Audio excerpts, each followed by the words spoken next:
Bum, bum, ba, bum, ba, bum, ba, bum.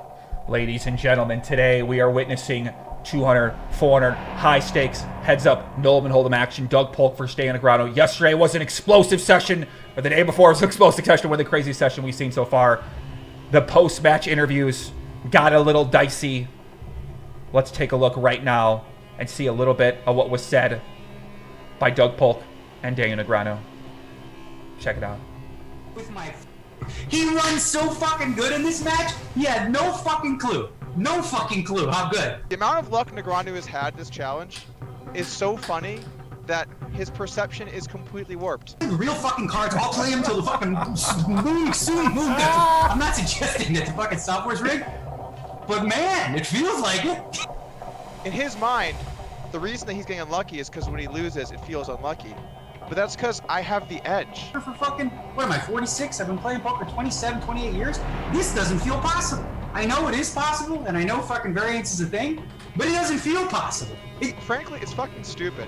Let's talk about luck again today. He got so lucky. He got so lucky. I made a flush. Look at all these flushes. There's a video of all these flushes he made. It was one. It was one flush. He was so lucky. Ah!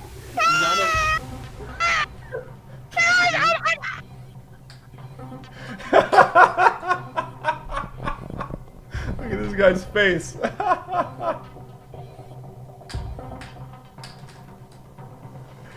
Listen, guys.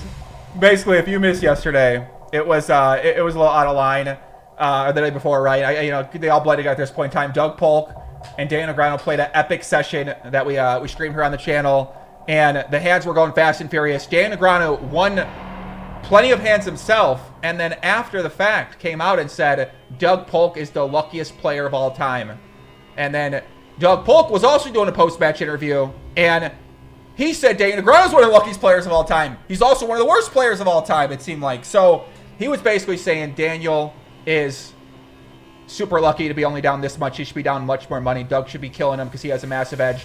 Negreanu issued a $1 million thing on his podcast. He said, if anyone can take the data and show me that I don't know, something about, he's still going on about this, guys. Listen, I don't know what's going on, man, but we can see the graph right here.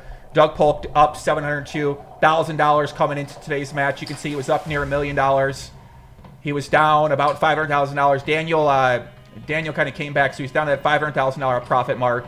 Last couple of sessions, Doug's been on the upswing. He's been cruising along, up $702,000. And listen, people, they were excited about it. On Twitter, Dan Smith, 16,000 hands into this challenge, and both players think they are running so badly that they need to yell about it. Poker is a beautiful game. Amen to that. Phil Galfon said, besides being very entertaining, this is a great illustration of why high-stakes heads-up battles will continue to happen. I'd bet that every one of my challenge opponents would disagree with me about how lucky we were. Maybe not quite as vehemently as these two guys. So listen, man, we're here. We're live. G2 headquarters. Las Vegas, Nevada. Home of the World Series of Poker, where we are being playing here. WorldSeriesOfPoker.com. My name is Yong, 1AK Chicago Joey. I'm waiting for my man Rob Young to get in the booth. We're waiting for Doug Polk, the Supreme Leader, to take his seat in the match. And once he does sit down, the match will begin. 200, 400, high stake, heads up, Nolan Hold'em. Who will be the lucky person today? Who will win giveaways today? We don't know. What will happen? Who will win? The match begins as Rob Young has decided to stay somewhere else right now. We don't know where Rob is. Guys in the chat, what's going on, everybody? How's it going up there? I see a lot of people in the chat. Eden Rocks, Jamin Burton, Jennifer, Greg Brown, Fury TV, what's going on? Bob Cobb, what's happening? Brian F., Carl Robinson, Dude Chillington, what's going on, guys? We're here. We're live. And listen, we got a couple new graphics today, a couple new effects, and we also have a new sound effect that we were lucky to pick up from Negreanu's last session here as we cruise into this match. So they're playing 200, 400, high stakes, heads up, Nolan Hold'em, playing on WorldSeriesOfPoker.com, one of the only regulated poker sites here in America, only available in Nevada and in New Jersey at the current moment in time. Left-hand side, we see a 3-bet. We're going to see a lot of 3-bets pre-flop. We're going to see a lot of button races, and we're going to see a lot of totally nothing on king-high boards and 3-bet pots. So lock in here, guys. We see a lot of graphics. We got a lot of excitement. A couple 3-bet pots here. Left-hand side, Doug Polk. C-bets takes it down. Right-hand side, another 3-bet from Doug Polk. 9-9-6. 2 clubs from the Luckster. Let's see what he does. A couple green lucky clubs up there. He's going to two-way should bet $3,300. See what Daniel decides to do here. We're already getting in the action. Rancorp, what's going on? Rancorp, Adam Boyd, John Reed, what's happening? Thank you guys for tuning in on this beautiful day. That is the inauguration, which I know you guys are all excited about. Right-hand side, lock in, boys. We get to see our first big pot of the session. Potentially, you never know. Smoke billows up. G2 headquarters for the first time. 699. Turn is a 4 of spades. Could have been an auctioneer. Really could have. Doug's going to decide to check it over to Daniel. Let's see what Daniel decides to do. Could do a number of different options here. Could go with that $6,000 bet. Could go with a little bit bigger bet, 9,800. See how he reacts. Doug's going to have hands he's continuing with here. He's going to check some of his over pairs sometimes. Going to have some flush draws he doesn't want to quite lay down. Daniel checks back to turn. River is the 4 of clubs. So the flush does get there. All those straight draws miss. Both players certainly capable of having something like a 10-8 suited. 10-8 offsuit potentially as well. Doug checks it over to Daniel. Let's see what Daniel does. 14,000 in the pot. Left-hand side, 3-bet pre-flop. 8-5-7, 2 spades. Daniel, let's see if he decides to turn some of his hands into bluffs. He's got a 7-8, maybe like 7-5. He decided not to bet the turn with.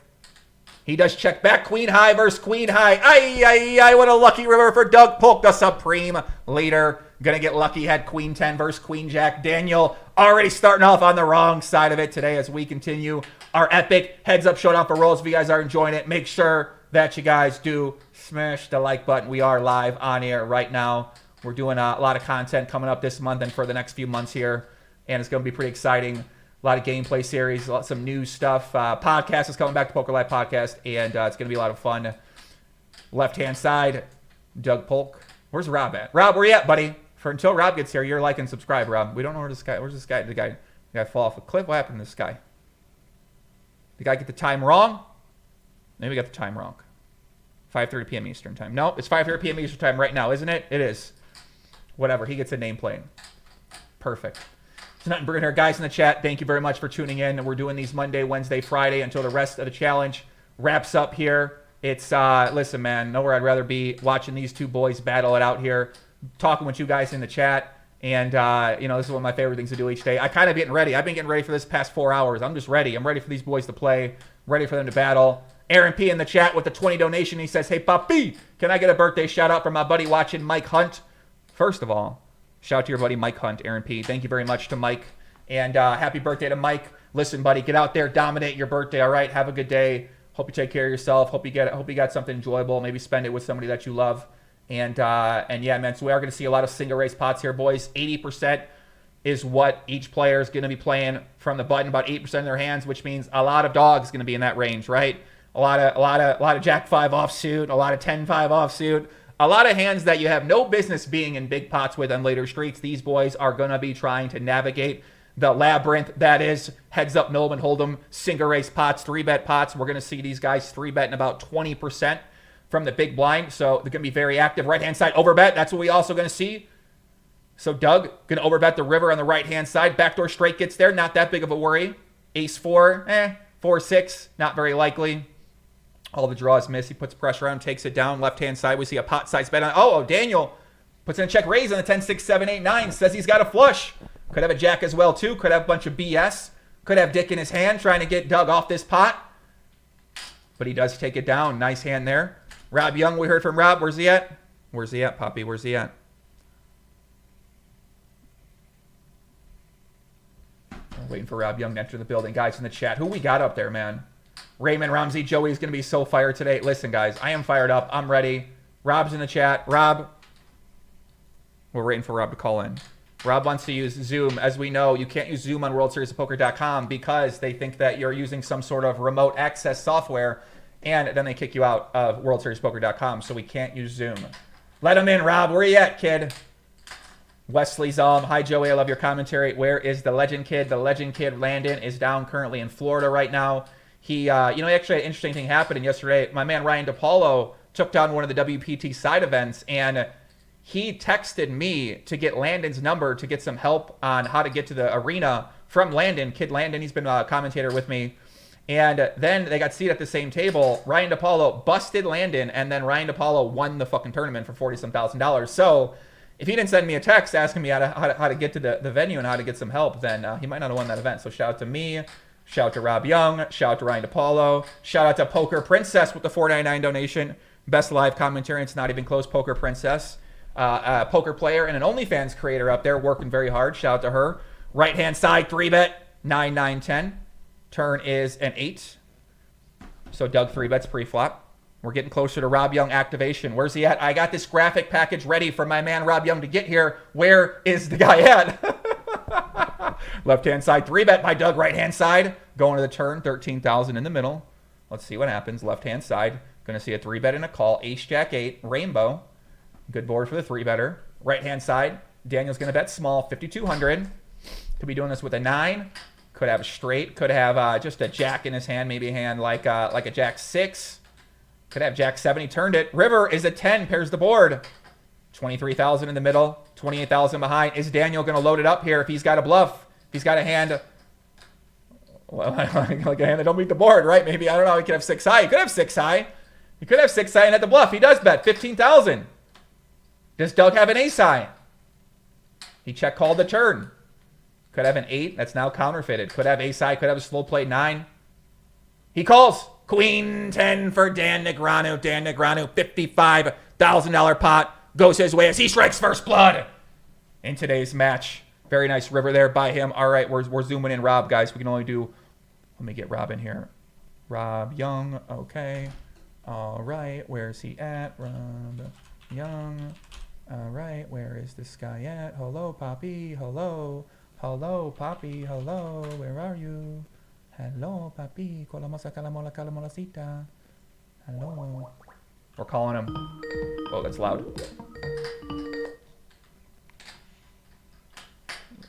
Alert, Rob Young, are you there?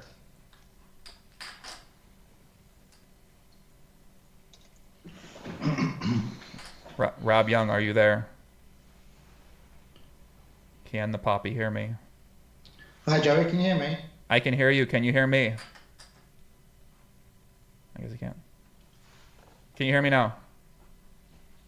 Hello? Hello? Ay, papi. We need to give Rob a nickname. What could be his nickname, guys? He looks like... Can you hear me? I can hear you, Rob. Can you hear me? You can't hear him. Where's he at, Poppy? We got pots brewing here, boys. Let's go. Left-hand side, nothing brewing. Okay, cool. I can't hear you, but...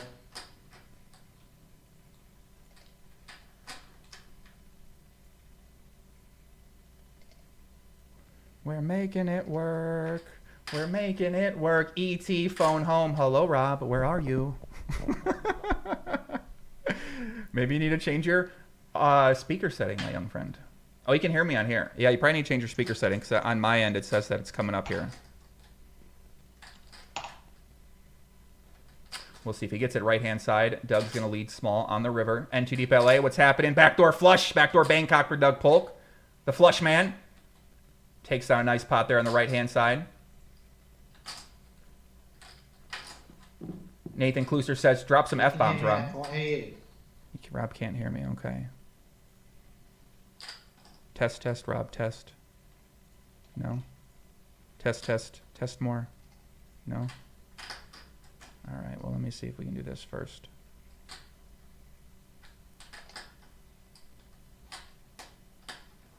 We can hear Rob. He can't hear us. What are we going to do, guys? His audio's not working. Something's happened now. Uh-oh. Right-hand side 3-bet. 7 deuce 3, rainbow. Could be a big pot. We can't miss anything here. Deuce on the turn. Daniel bets. Doug calls on the flop.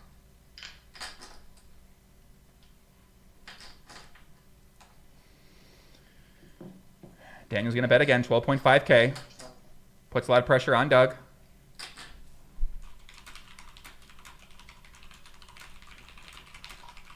Doug does call. Doug could have it. Doug could have a deuce. $43,000 in the pot.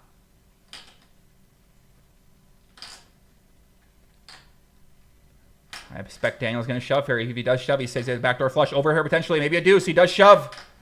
Doug, no snap call. Doug folds. Daniel takes down another pot. $88,000 goes his way. Rob, are you out there, Poppy? Yeah, I can hear you. You can hear me now. Can you hear me? I can hear you. Yeah. Yeah, I can hear you as well. All right. You got to put your microphone down. We're staring. There you go. Bam. Your head. There you go. Nice. Okay. Cool. Can you see me? I can see you. Can you see my screen? Yeah. Perfect. All right. Beautiful. Rob is locked in, guys. We got Rob going. Rob, say what's up to the people up there. Give him some words. Hi, guys. Guys, we got Rob Yong. If you guys don't know Rob Yong, he is a high stakes poker player, longtime member of the poker community. He operates a card room out in England that unfortunately has been locked down for quite some time due to coronavirus, called Dusk Till Dawn. Employs many people out there in the poker world, and partner in party poker, grinds every day, high stakes, small stakes. Not really small stakes, mainly just high stakes. But yeah, he's an avid poker fan. Been on the show a bunch of different times for my Poker Live podcast, and we're happy to have him here. Let me get his video up going on here. Rob, what happened, buddy? Where'd you go? We're waiting for you. I'm here. You're here? You had a Yeah, hot can you date? hear me? You had a hot date? What'd happen? Can you hear me? I can hear you. Yeah, we're trying to get your video up right now, my friend. Yeah, my video should be up. Yeah, I got it. Well, I got to get up on my end. Let me get the video up. Bobby. Can you see me? I can see you. Yeah. Oh yeah. The chat can't see you. They're all furious right now. They want to see you. Look. All right. Bam. We got you up here, kid. Rob, what'd you think? Oh my. Ay, puppy. There you go. Okay. Ah, go on. Daniel's doubled up already. Yeah, he's doubled up already. He's running quite well today. And by quite well, I mean he made a couple bets and Doug folded. So, all right, boom! Look at this, beautiful. Rob, have you been enjoying this action so far? What have been your thoughts on the Daniel Negreanu versus Doug Polk heads up for Souls battle? I've hardly missed the session. I've been watching it 2-3 times a week. It's brilliant. Obviously, I have a reasonable sized bet on Daniel, so that makes it a little bit more interesting. But yeah, I've been really enjoying it. You have a bet on Daniel Negreanu. Do you want to share with the audience how big your bet is on Daniel Negreanu? Yeah, basically I cross-booked Daniel, so with the 3 people. So effectively, I get 7.5 big blinds start per 100. So the line's like 700,000. So if let's say if Doug wins 700,000 by the end of the challenge, I don't lose any money, but above and below that I lose money. So I cross-booked it. So I'm playing 501,000. Well, these guys playing 200, 400. Cross-booked it by 2.5. So you're rooting for Doug to win or Daniel to win? For just to be clear. No, Daniel. Okay, so you're rooting for Daniel to win. Did you know that Daniel did not play much heads-up poker coming into this match? Yeah, I knew that, but I felt he would improve, and Doug couldn't improve as much. And being given a 700,000 head start is felt good at the time, but obviously after a few sessions, when he was 900k down, it wasn't good. So basically, let's say if Doug wins 800,000, I lose 250. If Daniel loses 600, I win 250. So it's like cross book times 2.5. So Daniel needs to win 600,000 total from the 700,000 mark. So he needs to only lose 100,000. Is that what you're saying? No, if Daniel stays at 700,000 now, the bet's even. Okay. So every dollar above or below 7,500 is multiplied by 2.5. Okay, makes sense. So let's say if Daniel broke even, I would win 2.5 times 700,000. So I would win like nearly 2 million. Big raise on the left hand side by Doug. Take it down, Rob. So Rob Young just let us know he's in line to potentially win a lot of money, but he's going to need Daniel to make a little comeback here. We're at 17,000 hands. They're playing 25,000 hands total. Rob, do you have a lot of experience playing heads up Nolan Hold'em? I know that you're playing a lot of PLO and Nolan Hold'em on online on the applications, but do you have a lot of experience in the heads up Nolan Hold'em format yourself? Well, I've got good experience for an amateur player, but no experience compared to the way these guys are playing. I mean, I was speaking to a friend of mine who's a big GTO expert. He was saying so much of this is like they're all playing perfect lines, both Daniel and Doug. Even though people think that Daniel's a much more weaker player. Mm-hmm. The guy that I spoke to said they're both playing very similar. Well, I mean, there's a lot of people. Yeah, it's really hard to tell when you're watching here and you don't have access to all the cards. Obviously, Negreanu's ranting and raving about how unlucky he is. He talked about how he had the dick in the hand. Actually, you know what? We got 3-bet pot on the left-hand side. Why don't we, you know what? Why don't I show you guys what he said here in the bottom right real quick? I can't tell you how many fucking draws I've missed. This is crazy, insane. Like, I don't even fucking believe I really do not believe what I'm seeing. I can't believe it. I just can't believe. Like, it is like luck. I mean, it literally has me speechless. Like, how many big spots where I have like a fucking flush draw with all this extra shit or whatever, and end up literally with my fucking sausage in my hand, my fucking beefy sausage just sitting in my hand, and that's all I got. It's just a side, we got fucking dick in my here, hands boys. by the river. Pot. And fucker's got some, queen nine off, just holds like it's fucking. He runs so fucking good in this match. He had no fucking clue. No fucking clue how good. No fucking clue. Thinks it's normal. This is All insane. I've played poker. Well, a Daniel's long ranting. fucking Could this time be it? To be able to tell the difference between like fucking sun running these spots or just fucking. Woo! Holy shit, man! I had to 2x quit pot after that over one. I was bet. gonna Check play a little flop, longer. bet If we turn, play bet real river. fucking cards, I'll play them Daniel's till ranting. Moon guts. I'm not suggesting that the fucking software's rigged, but man, it feels like it. You know what I mean? It just doesn't feel real. And I've been playing poker for fucking, what am I, 46? I've been playing poker 27, 28 years. This doesn't feel possible. I know it is possible, and I know fucking variance is a thing, but it doesn't feel possible. It just doesn't feel fucking possible. It doesn't feel fucking right. Something doesn't feel right. You know what I'm saying? We just saw a big hand happen. Rob, what do you think about you like these interviews? You like Daniel ranting like a crazy man? You like Doug? Doug gave it to him a little bit last match as well too after the interview. Do you like those as a spectator? Though. I mean, Doug's a bright guy. There's no way that Doug thinks that Daniel's ran well over this challenge. I mean, he's just Doug's just good at stoking the fire. I think so. I think Doug's just tongue in cheek. But Daniel genuinely feels that he's ran pretty awful, and I think everyone I spoke to, pretty much, I spoke to a lot of people, feels like Daniel's ran like a dog, basically. Well, I think Doug's just winding him up, Yeah, I mean, maybe. I mean, these guys have been playing now for 2.5 months, Rob. So maybe they lost their mind a little bit. Like, you never really know what's going through them. They're playing 3 days a week. They're texting on the side. Maybe one of them sent a text the other one didn't like. You know what I'm saying? I don't know. Like, I think it's impossible for Doug to think that Daniel's ran well over this challenge. I mean, not possible. Left-hand side 3-bet pot, check on the flop. Daniel going to bet the turn. Doug calls. Daniel could have a variety of hands. Could have some made flush to decide to check the flop with.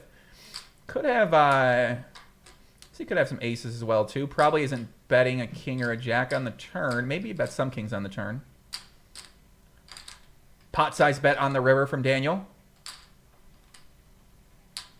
See what Doug decides to do. I hear Doug's tweeting. Is that true? Oh, no. Don't tell me he's tweeting. What's this guy doing, man? This guy's a crazy guy. So Doug's in the tank right now, left-hand side, Rob. Check flop, 3-bet pot, check flop. Daniel bets turn, pots the river. Could show. I always worry when Doug's tanking because I think he might go all in. He might chip it in. Uh-oh. Rob says we might see a shove here.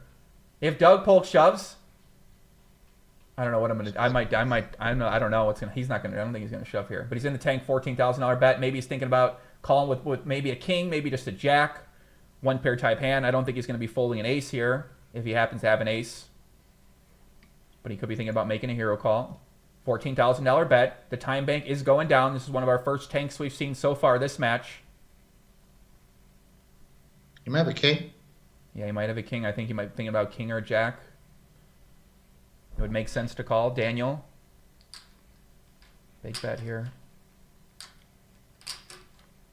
He's tanking down. We don't usually see him tank down this long. No, the last time he was insta-calling, insta-raising. It was crazy. He does call it with that king high. Daniel Negreanu caught with the dick in the hand. My fucking sausage in my hand. My fucking beefy I sausage thought sitting in my hand, and that's all I got. It's just a fucking dick in my hand by the river. I have a sound effect I'm playing right now. Daniel Negreanu caught with the dick in the hand. Doug does tank down, indeed calls with a king. Did not believe Daniel Negreanu's story. Right-hand side, Rob, overbet $10,000 on the river. Puts a lot of pressure on Daniel once again.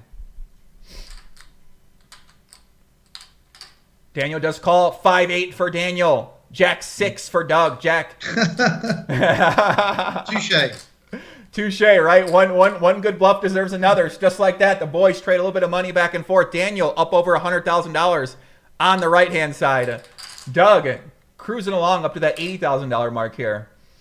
But yeah, if you guys don't know Rob, you haven't seen one of Rob's famous hands. There's like a real popular hand here from this is from one of the high stakes cash games up in Montreal with Aussie Matt, and Rob took down a $900,000 pot here against my man Luce Leon. Queen Jack 10-4. Listen, not sure about this pre-flop hand selection, big dog, but whatever, man. It is what it is when you take down $941,000 pots in your super deep stack. Flush on the river. How does it feel when you hit the flush there? What did that feel like when you take down $941,000 pot and you know it's on a live stream? How I felt there was felt a bit bad for Leon, to be honest with you, because he just won a massive pot and he was saying that's the biggest PLO pot in history, and the next hand he loses the whole stack. So my first reaction was to feel a little bit bad for Leon. Yeah. Two card room operators, casino operators, just going back and forth at each other. This is what it's like, man. Yeah, Leon. He plays hard. I mean, I've had some big pots with him. He plays really, really hard. Yeah. He's not scared to put the money in. Most people would call there with no flush draw, no combo, but he just puts it. He's happy to get it all in or raise. Right hand side, we see a 3-bet pot, a bet and the call on the flop. Check call from Doug on the turn. River is a 9, so Daniel checks back pretty quickly. Doug has the queen 10 of clubs. So Doug bet the flop with the backdoor flush draw, backdoor straight draw, turn the second pair, check called. Daniel did not decide to bet the river. And just like that, they're going back and forth. Guys, we got a couple donations. We got my man... Oh, no, not the wrong one. We got my man Chase Carlin out there, $5 donation. He said, Joey, when the challenge is over, please make a video including the biggest pot, biggest bluff, and best in-game troll. I've got side bets. All right, buddy, whatever you say. Thank you very much for the donation. We got an MX50 from Diego Garza. He said, this is beautiful. Love from Mexico, Booba. Thank you for the donation, Diego. Rob, you got to give him a horn. Can you give him a honk of the horn? How do we do that? Yeah. Just pull down that horn. Yeah, there you go. Nice. There you go. Thank you to Diego. I like that jacket. I like that suit you're wearing in your profile photo. It's looking good. Guys, we're here, GTO headquarters, Las Vegas, Nevada. Rob, tell the people where you're at right now. Where are you watching from? I'm in my house, in my office. Just quiet place while the baby's asleep upstairs with my girlfriend. I just actually spilt a whole bottle of olive oil just before I came in here. That's why I was late. I had to clean it up. When you spilled a bottle of olive oil, away in my office. What are you doing with this olive oil, Poppy? It was behind my fruit juice and I knocked it over.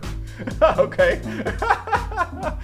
Rob, that's the first time I've heard that. Rob, late to the broadcast due to an olive oil mishap in the kitchen. Yeah, listen, I'd clean up the olive oil too. 4-bet alert, Rob. Lock in, right-hand side. Here we go, 10,800. We know Doug Polk likes to 4-bet with a bunch of random hands, Rob. 10-8 offsuit, 10-9 offsuit, King 3 offsuit occasionally. Who do you think's the better player now? Excuse me? Who do you think is the better player now? Who do I think is the better player right now at Heads Up Nolan Hold'em? Doug Polk? Right now. I'm not talking right now. Mental frame of mind, length of the challenge, all the factors. Daniel's had a lot of coaching. All factors combined. As these two are at the table now, who's the better player? You know what, Rob? Yes, a great question. Guys in the chat, give me your opinion. What do you think? I'm going to give you guys my vote. I want you to predict my vote, Doug or Daniel. If you can predict my vote, I'm going to have you email me on my giveaway email, and I'm going to give you something, okay? Here's who I'm going. Rob, you ready? Yeah, okay. Well, I know you're going to go Doug. The supreme leader, Doug Polk. This is going to be my pick, Rob. The supreme leader, Doug Polk. I think he's going to be the current top player. What about you, Rob? What do you think? I think it's almost even between the two of them at the moment. What makes you say that? I think Doug's maybe a bit sick of playing. Yeah. Get that feeling. Left-hand side, dick in hand for Doug Polk. 410 does not get through. King deuce. So you think Doug's just tired of playing? Yeah, I get the feeling Doug's a bit sick of playing. The challenge has been long. Daniel's super enthusiastic, up for it. Go back and studying after every session. I think Daniel would want to play 100,000 hands, but I think Doug I just get the feeling that his game's deteriorated from the beginning. I actually think that Doug's got worse. Yeah. I think and I've watched a couple of his interviews. He looks just fed up. He says he hates poker and hates playing and things like that. And I don't think you can play your A game when you feel like that. It's like in any sport. So yeah, of course, Doug's the more experienced, better player if they're both in the same mental state. But I just feel that Daniel's learnt a lot, closed the gap skill-wise, but he's just got that extra bit of enthusiasm and he's actually loving playing and looking. I think Daniel's looking forward to playing, whereas I think Doug's like, oh God, I've got to do this because I can make X big blinds an hour. Yeah, I think that's exactly the vibe I get, Rob, from watching these post-match interviews. The last one Daniel did, he talked about he'd want to play for, I think it was actually on his podcast, he talked about how he would play for more hands. He's like loving it. He's really enjoying playing. He wants to do more challenges. So I think he loves the game. He's passionate, loves the game. Whereas I've never sat on the same table as Doug, but he kind of quit poker, didn't he? And he's openly said that he's doing this challenge to make money. And so I think he's lost his enthusiasm a little bit. So I don't think there's a big difference between them both at the moment because of that. That's my opinion. Yeah, obviously I see what you're saying. I mean, it's a long challenge, playing 2-3 times a week for it's like 3 months, yeah. Yeah, it's been a long time, man. They started in November, I believe, and it's January 20th. So yeah, plus he's been tweeting a lot about the election and a lot about politics. He's big into cryptocurrency. Yeah, he has a lot of other interests, doesn't he? Crypto and his businesses and upswing and things. And when a guy says he hates poker, he hates playing, I mean, I don't think you can play your A game. Whereas I think when he first started, he was up for it. So I actually believe at the moment that not much difference between the two of them. Yeah, I think I'm curious to see what the chat's got to say about that. We got a couple donations. Aaron P. with the 5 donation. He said, not sure which of the two is playing better at the moment, but I do know that Daniel has the self-proclaimed beefier sausage. Cocaine, call him Cocaine Dan for a reason, guys. Enriqueo Palazzo with the $4.99 donation. He said, thank you for sacrificing your body to bring us amazing content 3x per week. Listen, man, I love these challenges. It's a lot of fun watching these two boys battle it out here. Plus, I got a bet on the second half. I bet on Doug Polk, so I think we're up a little bit of money right now. But yeah, man, I'm just excited to watch hands. I like the action. I like the fun. People are hyped up about it. And Daniel taking his first sit out here at 33 minutes. Very interesting here. So let's pick someone from the chat who said, who did you guys pick? Did someone pick Doug? I don't know. Did someone say Doug? I don't know. I think the prize session to session is like almost even money between the two of them. So the bookmakers are reflecting that they don't see there's a huge difference with them both now. But obviously if Doug knuckled down and was probably putting as much effort as Daniel and as much enthusiasm and enjoying it as much, obviously I would think Doug was a favourite as we sit now on a session now. Obviously he's got 700,000 head start, so he's 90% favourite to win the challenge. But now I think it's a slightly different scenario. I mean, when you look at the numbers, I'm not sure what the all-in EV is, but if you adjust for all-in EV, it's actually not. It's not what anyone expected. My friends were saying Doug was going to win 15 big blinds, factoring in all-in EV before the challenge. I mean, I don't think it's anywhere near that, is it?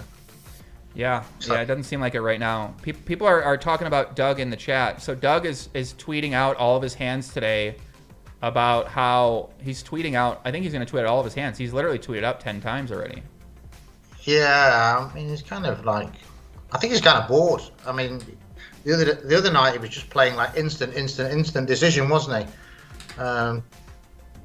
He wasn't taking any decision time. So I think he's just a little bit not as into it as Daniel is. Yeah, I mean, it happens. I'm sure he likes playing. I'm sure he's into it. He's into making money. He's out here competing. So, I don't know how much that's going to really impact his game. Maybe it is because he's not studying and staying super sharp and just not maybe super focused on it. So I could see that. But at the same time, I think that he probably doesn't necessarily need to put in that much work in order to be able to compete too. No. So But yeah, I can understand if he's a little bit bored with it right now. I mean, you know, he's also not winning a lot of money. So the second half of the challenge, he hasn't really won more money. He was up $800-some thousand, and now he's up $700,000. So maybe he feels like I kept doing this for extra weeks and I'm not actually winning any money here, or I'm getting unlucky and I'm not winning any money. So maybe he just thinks that, okay, like this kind of sucks because I'm getting unlucky and I should be winning a lot more money. Yeah, I think he thinks he should be winning a lot more. But I don't know. I mean, Negreanu's the one with the big negative EV. What is he? 300,000 negative all in EV? Yeah, I think something like that according to the chat. Yeah. I mean, I always talk about this challenge a lot with my friend Patrick Leonard, and you know, he kind of sways between Doug or Daniel, who's playing the best, and he speaks to a lot of players. I mean, Patrick flips a coin before each challenge and has a bet with his friends, so I think he thinks it's pretty even at the moment. Well, yeah, everyone's got their own opinion. That's what makes this so great, is that, you know, with only a limited access to the information, we don't really know who's playing well or who's running well or who's getting lucky or unlucky. So I think that's what makes it fun, is that both of these guys think that they're running bad, and I think a lot of poker players up there think that they're running bad. So, but I think when the challenge started, you could see that the noticeable difference. Yeah, I agree. That's the difference, you know. And I think now, I mean, show me the noticeable difference. I don't see it. Yeah, I mean, I think once you start to learn heads up and hold'em from other great players, and with the access to the information available now, you start to realize that, you know, it's not, I wouldn't say it's easy to get better, but when you're also playing against a really good player for this many hands, and also you're working with really good coaches and good trainers, I think Gorilla's going crazy. I think that we're kind of seeing that if you put in that effort and hard work, and if you are motivated, that you can get a lot better. So yeah, I'm not surprised to see Daniel, because Daniel, you got to think about it, he's going to improve his pre-flop ranges pretty quickly to understand what to be 3-betting, what to be raising pre-flop, and then he's going to improve his flop play pretty quickly too. I don't think what people thought about before the bets went in, no one discussed this, the fact that if you play the same opponent so many times, you're going to improve against that opponent. So let's say Daniel played against someone of Doug's skill who he'd not played against before, there'd probably be a big skill gap. But because he's played against Doug, you just get into a rhythm. You kind of get a feeling when the guy's bluffing. You get a feeling when he's got something, you know. And I think that's enabled Daniel to sort of stem the losses as well. The fact that they just got used to playing the same opponent. I mean, you see it in sport, don't you? You see it in tennis. Right. Two practice partners. World number 1 plays world number 100, but they practice every day together. The world number 100 can give the guy a game. Yeah, he gets thrashed by the world number 80. So I think that factor as well has made it more even. You just get that feeling of when someone's got it, when they haven't got it. And, I think that's what's closed the gap as well. Well, we'll never know, Poppy. We'll never know. You're on Team Daniel, aren't you? You trying to get him on party or something? What are you trying to do here? No, I'm not. Trying to get a deal? I'm just really interested in poker. I mean, I've watched nearly 95% of this challenge. You're a student of the game, kid. Week, so, you know, I find it really, really interesting. The whole dynamics. Not so much even because they didn't used to get on. It's just more, you know, a live player playing against an online specialist in their own speciality. I just find it really interesting, the dynamics. Yeah, I mean, I think a lot of people find this interesting. I know I find the match really interesting, and just trying to see the boys play. And I like the reactions that these guys give with the interviews and stuff like that. Some people are a little bit critical of Daniel because they think he should be handling himself like a longtime professional. And I don't know, man. I enjoy the responses. I enjoy the emotions that the guy shows. And yeah, I'm all for it. So I like those things. He's not fake, is he? I mean, I've seen Daniel at poker tournaments, and after he's been knocked out or frustrated about something, and he has a rant, you know. You know, I mean, people used to accuse him when he was at Stars of being like a company man, but you know, he's at GG now representing them, and he's just being himself, you know. So yeah. I think maybe at Stars he was always himself, but I don't really know Daniel that well, reasonably well, but not. I don't know. I actually don't know Doug at all, so Well, we just missed a big pot on the right hand side. We had a king high. Doug tried to bluff Daniel. Daniel's down the flush. So we'll get on some of the hands here. And people in the chat. I love the chat, man. Shout out everybody in the chat. Thank you guys for tuning in. I don't want to talk about Daniel and if he's improved or not ever again in my life right now. Of course the guy got better. He's been playing 2.5 months straight. If you don't get better playing 2.5 months straight with the best players in the world at your side, literally teaching every day, like, you're kind of a fucking idiot. So, of course the guy's going to get better. You know what I'm saying? Of course he's going to get better. Especially playing against the same player. Exactly. Well, especially playing against the same player and a great player too. Yeah, 100%. I mean, I agree with you, right? 4-bet on the left-hand side. Lock in. We might see our first 4-bet of the day here.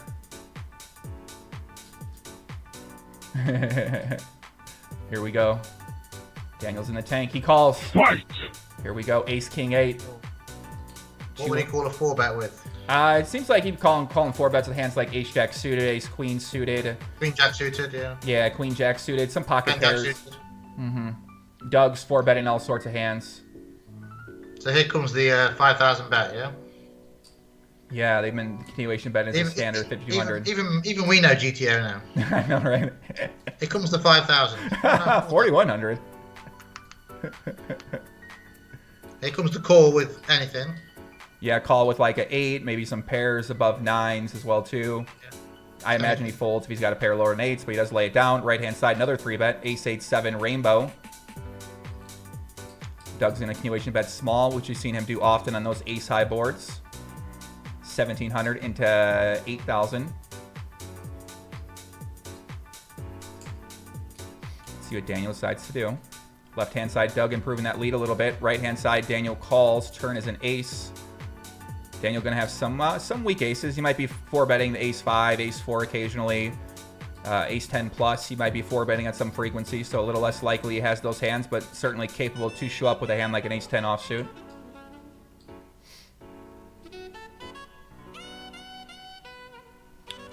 Checks it over to Daniel. Let's see what Daniel decides to do. He's going to be calling the flop with a bunch of straight draws, gut shots, 1-pair type hands. He does bet small, 4,500. You ever played a saxophone, Rob? You a big saxophone fan? No. This never. music, man. I'm playing around. It's got to get the 6 saxophone in there. So let's we love it, man. How's your child doing, Rob? I know you had a newborn child while you guys were in quarantine. We got her here on the right hand side. Bobby Yong entered the world. You bought him Pile Solver, and you thought it was a good idea to start him young. So we got to say congratulations to you and your new child. How's that been going to play poker, man? Has that been getting in the way at all, or have you been able to play poker? I haven't played a hand of live poker since Sochi in February last year. Not one. And I was playing some online poker on the apps, but kind of clubs closed down, so had to stop. You had to stop doing it, yeah. So I mean, there was all that cheating scandal, wasn't there, that went on with Bill Perkins and things like that, and I think most people just decided to stay away from the apps. Yeah, no, that makes sense. Yeah. I mean, I know there's a lot of games still going on here in America, and a lot of clubs, a lot of home games, all different stakes. So it seems like there is a lot of games going, a lot of action going, and people. Yeah, I was chatting to a friend of mine.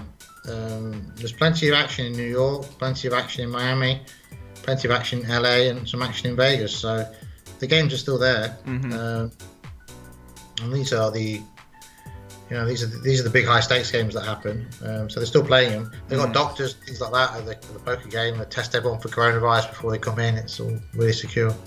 Right hand side, Daniel wins another pot with the 9. Nice call by Daniel there. See that hand? Let me pull this hand up in our replayer day, sponsored by nobody sponsoring, but Rob, who do you think we should have sponsor the replay of the day? Should it be Chipotle? What happened to the gorilla people? Gorilla Gaming Glenn. Shout out to Gorilla Gaming Glenn. We'll just say he's sponsoring this one right here. Yeah, I need to get that guy to make me a poker table. What'd you say? I need to get that guy to make me a poker table. I'm pretty sure we can make that happen, buddy. Yeah. That's what he does for a living. Gorilla Gaming. Well, Shout out to Gorilla. Your poker table from my house. I'll definitely order it. I wonder whether he made Robles poker table. Robles got a cracking poker table in his new place in Vegas. Yeah, he might have. I have to ask him about it. So Doug block bet the river here with ace-5 of diamonds. Interesting here. So let's see. Daniel C bets. Doug check calls ace-5 offsuit. Ace-5 backdoor nut flush draw. Backdoor Bangkok. Check turn. River he decides to bet small, and Daniel calls him with a 9. Interesting play by Doug on that river to decide to bluff that hand specifically. Right hand side, Doug gonna bet 2/3 on the river. Ace makes a straight, 9 makes a straight. Could have a bunch of full houses as well too. Daniel folds pretty quickly. Jacob Mukalevsky says your video made you the one and only person I've subscribed to. Thank you, Jacob. Much love, man. Appreciate the support. We stream poker content around here. We're watching 200, 400 high stake heads up Nolan Hold'em action right now. Doug Polk versus Dana Negreanu, 2 legends of poker. Doug Polk, debatably one of the best heads up Nolan Hold'em players of all time. Dana Negreanu, debatably one of the best tournament players of all time. A lot of cash game experience on his end as well too. And they've been battling 17,000 hands. Doug Polk currently winning $700,000, and that's where we sit so far. Right hand side 3-bet. Someone's asking me in the chat here, do you play with JRB? Well, not during COVID, but before that, all the time, yeah. It was like, we have our kind of own friendly game with JRB and the guys, and travel all over the world together, and yeah, that's my main game that I play in. Yeah, with Jean-Robert Ballon. JRB and the guys, yeah. Right hand side. I miss those guys. Right hand side, we got a 3-bet, Queen 9-5. Daniel checks over to Doug. Shout out to Vale Rossi in the chat. What's happening? Left hand side, Daniel's gonna bet small into a $6,000 pot. Right hand side, Doug's gonna bet small himself on the Queen 9-5. Left hand side, Doug's gonna call. What do we got? Oh no. Oh, we got delivery. Hello. Is it time? Rob, is it time? Thank you. Right hand side, check call. Turn is a king. Daniel could have had a hand like King Jack, potentially check calling here with it. Decide not to c-bet. King 10 as well too. Left hand side, big bet by Daniel. He's saying that he has a straight or a full house. Takes it down. Right hand side. Right hand These guys side. are so aggressive, aren't they? I know, man. It's actually they would check in and be a bit more passive. Now they just bet every time, you know. The aggression is completely ramped up here, Rob. Ever since this match has gone on, at first it was just Doug playing super aggressive, but now Daniel's been really spicing it up too. It's not great for the viewers in a way that because they're so aggressive now. You don't see many showdowns, many whole cards. No one really just it hardly ever goes check on the river, does it? Yeah, listen, it'd be perfect. I'm sure there could be a lot of things you could do in terms of different for the viewers. We could have access into their minds, into their hearts, into their souls, but we don't. Well, I'm not saying they should sell the whole cards. It's just because the game's so aggressive. There's not many you don't showdowns. see many showdowns. Yeah. Right hand side, Doug checks back turn, bets river. Interesting. Hi, Carlos. I've not played with Leon for 18 months now. I bet you miss him. Right hand side, Daniel debating what to do. Call or fold. He does call. Queen 8 for Daniel. Ace high for Doug. Once again, the supreme leader gets caught bluffing as Daniel Negreanu wins another pot. Let's pull that hand up here. So Daniel with the Queen 8 suited, 3-bet pre-flop. He does not c-bet the hand. He's going to be check calling here with some of his queens. Does check call. Doug has the Ace 8. Check on the turn. River's a 6. And now Doug does have a blocker to a straight. And he decides to bluff the Ace 8. Daniel calls pretty quickly with that Queen 8. Obviously, you're scared of a king, but he probably thinks Doug's going to bet the king a pretty high frequency time on the turn. Could have a possible better queen as well, too, a hand like Queen Jack. But Daniel decided his hand's too strong. He's got a call.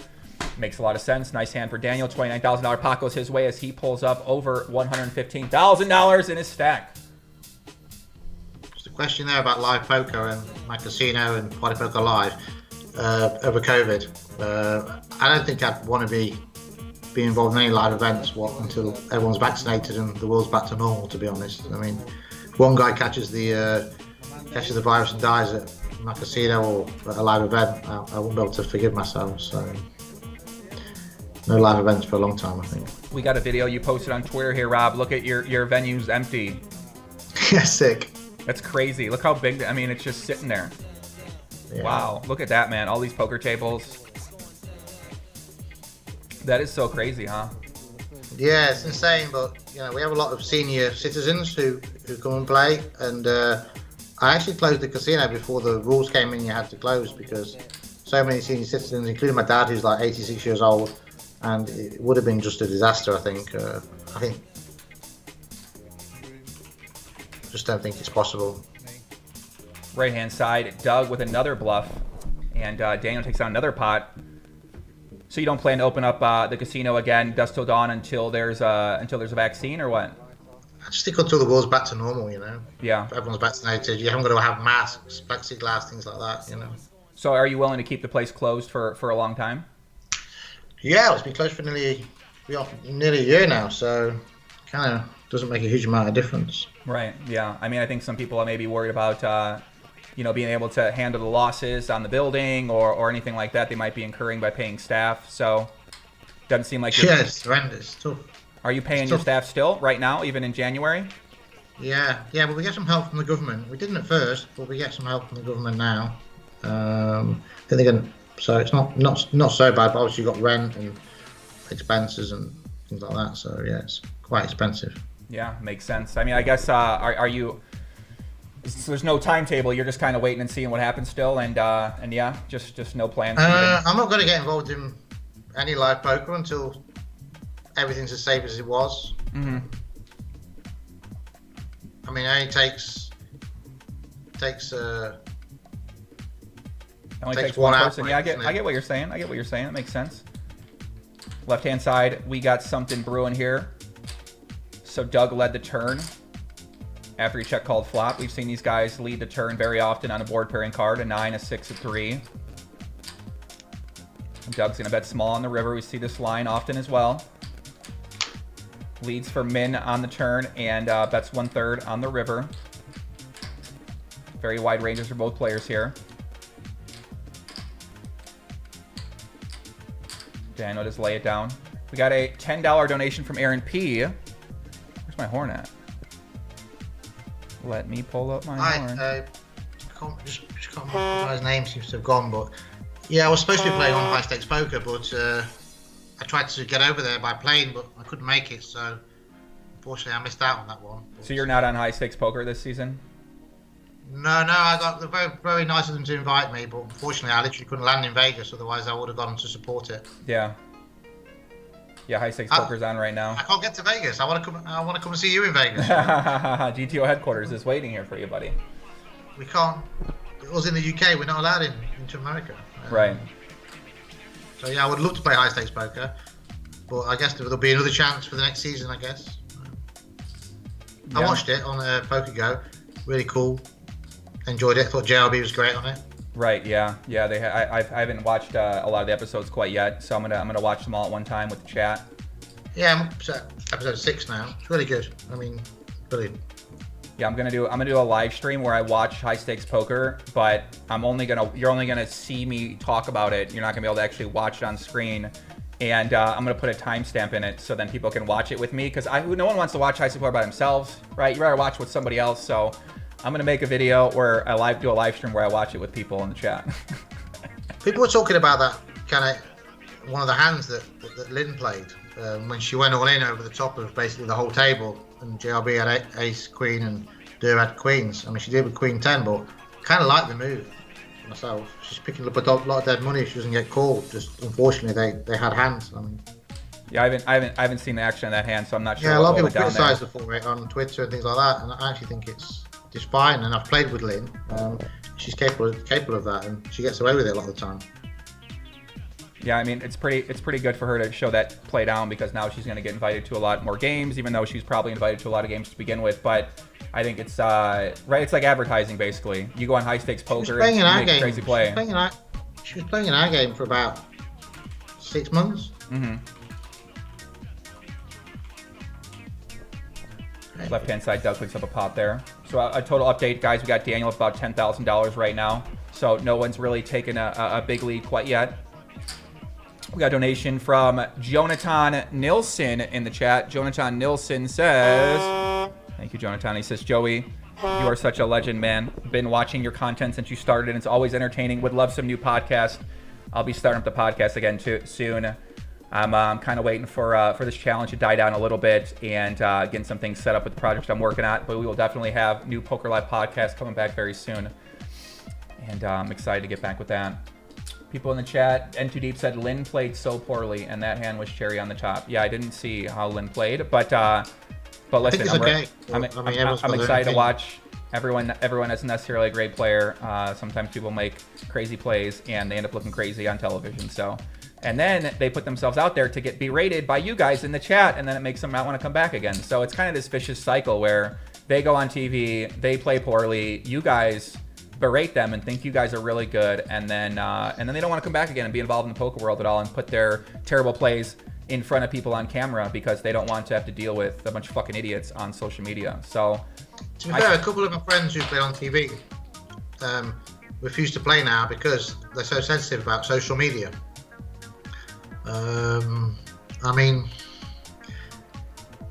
this is what it is. Yeah, you kind of have to deal with it. I mean, that's sort of how it is with any content these days. Whatever game you play, even in basketball, soccer, all those kind of things like that. There's always going to be a lot of critical people on social media who think that they know what you should be doing and how to do it better and putting down the decisions that you made. And, that's sort of something that I'm used to it at this point in time from doing content. But I can't imagine what some of those guys get when, you're like playing a basketball game and then you got millions of people on Twitter telling you how fucking terrible you are because you missed some shots or you had a bad week or anything like that. So, yeah, I can't imagine that. Question: Who's the better player, me or Sam Trickett? A better cash game player. Sam Trickett is the better player, but maybe I get a bit more action than he does. So. Yeah, it almost doesn't matter in some ways who's the best player anymore. It matters the games you can get in and the people you can play with, and if you can get paid from those games. And yeah, it's about getting paid as well. If you play pretty solid, it's hard. People aren't stupid. It's hard to get paid. Whereas I play a little bit more looser, so if I hit some hands, I'm going to get paid. But yeah, obviously Sam Trickett's a much better player than me. Yeah, right hand side 3-bet pre-flop King Jack 9. Doug checks it over to Daniel. Left hand side Nut and Bruin single raise pot. Alexander says, Joey, are you waiting for the challenge to die out? I'm not waiting for the challenge to die out. I'm waiting for it to die out only in order to start doing more podcasts. But if these guys want to play for the rest of this year, I will be streaming this 3 days a week for the rest of the year. So I'm ready to watch. I've been watching it as well. I'm kind of addicted to it. It's fun, man. Right hand side, we see a check call from Doug. Turn is an 8. So Doug 3-bets. Check calls the flop. I assume he's got at least a jack plus. Could have a hand like 9-10, maybe queen 9 suited, a pair and a gut shot. He does check fold pretty quickly on the turn. Daniel improves his lead to $124,000. So Daniel with the momentum early in this match, up a little bit of money. He's got to be feeling good after his... Very swingy though. Whenever Daniel's up, so many times Doug's just clawed it back over lots of small pots. You almost feel that Daniel has to win towards the end of the session.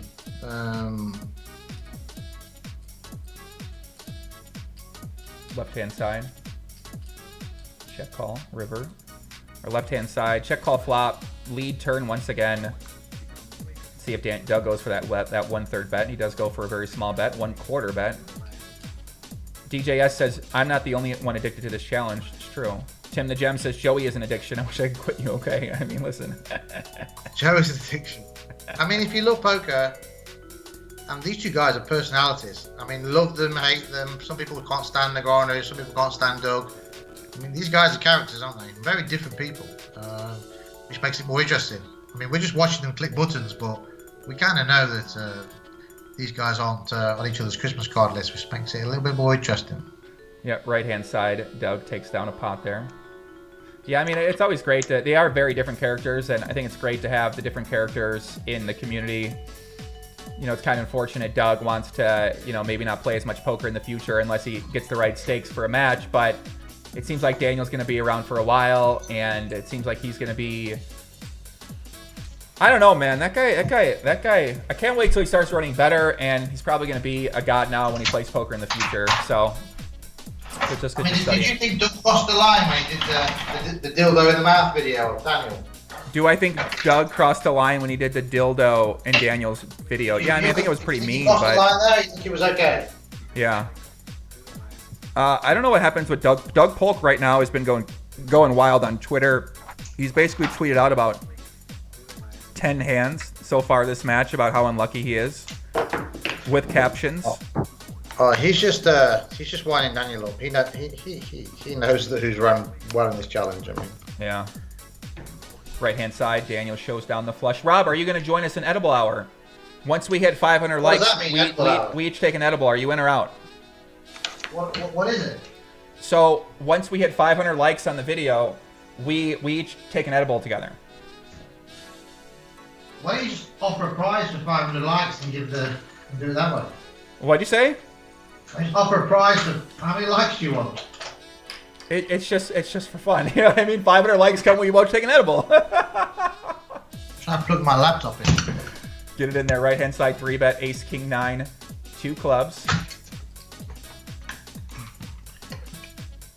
John Denon says social media sucks and people say suck. No, I think social media is great. I think Twitter's awesome. I think Instagram's awesome. I think YouTube's awesome. I think there's a lot of great people you can talk to and communicate with, and knowledge you can get as well too. Left-hand side 4-bet. Let's get back to that point. Here we go. Doug going for a 4-bet on the left-hand side. Big pot energy, big poppy energy, big sausage energy brewing. See what Daniel does. Right-hand side, 3-bet pre. All in, call. Ace, queen versus jacks.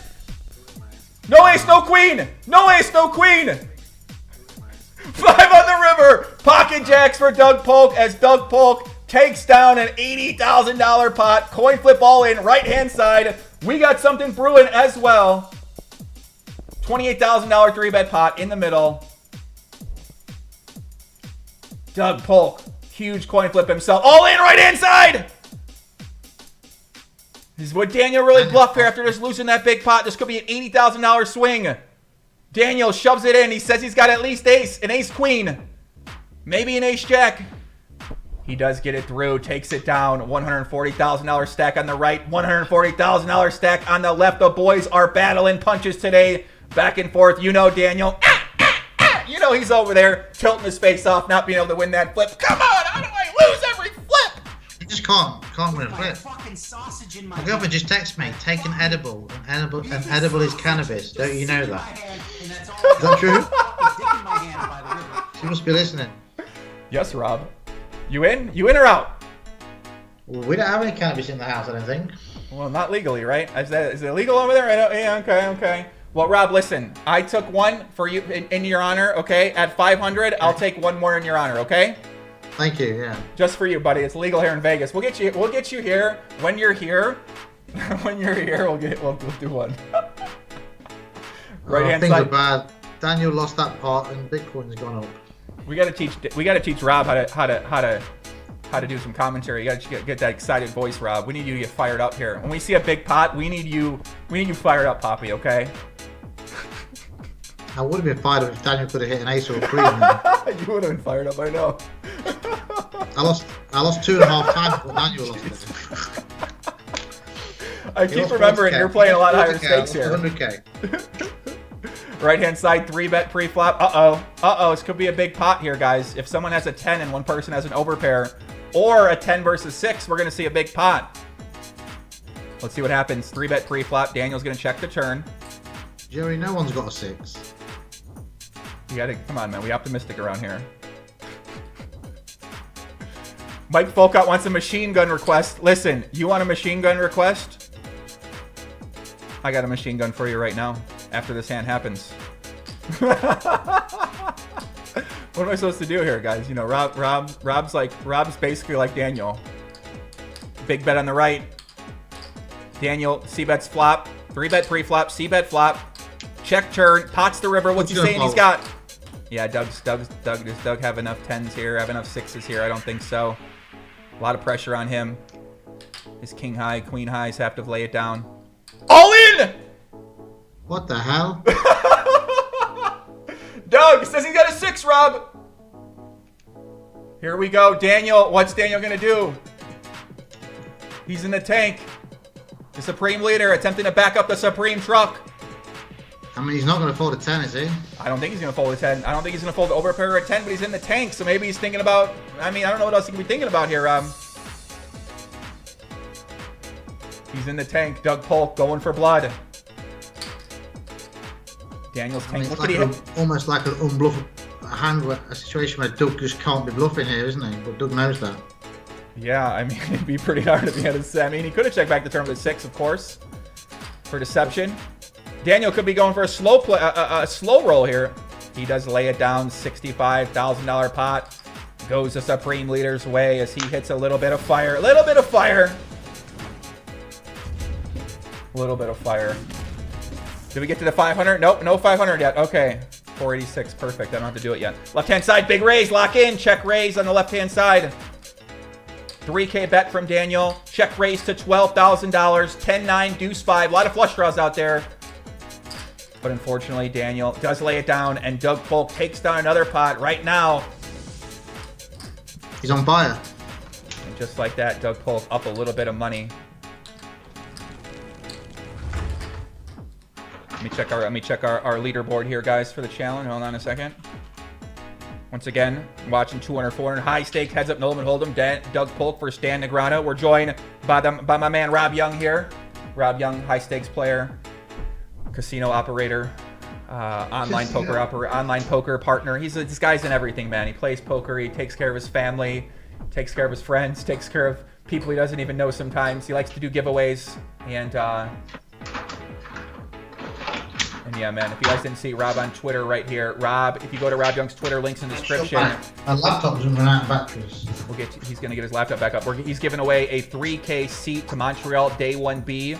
If you guess who wins tonight and by how much on his Twitter, so head over there and let him know if you want to be registered for that. It's going to be really hard to win that, unfortunately. The odds are not on your side, but it is what it is.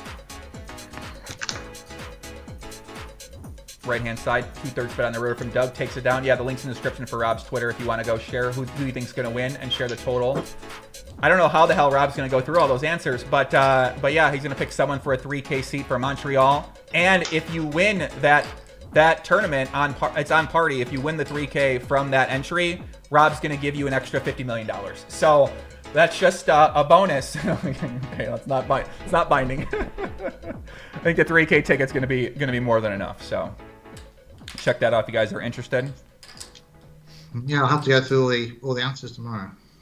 All right, Rob, have you seen the machine gun? Yeah. This is pretty good. Ay, puppy. You seen the machine gun, huh? Looks like Perkins playing as well. Yeah, it looks like right now I'm being told it's near even for the match so far. So we're gonna find out here exactly what this feels like Doug's winning to me. Where are you going? Where? Who's told you it's even? What do you say? Who's told you it's even? Oh, my team. There's a team of people that pay attention to every hand and track it. Winning, right? I think so too, but we gotta wait for updates. Who's your team? You have like a full team adding the chips up? Maybe we got something. We got something. Whoa, what's that? Whoa, calm down, Postle. Take it easy over there. What are you doing? Daniel's gonna sit out, take his first break at this hour mark. We get a $10 Euro donation from Drone at Flight.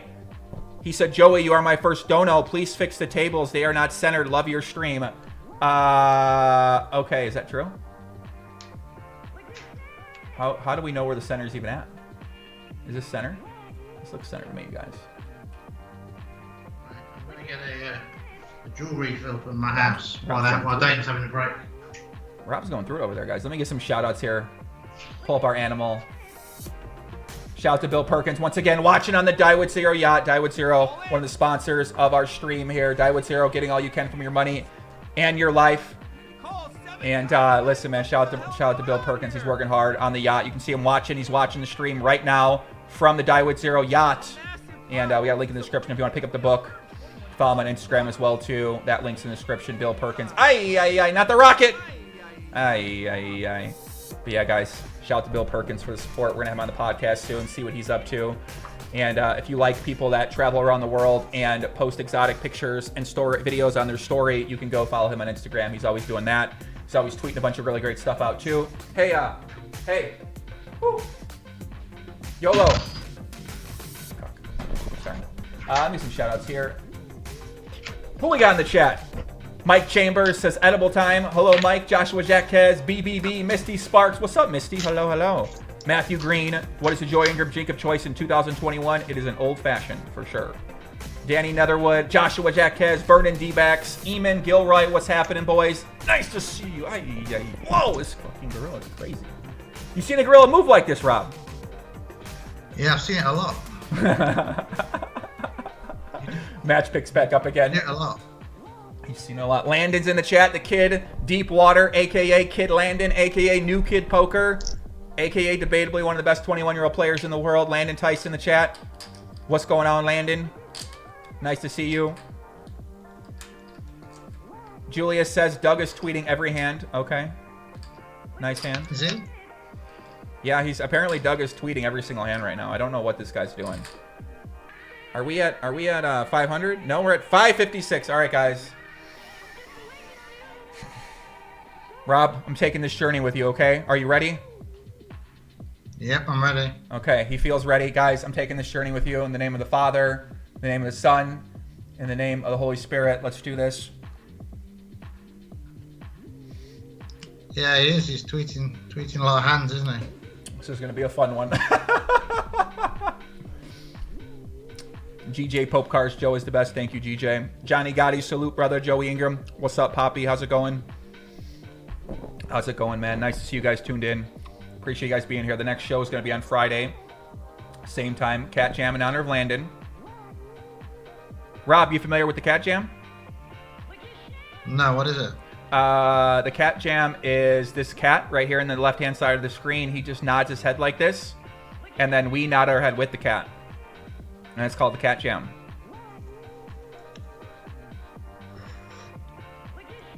Yeah, I think Doug's just tweeting his hands to show that he's not hitting everything and still winning. So, Rob's interest in the Cat Jam is waning, Landon. We need Landon here to sell you on the Cat Jam.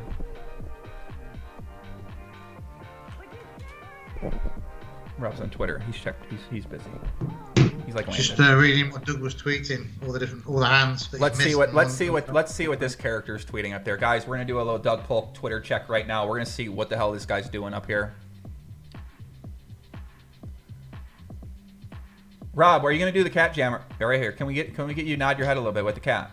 This is the Cat Jam. Yeah. There you go. Okay. There you go. Nice. Okay. Is this a Landon thing? This is a Landon thing. This is, of course, a 21-year-old thing. This would, yeah. What does it mean? I don't know. Listen. I have no idea what it means. Okay. All I know is Landon loves it, and he always it's like a cool thing to do. I don't think it is a cool thing to do. In the rhythm like this. Yeah. You just nod your head basically. All right, let's pull up in this Doug Polk Twitter thing here. On the left-hand side, we got a 3-bet. Let's go through what the hell this crazy guy's saying today.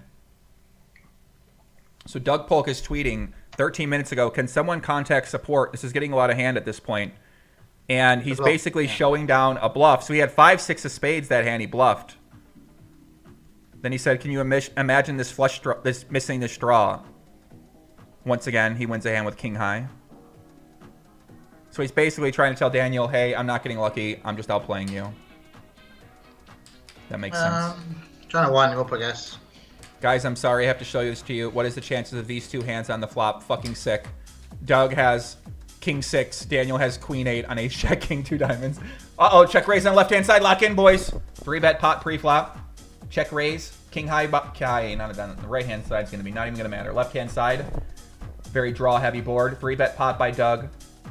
Check raises the ace 10-8, 2 hearts. Daniel lays it down. Right-hand side, another 3-bet. King 4-3. We know nothing good ever happens on a king high board.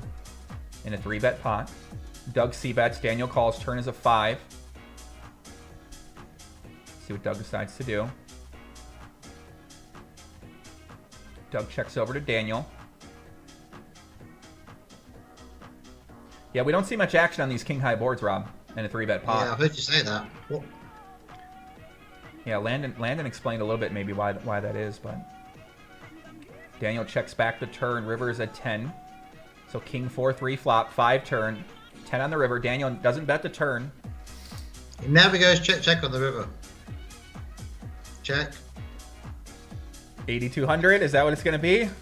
It's not going to be a check. It never goes check. Well, I set on the river for Doug Polk, so Doug Polk does That's not the bet check. his set of 10s. Hope that Daniel would bet. I imagine Daniel's going to be checking back there with a 4 or a 3. If he happens to have a 5, checking back a 5 as well. So, yeah, it makes Just sense the why time he that wouldn't I bet very said never often go there. check. It goes check. Left-hand side, we get a 3-bet from Doug once again. And the right-hand side, we get a 3-bet once again from Doug. So right-hand side, we could see a pretty big pot here, boys. $65,000 deep. Left-hand side, still 100 big blinds deep. So both 3-bets are called. The action is starting to pick up. This is what we saw last session, guys. Last session, we saw a lot of big pots. Bill Perkins, Daiwood Zero Jet flying by. He's also got a big bet on Daniel. He's coming on by, Rob. You see that jet? Nice jet. Yeah, I think he's on at 8 big blinds per 100, similar to me. I'm on at 7.5, so I think we've got a similar bet. Well, you saw Daniel wins his hand on the left-hand side. We see a 3-bet pre-flop, a bet from Doug Polk, and a call from Daniel. Turn is a jack of clubs. Doug's going to check it over to Daniel. Jack 8, 6 deuce. Daniel could be calling this flop with a bunch of different hands. Could have an 8, a 6, a deuce, some bunch of straight draws, 4-5, 4-7, 7-9, 9-10. He's going to be calling with all those hands. And Daniel bets the turn, takes it down. So he chips up just a little bit on the left. Andres Fankiti, what's happening, buddy? Nice to see you in the chat. Masta in the chat, what's going on? All the moderator teams up there. All the hardcores. All the papitos, the mamacitas, the colomosas. Nice to see you guys out there. Thanks for tuning in. Rob Young joining me. Special guest Someone just today. said, how'd you get your head so round? How'd you... I was born with it. It never changed from being a baby. Yeah, Julian Official with the $4.99 donation. But she donated $4.99 so we can let her off with the dig. Juvian says, Rob, how did you get your head so perfectly round? I'm looking now. It's not round. It's kind of oblong. I think it looks good, buddy. Don't worry. Hey, great. Okay. Do you remember? I remember when did I ever post that photo on social? Or no, those old videos you sent me when you were playing the Party Poker Cash game from like 2007 or something like that, and you had a complete head of hair. And yeah, I never saw you with a complete head of hair before, so that was kind of a surprise to go back and see those when you were a little bit younger. Well, I've got a bit of hair, but I shave it off, the whole thing off myself now. Yeah, I think it looks better shaved off. I mean, I'm gonna go someday go like real short hair full time, but I'm gonna enjoy the long hair while I still have it a little bit, even though as I say that I wear hats too. So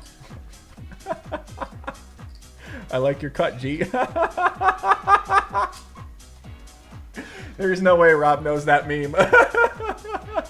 Rob, have you seen the meme where they slap him in the head? No. Okay, yeah, it's like a meme on TikTok right now. Basically, like TikTok. You on TikTok? not really. No, I don't go on there Isn't too that much. for kids? It kind of. I mean, there's all sorts of people on there. Right hand side, another 3-bet. Jack 5-4, 2 spades. See what Daniel does. Left hand side, normal C-bet. Ace 10-5. Daniel's gonna be C-betting pretty wide on that type of board as the pre-flop raiser. Right hand side, a continuation bet from Daniel, 2,900. Jack 5-4, 2 spades. Let's see what Doug decides to do. We don't see a ton of raises in position in these kind of boards, in these kind of situations. See a lot They don't fold much, do they? They don't fold much in position to the C-bet. Yeah, especially those small C-bets and 3-bet pots. It seems like they're continuing pretty often in the match so far. Call with king highs, ace highs. They call a lot on the flop. Yeah, I mean, if you have any pair, any straight draw, any backdoor draw, you can kind of float, it appears, and play a turn and see what happens. Here we go, right-hand side, checks it over to Doug. Doug's going to bet E900. Let's see if Daniel does decide to check call. Left-hand side, another 3-bet. Oh my god, it's a huge donation. 4-bet alert, left-hand side, lock in, Rob. Big pot energy's brewing. Daniel folds on the right-hand side, left-hand side. Doug Polk may have had enough of this 4-betting from Daniel. He's already done this numerous times in the match. Doug's in the chain, guys. Here we go. All in! No snap call! Ay, puppy stepped in one. The Supreme Leader takes it down with an all-in. And just like that, he's up to about $160,000 in his stack. Right-hand side, Doug Polk clawing his way back as well, too. I'm puking. You're I puking. just lost I just lost 2.5 times that 4-bet. This is not good to watch it, Rob Young. So Rob Young has action on this, and basically, if Daniel loses 10,000, he loses 25,000. 4-bet on the right-hand side. He must know Rob's got money to lose here. Here we go, guys. Right-hand side, another 4-bet. I mean, hard to go all in here with these stacks. Yeah, I mean, we've seen some shoves at this stack depth. They are pretty deep here, as Daniel does call, as we are going to see. Wow, that's a tasty flop. The flop fight, an action board indeed, Rob. Tied an action board. Here we go, Queen 10-8, 2 clubs, 4-bet pot. They are very deep, $70,000 deep. Neither of them can almost miss that flop with a 4-betting range.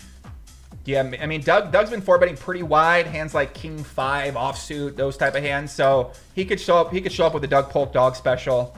But yeah, I mean, in theory, you'd think normal ranges, most people are going to have at least 10 Jack plus or 8s plus. But these guys are showing up with some. 2 overs and a gut shot. Ace Queen, Ace Jack. Daniel's going to lead here, Rob. 1/3 pot, 6,400. Doug's going to be checking back some pretty strong hands in this flop. Doug does call. River's a 4, so the 4th club does not hit. Doug might have a hand like Ace King 1 club in his hand. See what Daniel does. 34,000 in the middle. What do you do with Jack Queen here? Jack Queen's a great question. What do you do with Jack Queen? If you're Daniel, you probably bet it for value. If you're Doug at this point, you get checked to, you probably bet it for value. Daniel feels like he's setting a trap here. Doug Polk bets 2/3. Uh-oh. I smell a trap. Daniel's in the tank. What could he be tanking with here, guys? A 10 worst can he calls here with maybe a 10. Maybe 10 Jack suited, 10-9 suited. Probably the worst hand. I don't think he's going to fold a queen. So he is in the tank. Good bluff. I mean, maybe. You never know. Here we go, guys. $23,000 bet. Big pot here. This is going to put Doug and Daniel very deep if Doug takes this down. Oh, wrong one. What's he thinking with here? I don't know, right? I mean, maybe a 10, maybe an 8. Maybe he's putting him on a 1 club type hand, potentially. Yeah, maybe Daniel does have that 10 in his hand. Maybe 10-9 suited, Ace 10. Jack 10. Yeah, Jack 10 as well. So Daniel's in the tank. He does lay it down. $34,000 pot goes over to Doug Polk as he gets near $100,000. The boys are 200 big blinds deep on that right-hand side now, so we could see some blood, man. Left, we got a donation from Dan Richards for $6.99. Thank you, Dan. Dan said, I'm giving the horn for you. Dan said, why would Doug lean in the into the Lux Box narratives and let D-Negs chomp those Oreos for the rest of the challenge? Well, I think Doug has to lean into the narrative because it's a great way to, generate some interest. It's a great way to, I don't think he wants people to think that he got lucky to win this challenge. So to do that, he sort of needs to make a mockery out of the idea that, I got lucky to win. And I mean, it's like a political thing, right? These guys are students of the game in the political world. So this is kind of what you do. Your opponent says you're getting lucky. You just sort of like mock that as much as you can to make it seem like, oh, it's absolutely ridiculous. You got lucky. And yeah, it's just a good way to generate attention. Get people talking about Kind the of challenge. weird though, because I think these guys text each other, raise the game, kind of seem quite kind of friendly, and then they're kind of Doug's kind of digging on Twitter, and I don't know, maybe it's good PR. I don't know, but I get the feeling they're pretty friendly now, don't you?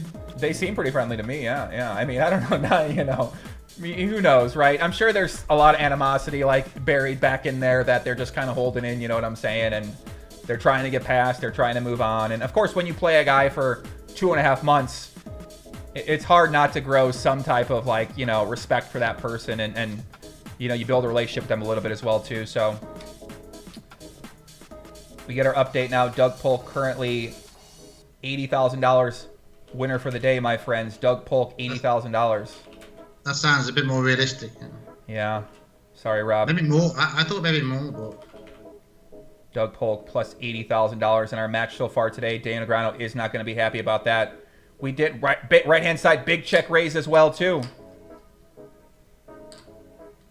So Doug doing that patented Big river check raise, $12,000. Could have a flush, could have a 9. Doesn't think Daniel has either. Of course, Daniel's going to show up with a 9. Some frequency of the time. Obviously, he would have to check back a flush draw on the flop end turn, which isn't very likely.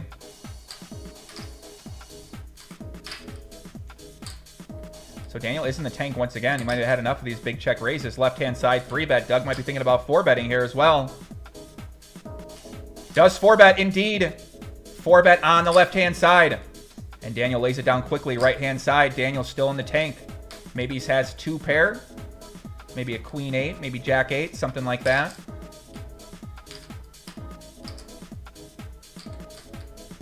He's still tanking down again. So we are seeing these guys tank down a little bit longer than normal in these past this match.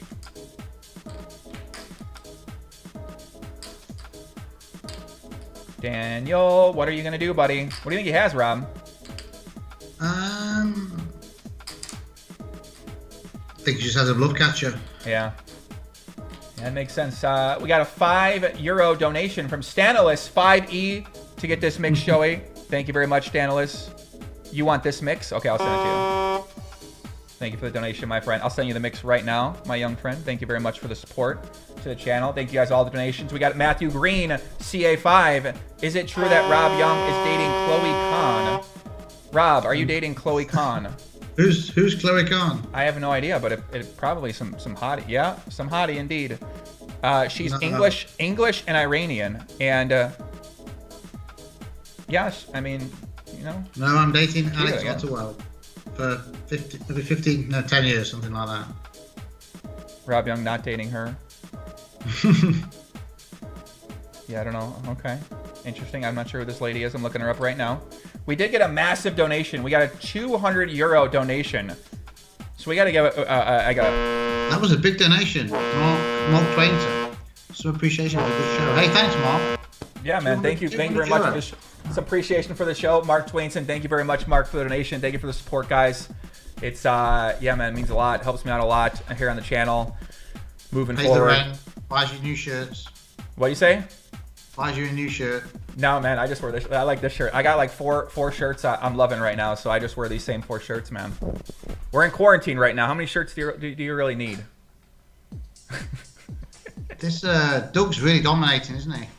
Well, today he's got 171 on the left. He's got 101 on the right. And, yeah, it seems like things... I mean, obviously, he wins that big flip, Rob. So you win a big flip, and you're up 80,000. If you lose that flip, it's even for the match. So, you know, I think it's really easy to look at the stacks and say Doug's dominating. But at the same time, right, we do got to be aware that, you know, you do win those big coin flips. And, of course, they're going to happen, too. But... Yeah, Daniel was ahead before that coin flip, so the momentum could have changed. But momentum's definitely with Doug now. Daniel's folding every time Doug shows some strength. Daniel seems to be folding. Whether Daniel's bluffing all the time, I don't know, but definitely a lot of folds from Daniel. Right hand side, Daniel does not fold. He hears Rob Young. He hears Rob Young saying he folds too much, and he massive check raise ace-9 for Daniel. So Daniel hits that great 2-pair on the river, puts in a big check raise, most likely gets called by a worse ace. And yeah, just I like that. Check raise. It's good. Yeah, I think that makes sense. Check raising there with ace-9. Let me pull that hand up here in our replayer of the day. Is Doug still tweeting? What's this crazy guy saying?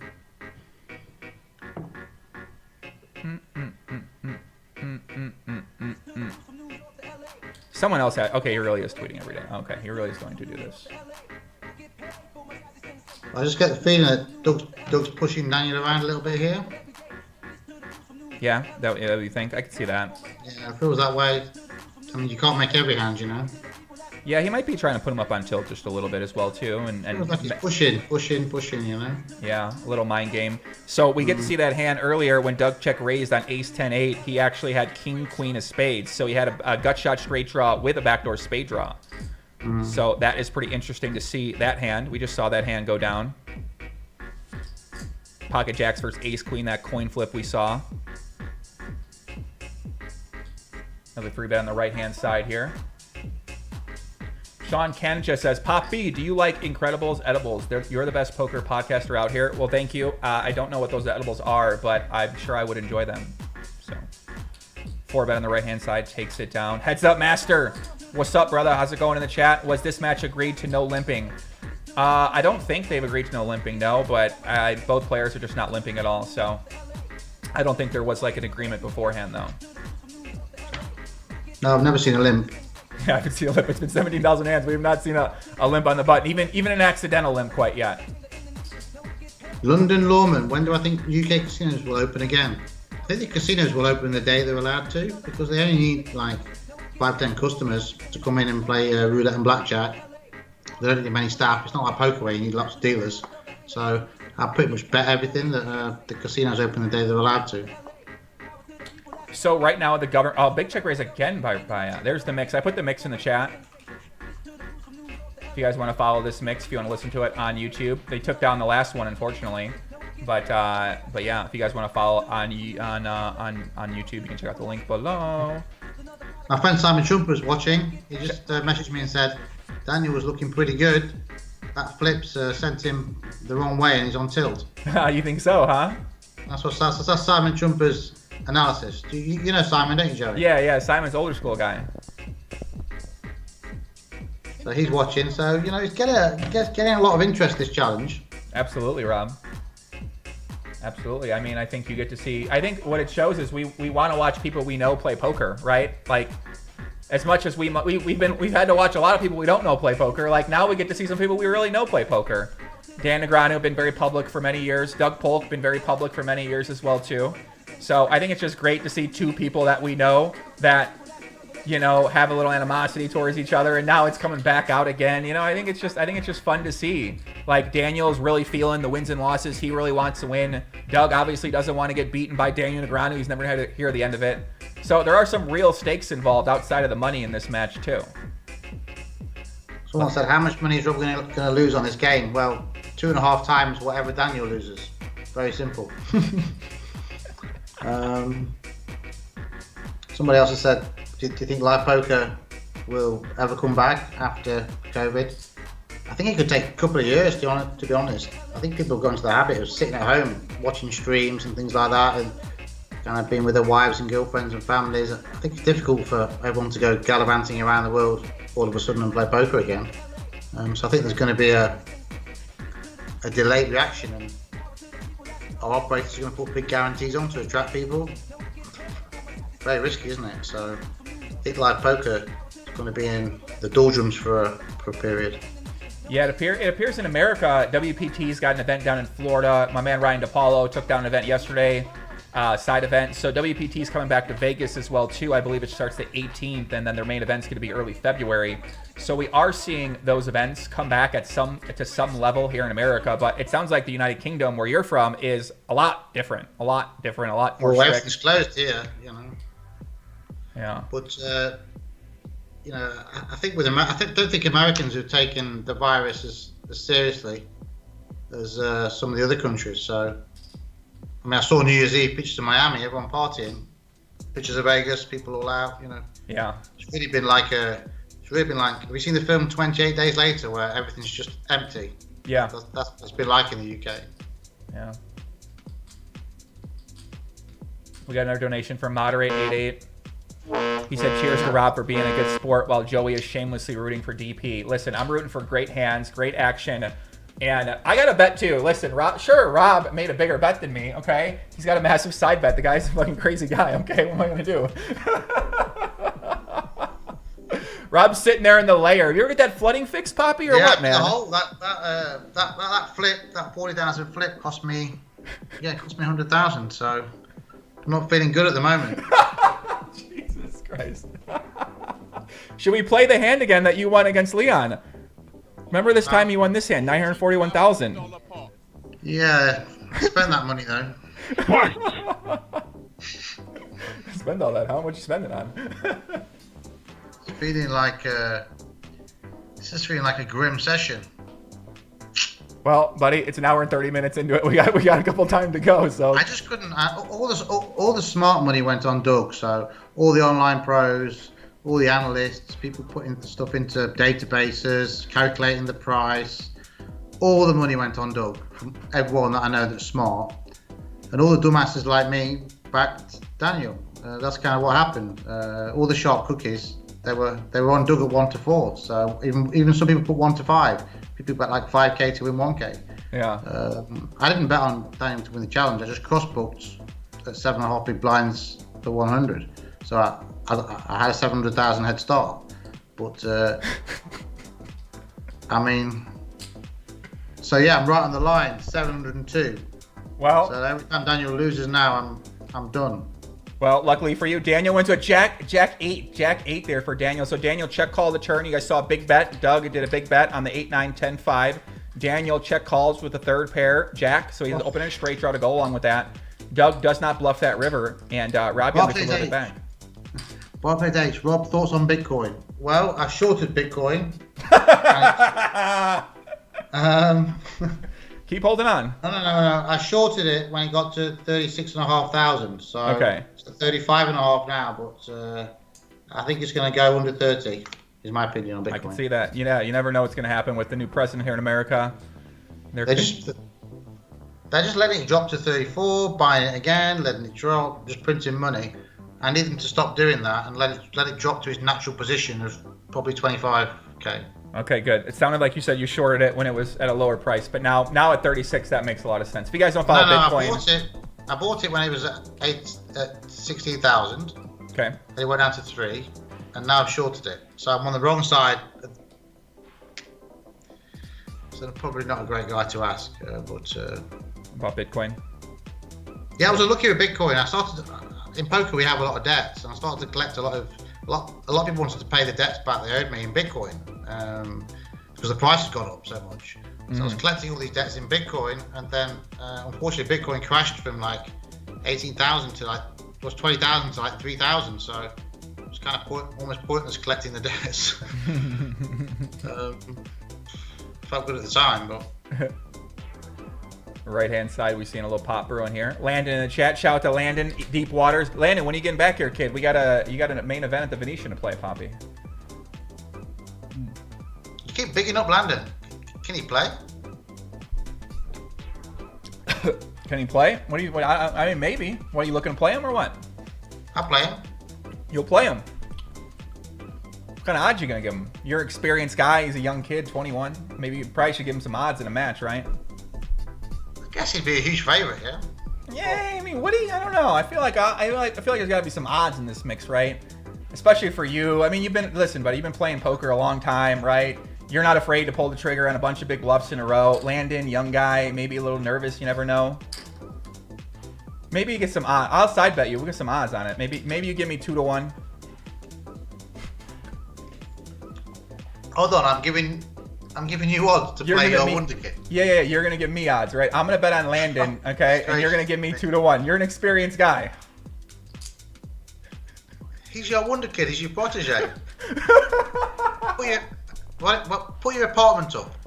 What are you talking about right now? He's your protege. You've got to back him. You can't ask for an amateur businessman like me to give odds. Goodness me. An amateur businessman. Stop it. You told me never to call you businessman, only call you poker player. You're a poker player to me now, buddy. I'm just a guy who plays every now and again. Family guy, hardworking guy.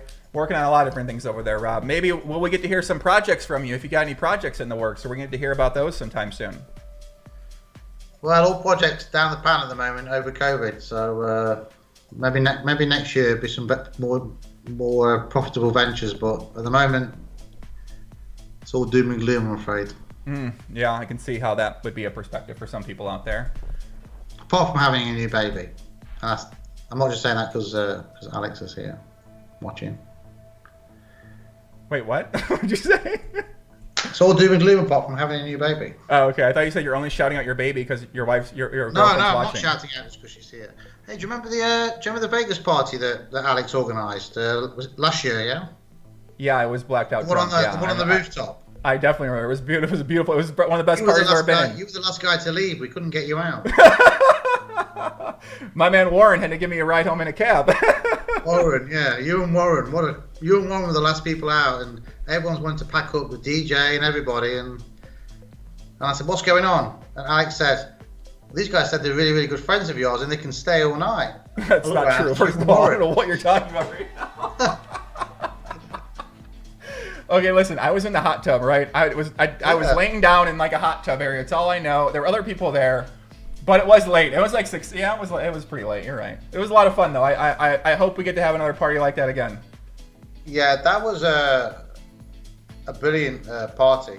It was I think it's probably one of the best parties. We did quite a few parties. One of the best parties we've ever done. I mean, Alex picked the location. She's really good at stuff like that. It was great. Yeah, me rolling around there with I was on another. I was having a good time that night. I was you talking and Warren, the last two guys standing. Thank God he helped take me home. Listen, here's what happened. I'm in the hot tub, right, 3-bet pot right hand side, and I really can't get out of there. I can't really walk anywhere. So I told Warren, Warren, you got to get me out of here, buddy. So he takes me, puts me down to the cab. We're at Caesar's Palace. Takes me to the cab line area, drives with me home, and makes sure I get home. And it's like 6 a.m. too. So shout out to Warren.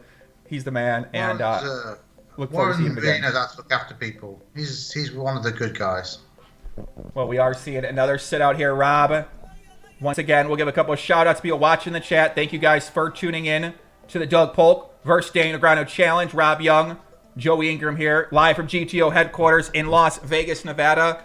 Remember, guys, if you guys didn't go to Rob's tweet, he's giving away a $3K a seat to WPT Montreal Day 1B. You have to guess who's going to win tonight and by how much. So right now you have extra information. Yeah, but you had to put the guess in before the game started, so... What? You're a bit late in there. No, it you isn't. Can't guess it during the game. I mean, what are you talking about? They can't still register now? How about we close it down in 3 minutes? No, it's not fair on everybody else. Okay. So you can't. So don't waste your fucking time, guys. Okay. Yeah. Do not waste your time going there. Jerry, you're a dumbass asking people to guess who's going to win and lose halfway through the damn game. Well, I thought they were getting an edge. Well, it's fair is fair, you know. You got to guess before the game. Listen, buddy, I'm trying to drive some people to check out your Twitter. All right, guys, listen. Let me pull up a different tweet for Rob, okay? I'm retiring from Twitter soon anyway. Why? What do you mean?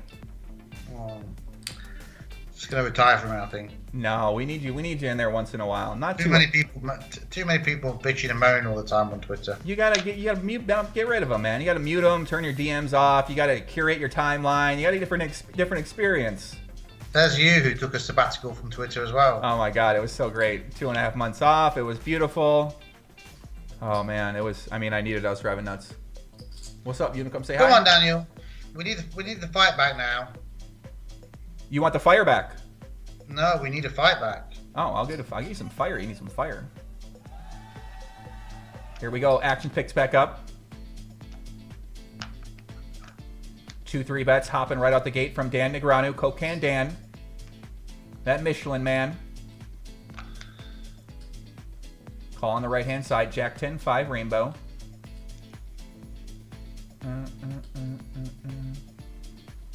That's going to go check. Nostradamus in the chat. Rob Young says a check's coming here if he does. Oh my God, how do you know that? Wait a second. And now it's What's going on here, Rob? How do you know that? Bet 2.5K. Okay, 2.5K from Rob Young.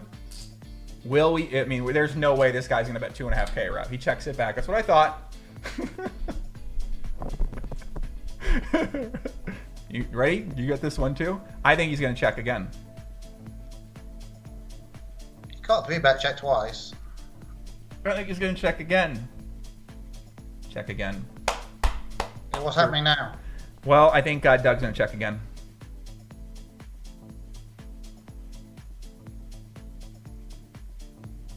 This is like a live poker hand. They're playing so slow right here. So Daniel's got ace high. What do you think Doug's got? I think Doug has 7 high. I think Daniel won't fold ace high, yeah? Maybe, yeah. Left-hand side, we got something brewing. 3-bet pot. Daniel C-bets the flop. Doug calls. 9-10 gets there. Right-hand side, small bet by Daniel. Left-hand side, big bet by Daniel. Daniel value betting ace high, 9-6. Well, there we go. Doug does have 5-9.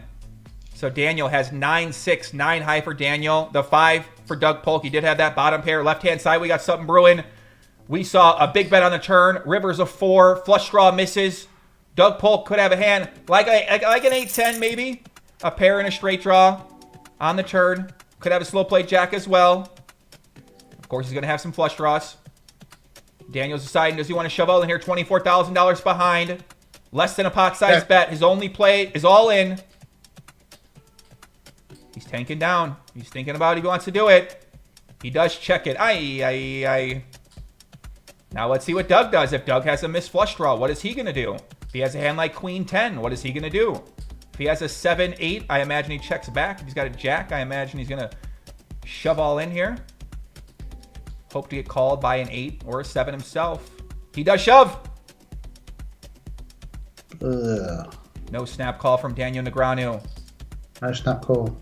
He does lay it down. $33,000 pot goes Doug Polk's way as he brings his stack up to $195 as Daniel Negreanu finds dick in his hand on the river. My fucking beefy sausage just sitting in my hand, and that's all I got. It's just a fucking dick in my hands by the river. Then check the river and Doug went all in. Funny hand. Right hand side or left hand side, we see another 3-bet. King, Queen 4.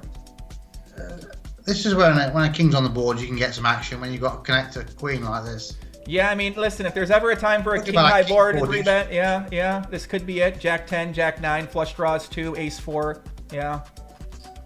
Aye. You know what, Rob? Just for you, we're gonna bring back this graphic, okay?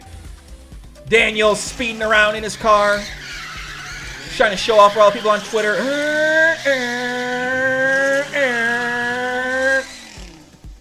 Look at that. Nice play by Dan. Oh, the truck driver, Doug Polk, smashes him out of the way. The orange.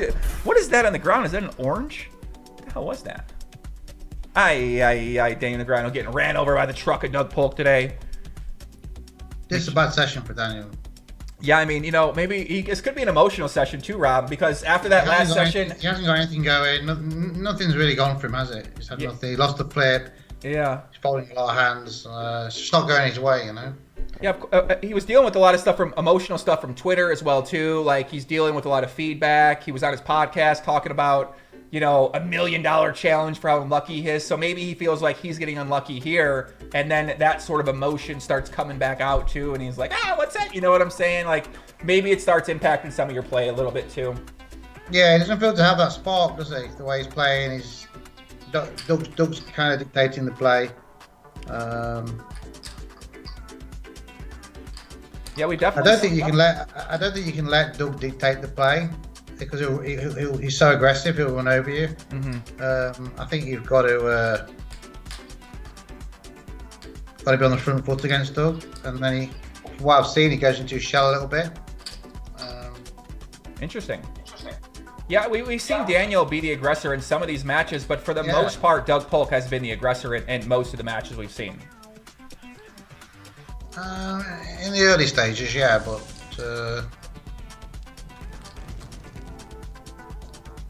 I think Doug's winning a lot of uncontested pots here without making hands. I mean, he's putting big bets in.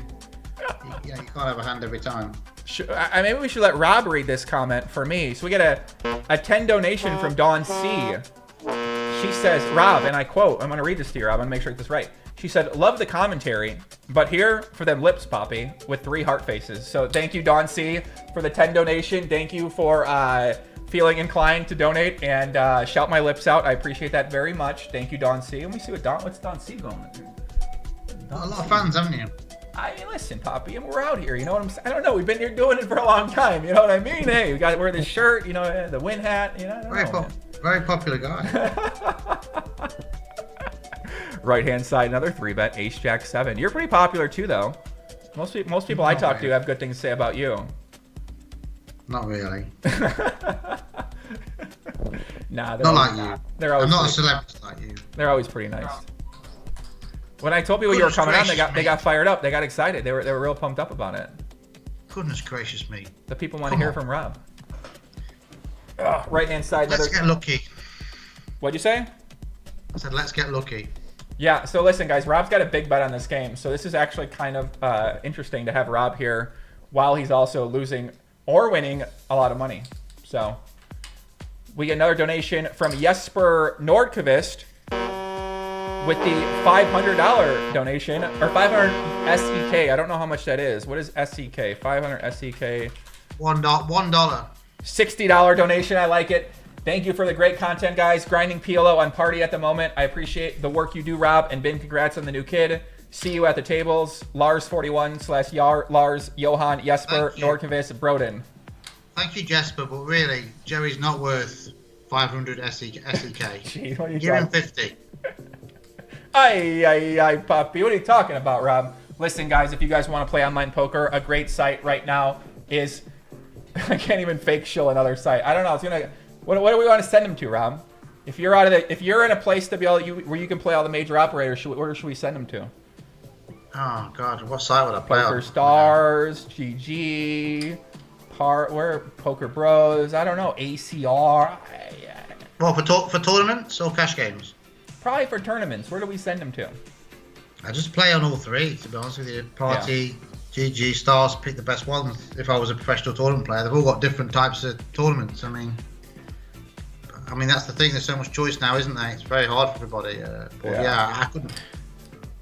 couldn't really say play on Party or play on GG or just play on Stars. I would just kind of pick what I liked. Short tournament, quick tournament. It's... Yeah, it's a good idea.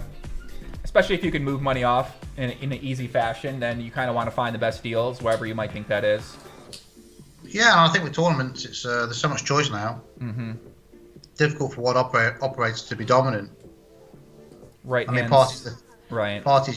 Party's much smaller than playing numbers than GG and Stars, but some of the tournaments are just as good. I mean, they do like 5 million, 5K, and things like that. So they're. I think, but the tournaments on Party are good when they qualify a lot of players for them. Right. For very cheap buy-ins, and then that therefore inflates the field and makes the fields as big as GG and Party. But on a week-to-week basis, GG and Party's tournaments are, without qualifiers, are obviously a lot bigger. Yeah, that makes sense. But yeah, I think Party's tournaments where they do a good recreational qualification program are pretty good. Yeah, I know it's a big initiative for Party is to try to bring the fun back and attract those recreational players with, I know they're after those kind of players, but I know they also have some issues in terms of being able to compete against GG and Stars that makes it challenging for them. Yeah, no. I know, I'm understanding. Close like 100 countries, it's... Cool. We can get into that if you want, but maybe we save that for another episode. Listen, where's everybody out there watching from? I'm from GTO headquarters, Las Vegas, Nevada. Rob, where are you at right now? From Nottingham. Nottingham. And if you've got American people on there, that's where Robin Hood's from. So they'll just know. They'll know. Whenever I go to America, they say, "Where are you from?" I say Nottingham. They say, "Is that near London?" I say, "Well, it's from where Robin Hood's from." They go, "I got it. I know it." Well, okay. Rob, there it is. Okay. Where's everybody out there watching from? I know we got people watching from all over the world. We already got a bunch of donations from people that are in Canada, that are in Sweden, that are in Norway. So very excited to see where everyone's out there from. Give me a little bit of your hometown energy. Eden says, absurd rake on Joey Stars. No, maybe. Andre Spaghetti says, with Warren, it's scary because if you are blackout drunk, he can always come up with the idea and take you to a strip club and KFC on the way home. True story. That's true. Warren is a good host. Yeah, I think Warren's a professional host. He's been locked away in Cambridge. He looks after his parents really well. But I know he's been locked away on his own in Cambridge. So I had a call with him a couple of weeks ago, and he looked like he was dying to get out. I bet he was. Guys, we got a bunch of people in the chat saying where they're from. New York City, Germany, Cleveland. Some people from Henderson here in Nevada. Shout out to Henderson, right around the corner here. That's true. One guy's from Nottingham. Brighton, UK. Nottingham out there. Okay. Cologne, Germany. Okay. Oregon, Melbourne. You always say that these YouTube people in the YouTube chat are rude. I haven't seen one rude comment tonight, Joey. No, they're nice to me. They're nice in my chat. That's why. They're not very nice in other chats, but they're nice in my chat. And yeah, I haven't seen I've got the chat on the left-hand side, and I've only seen people being polite. Maybe someone can just type something really bad in the chat to show me that I don't know what I'm talking about. But nah, they're sweethearts around here. We got a good community of people around here. They're very fun to watch with and talk with. Left hand side, something brewing. This is the first pot above 10k was seen in 15 minutes. Yeah, that's happened sometimes. Maybe we have to summon some big pot energy. Let me summon it. The big pot energy. Bruce 8k bet from Doug on the River. A lot of the draws missed. Flush draws miss. Straight draws miss as well. Puts a lot of pressure on a 7. Even a 10 sometimes. Yeah, Daniel seems to be finding himself in a lot of awkward spots, doesn't he? Mm-hmm. Definitely a lot of tough spots. That's what a good player is going to do to you. Put you in a lot of tough spots. Big pot energy's brewing. We're summoning a check raise from Negreanu, even though he doesn't have ace jack. He can't check raise. Maybe he's got jack 9. Probably doesn't have that either. We talked ourselves out of it. So Daniel thinking about what to call with here. Maybe a 7 as the worst hand he might show down. We got Carolina Lysick. Hello from Ukraine. Watching you with love. Thank you, Carolina. Much love. Another tough spot here. Another tough spot here for Daniel. I mean, he's going to call with a queen, right? Probably calling with a queen. Probably going to call with a king if he happens to have a king somehow. Yeah, with a jack. Maybe, you know, what was it, a 10? I think 10 was the third pair. So, yeah, it's a very tough spot for Daniel. And he does think about it, lay it down. Bob Cobb, what's going on, Bob Cobb? Lewis Grossman, Jim Boy. Ryan1966, 63 Wolfpack, Caden, Andrew, what's up, guys? Nice to see you guys. Much love. Thank you, everybody, for tuning in. Let me know where you guys are watching from. I appreciate it very much. Matthew Linday, sup, Poppy. Lindy from Oklahoma. What's up, brother? Shout out to Oklahoma. I hear there's a lot of action down there in poker. I don't know if it's open or anything right now, so not sure. 3-bet pot on the left-hand side. Rob, the edibles are going to kick in soon. Are you ready for that? Because then you might need to start calling the hands. Do you got another gear in you, Poppy? Can you go down deep and bring something out? This damn game is going down the toilet. It's an expensive stream for me, this. I'm sorry, Poppy. Sorry, buddy. Left-hand side, we see a 3-bet and a call. The guy's not winning one hand. I mean, it really isn't. I'm sorry. This is not looking good, man. You got Doug Polk live tweeting this on Twitter. Here we go, left-hand side. We haven't even seen Daniel Negreanu's team celebrate once today. That means it's not going well for him. 8,200 and a call. Here we go, guys. Pot size bet please left. Have it. Please have it. Please have it, Daniel. Please have King 10. Here we go. Does Daniel have that missed straw? Does he have an ace queen? Maybe a jack queen? Missed diamonds as well, too. Rob's praying for value. He shoves, calls. King 10 for... Oh! 2-pair versus 2-pair. $80,000 pot goes to Doug Polk as he takes down another pot. Daniel with the 10-7. Thought he was riding high, whistling Dixie. Unfortunately for him and Rob. Ay, puppy. Rob is in shambles as Doug Polk loses an $80,000 pot. How did that happen? It's two ounces, isn't sausage it? in my hand. Wow. Fucking beefy sausage 2 ounces just sitting in my hand, snack. and that's all I got. Just a fucking dick in my hands by the river. Okay. And Doug comes out to dance a little bit here. Is that Doug on there? This is Rob Young right now, guys. What is happening? Just a king? Just no words? I would have phoned. That's Matty, yeah? Where'd you pick that one up from? Tell me that doesn't look like you right now, Bobby. Look at this. Just a king? Just no words? I I haven't would've seen phoned. Matty for ages. You guys have that same look on your face, too. Ay, puppy. How's the guy have King 10 there? Wow. What a hand, guys. Let's pull this hand up on our replayer. So, guys, listen. How does that happen? I mean, what? Run that damn hand again. Was it raise? Raise? Rob's on jump off the bridge watch right now. So Daniel 3-bets to 7-10 offsuit. Ay. 3-bets 7-10 offsuit. 7 offsuit. He's got the bottom pair. Not a bad flop, Rob. He c-bets. Doug has King 10. He calls. Turn is the 10. Daniel bets big again. Doug could raise, could call. Decides to just call. River's innocent looking 4. Everyone's feeling great about their hand. Daniel ships it in 25,000. Doug snap calls King 10 versus 10-7. And just like that, Daniel Negreanu is an absolute shambles as he is probably livid right now with this hand. Aye. Do you want to hear this expert Simon Trumper latest analysis? I would love to hear. Doug is controlling pot sizes now to protect his lead. And yes, he's also bullying a lot. With oversized bets on the river, the whole rhythm has changed after the 50-50 flip. I don't like Daniel's chances. Thank you. We have a great opinion from Simon. He does not like Daniel's chances on this match. He's been playing poker for 92 years. That's his analysis. I mean, I agree. You can't argue with the guy, can you? I agree. This is not going good. Daniel Negreanu. Rob, should I tell you or no? Left-hand side is straight for Doug Polk. $14,000 pot. Should I tell you? I'm going to put the total, how much Doug is up, okay? Yeah. No way. I'm sorry, buddy. You're joking. $180,000 current up for Doug Polk, we're being told.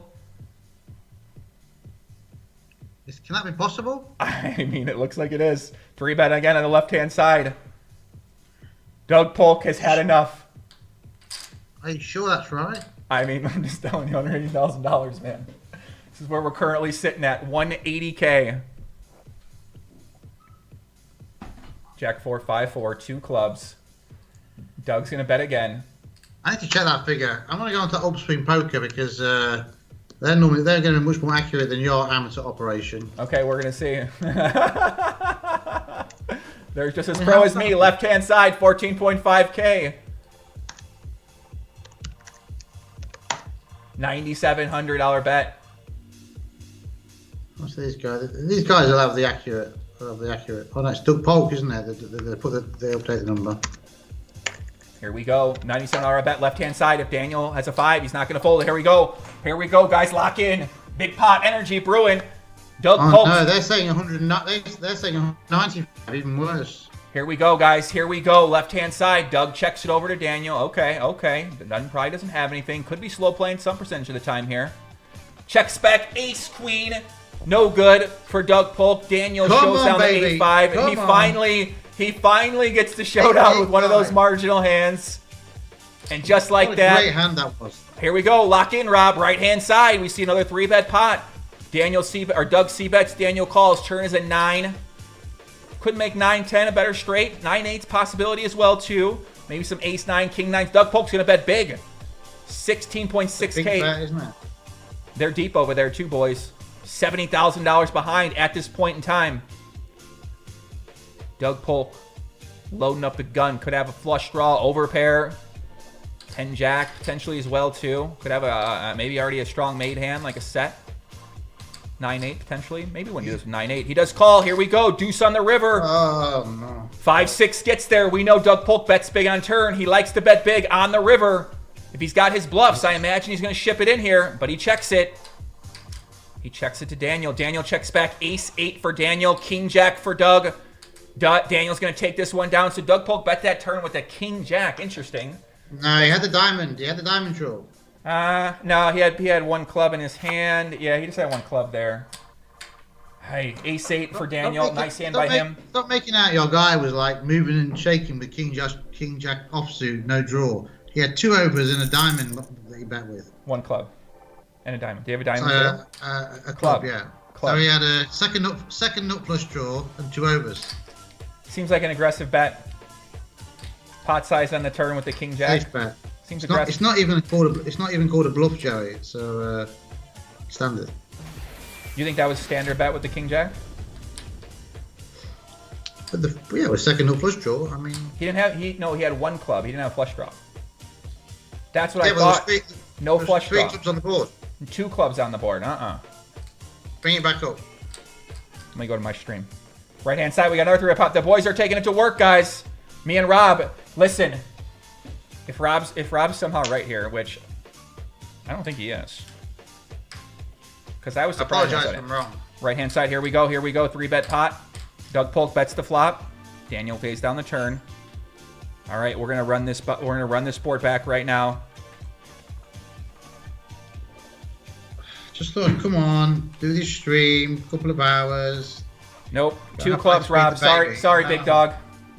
I'm deep in pain. Yeah. Sorry, buddy. We're with you. All right, let's pull it up here, Rob. Here you go. 9, 8, 4, 3 was the board. 2 clubs. 2 diamonds, I agree. It was a bluff there. I agree. Yeah, Apologies. it's okay. King Jack. I can't even read the board. Rob's distraught right now. Rob's distraught. Left-hand side. Here we go. Pot size bet. Don't worry, Rob. Hey, you know what, Rob? I think you're gonna make a comeback this session. We're gonna turn around and we're gonna root. 9 deuce, full house, backdoor full house for Doug Polk on the left-hand side. Wins another pot. He's up to $256,000 on the left-hand side. And this is not looking good for Daniel Negreanu.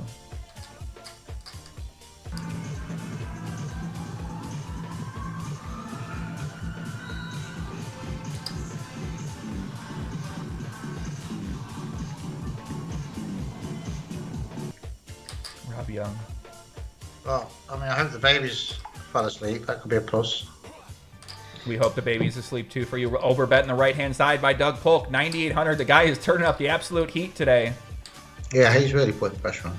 Yeah, this is pretty. The guy is the guy's playing with a little bit of edge to him today. It feels like.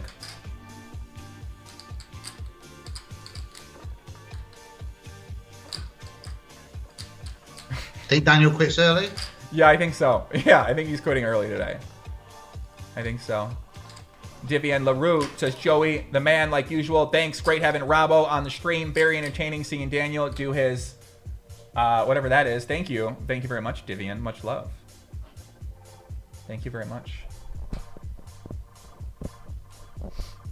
Nothing brewing here, guys. You know what the worst thing about this bet that I've had? I bet against the pros, the online pros, with all their data and all their analysis. And hate paying them. You bet against the online pros in this bet? Pros all wanted Polk, didn't they? And Yeah. all us guys, you know, we're nostalgic. So you thought Daniel could do it? Well, I thought getting a 700,000 head start was a step in the right direction. Yeah. I could see that too. Did you have it up until? Did you have it for the full? What if they stopped at 12.5k hands? We just settled pro rata. Oh, okay. So it would have been 350.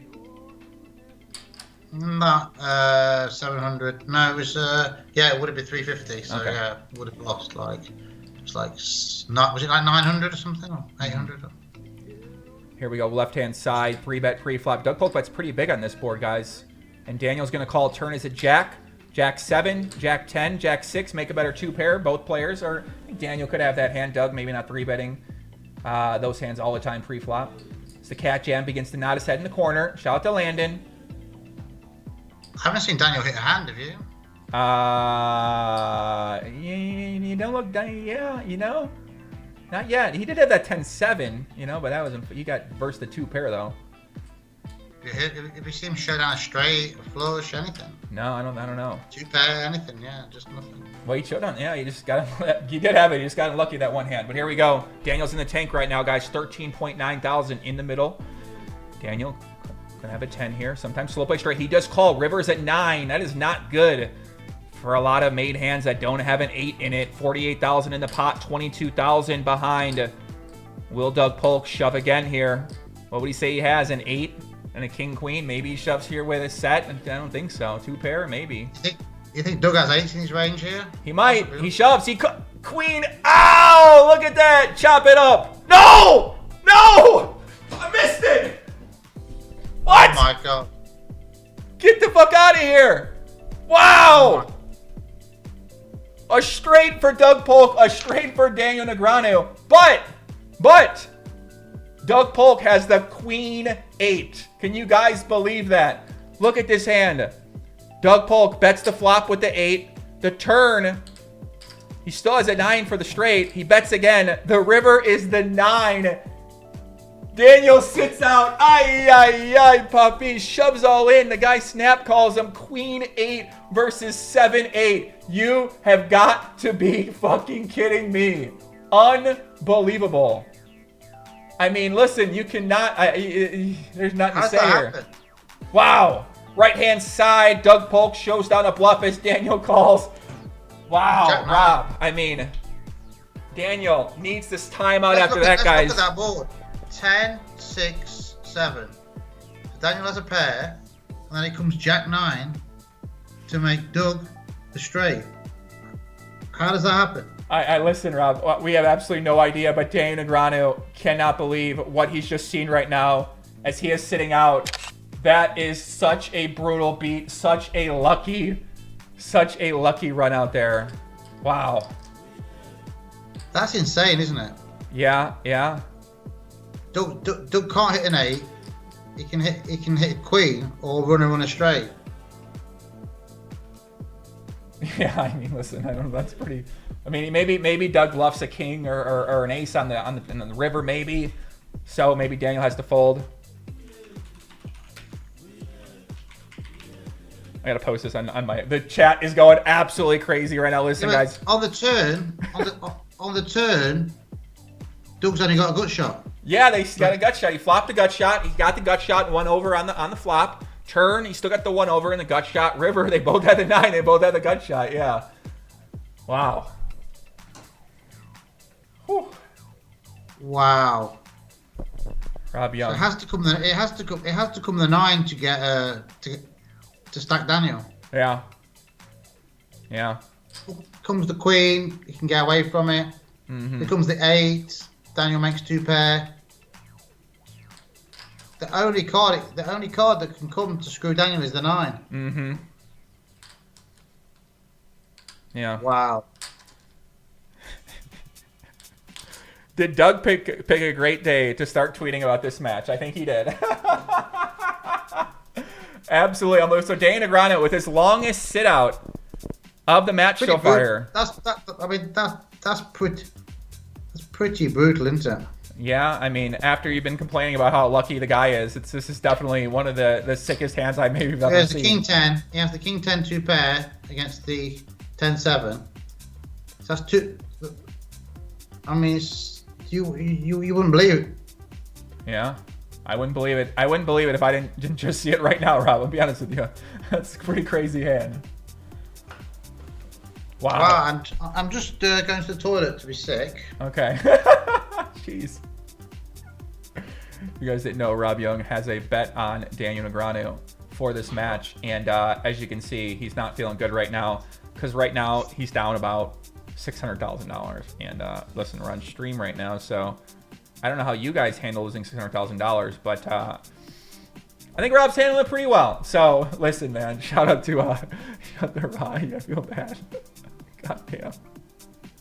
The guy's not doing well. Aye, maybe. Sheesh. So Daniel not running well today. Doug Polk on absolute fire right now as the guy's just killing it. Can't be stopped. What is happening? Just a king? Just no worries? I would have called it.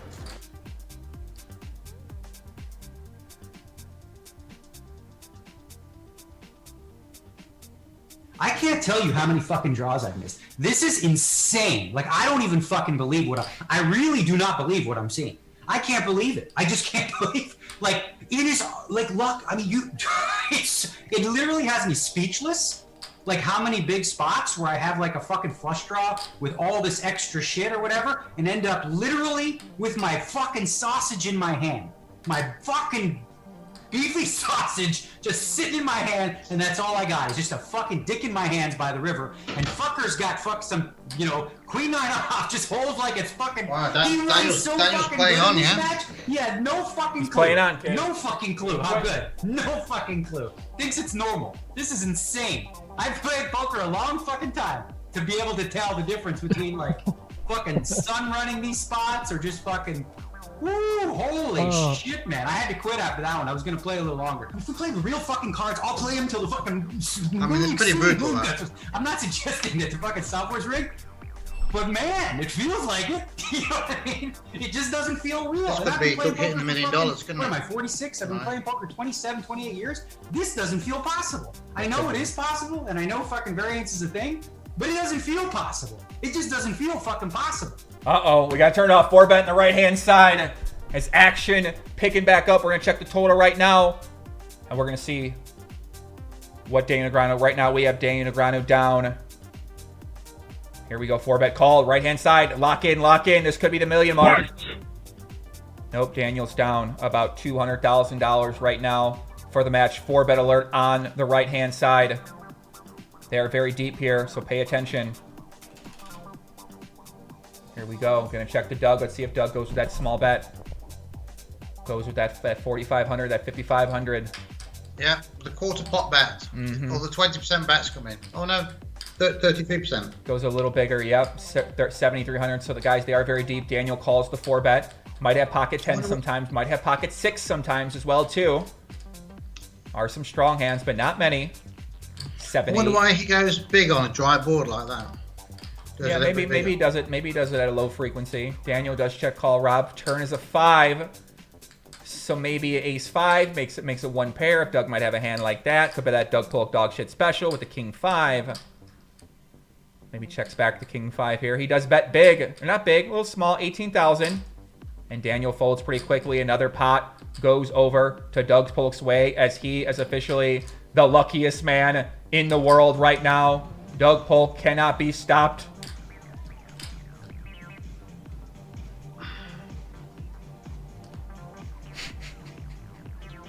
The guy cannot be stopped right now. The man is a Brinks truck driver. Rob is texting the bank asking for a loan. Bank, hello. I put money on Daniel Negreanu against Doug Polk. I'm not sure, Please I'm not send me sure some. what the bank does loans for that. What kind of rate can I get on this? It's a long match. It ain't over yet, Rob. You still got time. Wait a sec. This match, you know this match, it says that match has 8,000 more hands. Yeah. A lot can happen. Yeah, that's not- true.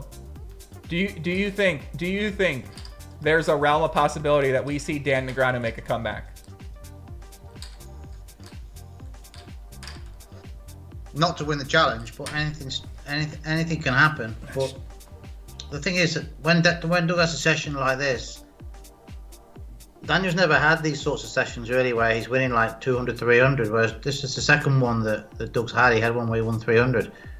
So it's tricky. I mean, it's a tricky spot. I mean, Daniel's gonna finish this session, and he's gonna look at the hands. He's gonna say, "I lost a flip. I never hit any hands, and I got cooler with the 2-pair versus 2-pair, and I got cooler with the 8-7, the cut shot on the end. I mean, it's going to point to that, isn't it? You know. Yeah. Big overbet on the right-hand side. They are deep once again, over $80,000 deep at the current moment in time. Doug Polk 3-bet pre-flop, bet small on the flop, goes with an overbet on the turn, telling Daniel Negreanu, "I've got a very, very strong hand." Raise all in, Polk set. Oh my God! $173,000 pot goes What? Doug Polk's way as Dan Negreanu had to have been tilting a little bit there, guys. That was absolutely crazy. Dan Negreanu shoves it in with the 7-5 for over 200 big blinds, and he loses a $173,000 pot. What the hell Wow. just happened there? He's got the pair in the flush draw.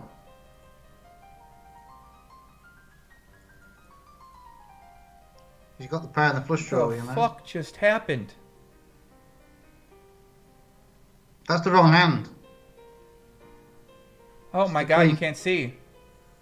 Guys, what is going on here? Look at this.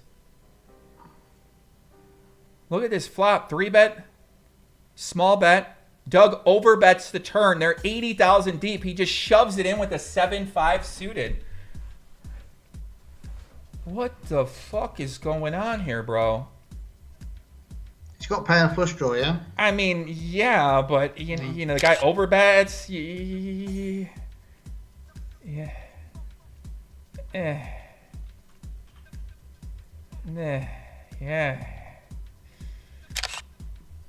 Yeah, that's something right there, buddy.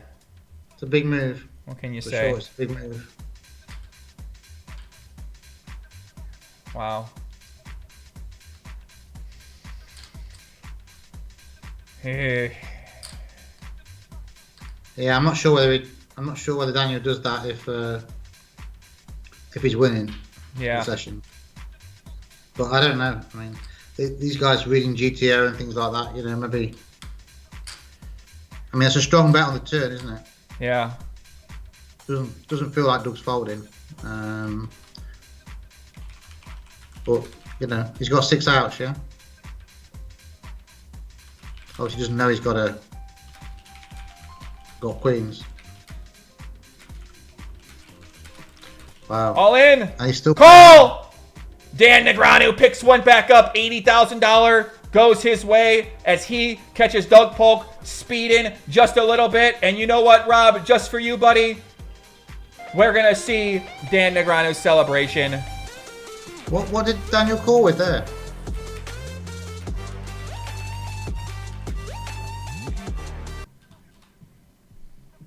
What I missed that. What did Daniel had call Jack with? 8. Daniel showdown Jack 8.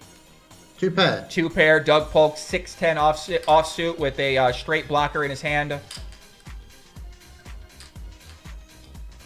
So just like that, Daniel Negreanu takes back a little pot himself as Doug Polk gets out of line. Caught speeding, so he's got a little bit back there, but still, he's still reeling from that massive hand that just took place. Just for you, Rob. We gotta play the truck driver. Ay, ay, ay.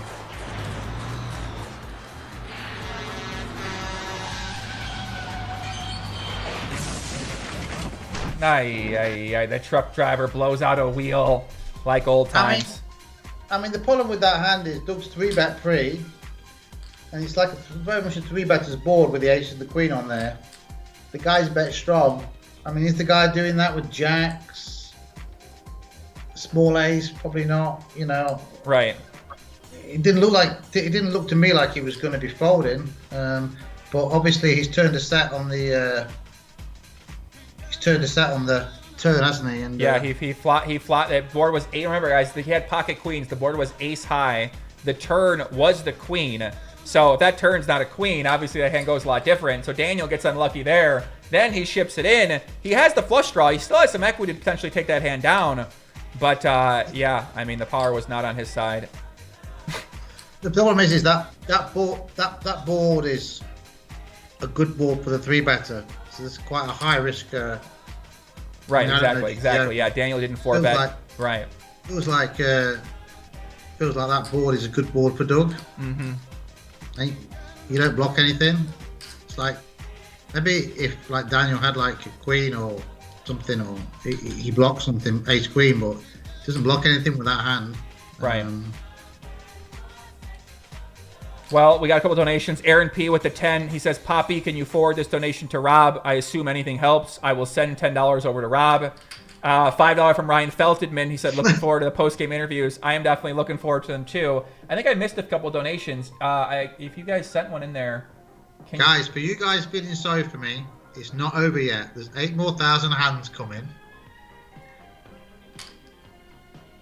So you're saying they should save that for later? What are you saying? Save it for after the game, and then how many people are watching? 3,000 people? We got about, let me see how many we got tuned in right now, big dog. We got 3,700 people watching live from all over the world, Rob. Good. So if everyone sends me $250, something like that, okay, I might be okay. But don't send it yet. Wait till the end of the game. But thanks anyway. If you guys want to help Rob Young out, send him $250 at the end of the match, but don't send it to him yet. As he said earlier, he's got a big bet on Dan Negreanu. Every amount of money Daniel Negreanu loses over $700,000. Rob said he loses 2.5 of that. So he is essentially playing with Daniel Negreanu right now as we're here. And Rob, we got an updated total for the current results. Are you ready? Yeah, I'm really looking forward to it. Okay. Current total for the match, my friends. Doug Polk, $250,000 up in the green today. Yeah. So I've lost 625, yeah? Yeah. Yeah. Yeah. Happens. Yeah. Think about you. Think about if you gave me 600,000. What and said, Poppy, make the best poker content you can. Think what I would have done with 620. Think what I would have done with 625. What are you talking about, right? And we might have poker on the map right now in America. I'll go find the most popular Americans out there, and we'll get them playing some poker.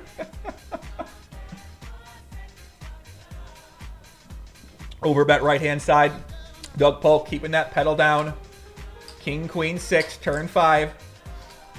As we see them often overbet on those high boards. The thing about gambling, Joey, is you can't just count you can't just cry about your losses. You have to take it on the chin. That's true. That's true. You have to be a good winner and a good loser. As Bill Perkins flies by in the Daiwood Zero Jet, coming to see his action. His bet's not looking good either. Rob, have you got a chance to see the Daiwood Zero Yacht? Have you seen that yet? No, I haven't seen it. No, I want to go and see Bill. Obviously the COVID thing. I mean, Bill's a great guy. Yeah, he's got his own jet here, the Daiwood Zero Jet. I mean, that's a really cool book as well. He's got the Daiwood Zero book. We got that right here. I mean, Bill was actually the first guy when everyone was saying this coronavirus is like flu and all this sort of stuff. Bill was the guy that put an analysis on Twitter and said exponential growth of the virus, and everyone was saying it's just like flu, it's nothing, and he was spot on from the start. Absolutely nailed on about this virus. So I know Bill can put a few crazy tweets out every now and again, but in terms of like things like that, I think the guy's just absolutely nailed on, you know. Yeah, I think he's very sharp about a lot of things, and did a full analysis showing the exponential graph, what the virus would happen if the R rate X, Y, and Z. And like people were replying saying, "Oh, shut up, Bill. Blah blah blah. You stick to your buying oil or whatever you do."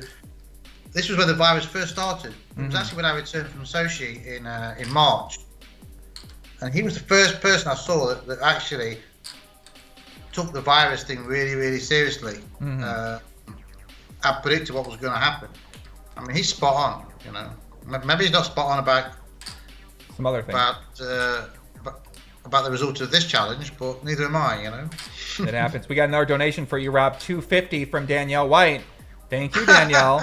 $2.50 goes to Rob Young for his charity as he attempts to get even for the match. Shout out to Danielle.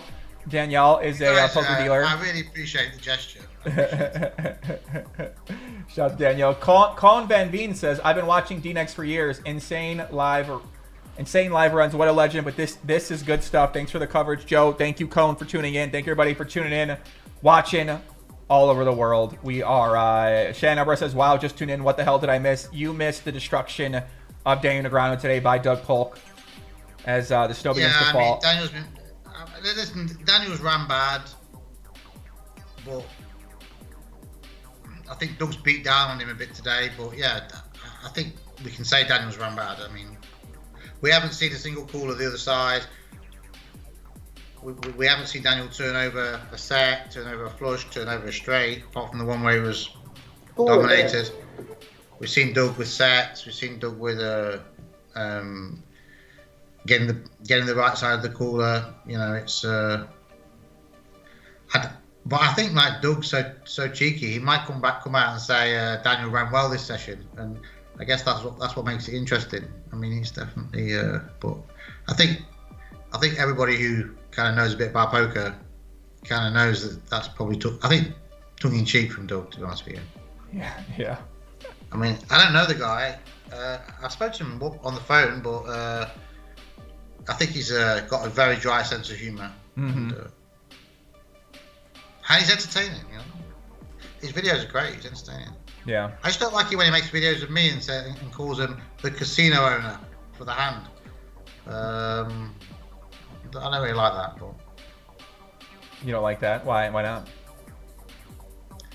Oh no. I guess why saying the casino owner against the pros, like insinuating, you know, the big whale fish and blah blah blah. You know. Yeah, I see what you're saying. Yeah. Bill Perkins, Daiwood Zero Yacht, taking up Rob's space right now, making a quick appearance. Hopped off that jet. The yacht's better. Hopped off the jet, now he's in the boat. And this guy just said, do the cat jam. Okay, it's been a bad night. I'll do the cat jam. You want to put the cat jam on? You want to do a Okay. little cat jam with us? Okay, cat jam. It always makes us feel better. Does that make you feel better, yeah? You gotta believe, buddy. You gotta believe you feel better right now. I believe. I believe we feel better. Is Google lying when they say Matt Kirk is worth over 400 million? I think the only way you can find out how much Matt Kirk's worth or anybody else's worth is if they told you and they were telling the truth. I think some people are probably worth a lot less than people think, and some people are worth a lot more. Makes sense. I mean, Matt's a very private guy about his finances, so I'm pretty much sure he wouldn't tell anybody. Okay, nice answer. I like that answer. Okay, we don't know how much he's worth, guys. Listen, we don't know. Is he worth 400 million? We don't know. No one knows how much anyone's worth. I mean, that's true. That's true. Right hand side, 3-bet. 4-bet. Here we go, guys. Doug Polk with another 4-bet as the edibles begin to kick in here at GTO headquarters. Brock Nixon, no stop loss, Brock. We don't do stop losses. That's for traders. He says no step losses. Those are for babies. Okay. For traders. Here we go. 4-bet on the right-hand side and a call. King Jack 6. We know crazy things happen in 4-bet pots on king high boards. Left-hand side, 3-bet. Take it down. Let's see on the right. King Jack 6. Doug Polk, 4-bet once again. Feel a big pot coming here, boys.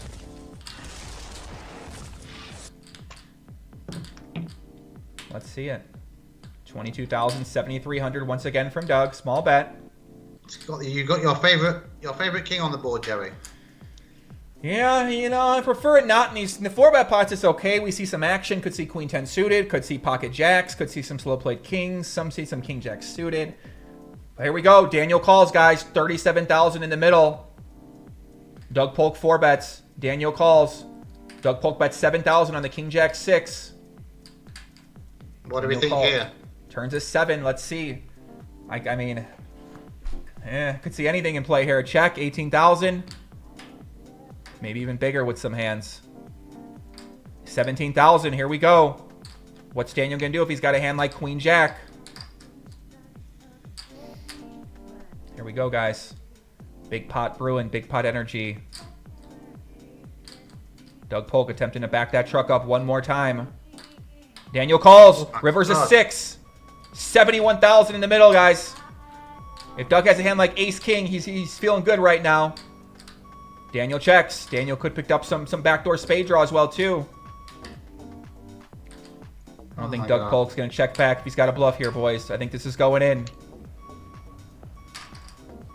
Maybe he's got a Queen 6. That'd be sick. Queen 6 of clubs. Doug's in the tank. Making Daniel sweat this one out. All in. No snap call. Ace Jack versus Ace 3. Dan Negreanu does indeed call with the Jack. He takes down a $140,000 pot just like that. What a hand. Doug Polk blasted off. Ay. What did I just see there? What a hand there for Daniel Negreanu. Ace Jack. So indeed he did have that Jack. Oh, he had Ace Jack. Oh, I thought he called him with Ace High. My mistake. Yeah, of course. Yeah. So King Jack 6. Check call. Ace Jack. Turn is a 7.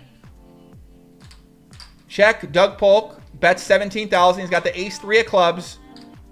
Daniel check calls. River is the 6. It's 33,000 to call the river with 71,000 already in the pot. He thinks for a little bit and then calls with the Jack. Doug Polk, Bad hand, Poppy. He loses a 77, what was it, 71,000? Yeah, remember $80,000 pot. Very nice hand there by Dan Negreanu. And Doug Polk blasted off. We see Doug Polk making these big bets all the time, Rob. He's got to show down a bluff at some point in time, and that happens to be the hand where he shows it down. Not always an easy call with a king on there, is it, as well? King, I mean, you're not happy about it, but you're calling with a king And ace jack, queen jack, maybe the worst jack she might call with. Maybe, you know, feels frisky with worse, but I don't know. Left-hand side, we see a big check raise on the turn from Doug Polk, or we saw a big raise. Not a check raise. Daniel bet, Doug raised. River is a 4. Flush is possible. King, queen is possible. 28,000 in the middle.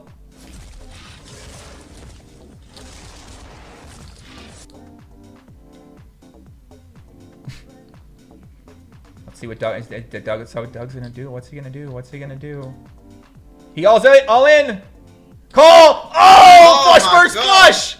No! Doug Polk up to $344,000 as he flushes Daniel Negreanu. Can you believe that? Ay, ay, ay, papi. What a hand right there, guys. Wow. Let's pull that one up in our replayer. So just like that, Daniel thinks he gets a little momentum back on his side. And Doug Polk, flush over flushes. What an unbelievable hand here, guys. Let's go to the replayer here. Sponsored by Dilate Zero. Or Chipotle, whatever you want. Check call, queen, check raise with queen 5. Okay, Daniel check raises queen high flush draw. Doug has the king high flush draw.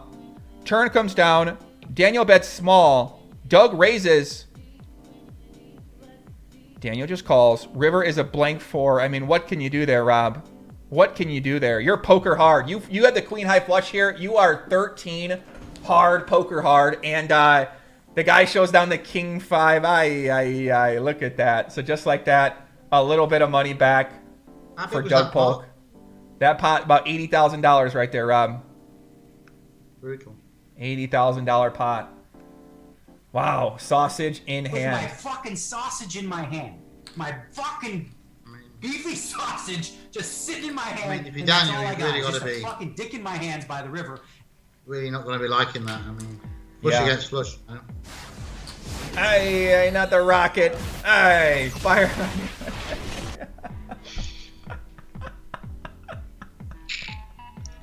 What a turn of events, guys. This action's crazy. I mean, this matches have been pretty nuts, man. Some sick hands going down here. I mean, what can both players say about this? This has been such a crazy session. $300,000 on the left-hand side for the supreme leader, Douglas K. Polk. Right-hand side, Kid Poker, Dan Negreanu, $136,000 himself. Not bad. But he's got a lot of work to do here, boys. Left-hand side, another 3-bet pot. Daniel's going to bet the turn, 9,600. Saying he could have a 9.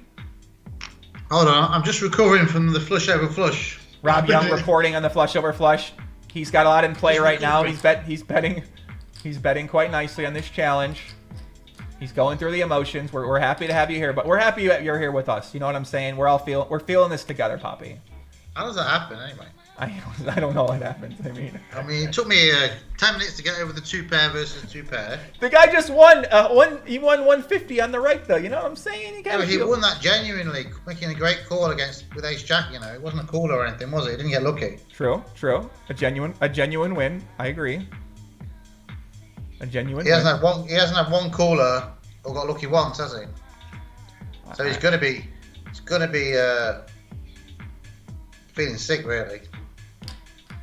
I mean, he's probably gonna be feeling sick when the flush over flush kind of hands happen. So yeah. Wow. He's got to be asking himself what he's done wrong. I mean, that's what you do in these kind of situations. You're kind of wondering, like, am I doing something bad? Am I out of line? Am I playing wrong? Like, what exactly is going on? Yeah, it's real easy to get inside your head, but I think experienced players like Daniel, you know, I mean, people have been around for a long time. You can be tilting and be emotional, but at the same time, realize, like, hey, this is an incredibly sick run of hands, right? Like, this just happens. It is what it is. But kind of how he came into this match. Started off with the flip. He's had the straight over straight, flush over flush, 2-pair over 2-pair.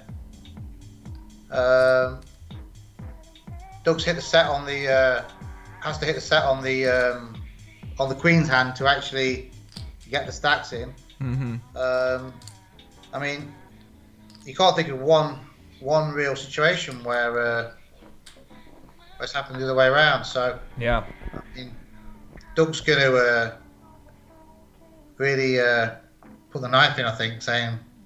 Well, right now we got Daniel ran well this session, but I mean, yeah, and that's fair enough. You know, banter and winding people up, it makes it more spicy. You know, and it's the way it is. Rob Young going through the motions over there. Doug Polk currently up about $250,000.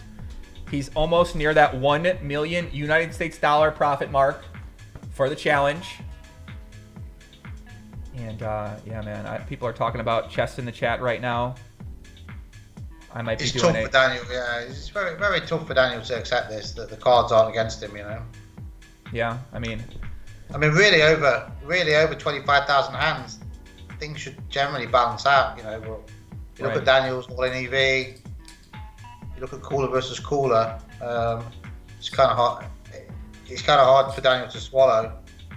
Bearing in mind he's playing a player that should be better than him anyway. I mean, to win this challenge, Daniel needed to get lucky because he's playing against a better player. Whether he catches him up towards the end, separate. But overall, he's going to be losing over 25,000 hands. So Daniel needed the opposite to happen. He needed no coolers. He needed to all in EV to be in his favour to win. So it's like a double whammy situation. And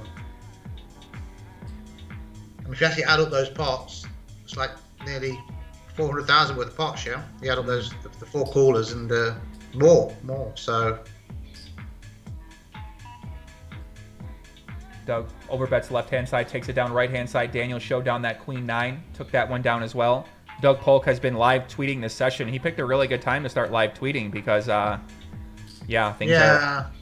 I think if it was like a personal friend of mine, you know, let's say if I was playing against you and we had a bit of a challenge and we were banter between each other, right? I could see myself doing the same as Doug, but on the basis that they're maybe not the 100% best buddies, you know, Doug is probably going to touch on.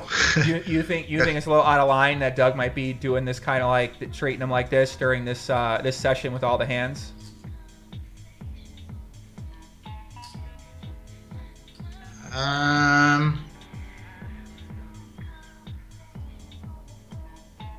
If they're personal friends, I don't think it's out of line. Right. If you've got that relationship.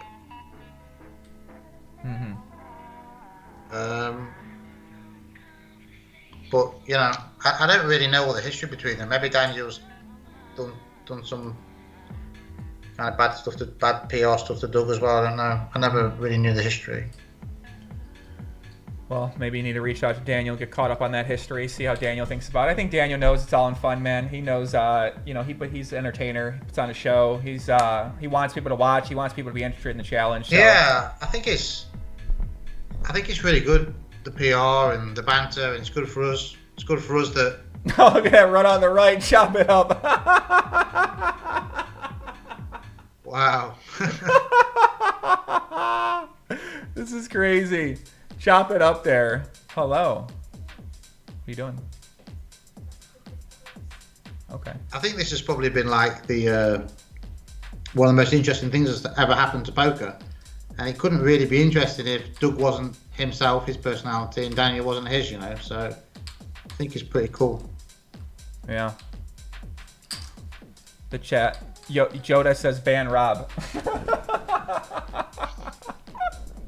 Ay, papi. Ay. Listen, maybe I'll do a little dance for you, okay? It's quite interesting when two people supporting two different soccer teams. They always see what to do. Ring dance. This is run good dance. Let's go. We're trying. We're trying to reverse it. Maybe I need to change my hat. Hi, gentlemen saying, can you get party poker back in Tunisia? My friend, the Tunisian king, I wish that people could play online poker all around the world against each other. But fortunately, governments, regulation, big companies, they kind of make these decisions. Or you could play on Poker. Poker Bros has everyone, right? Yeah, but they're not allowed to market, are they? So they can never kind of really get everybody, you know. So yeah.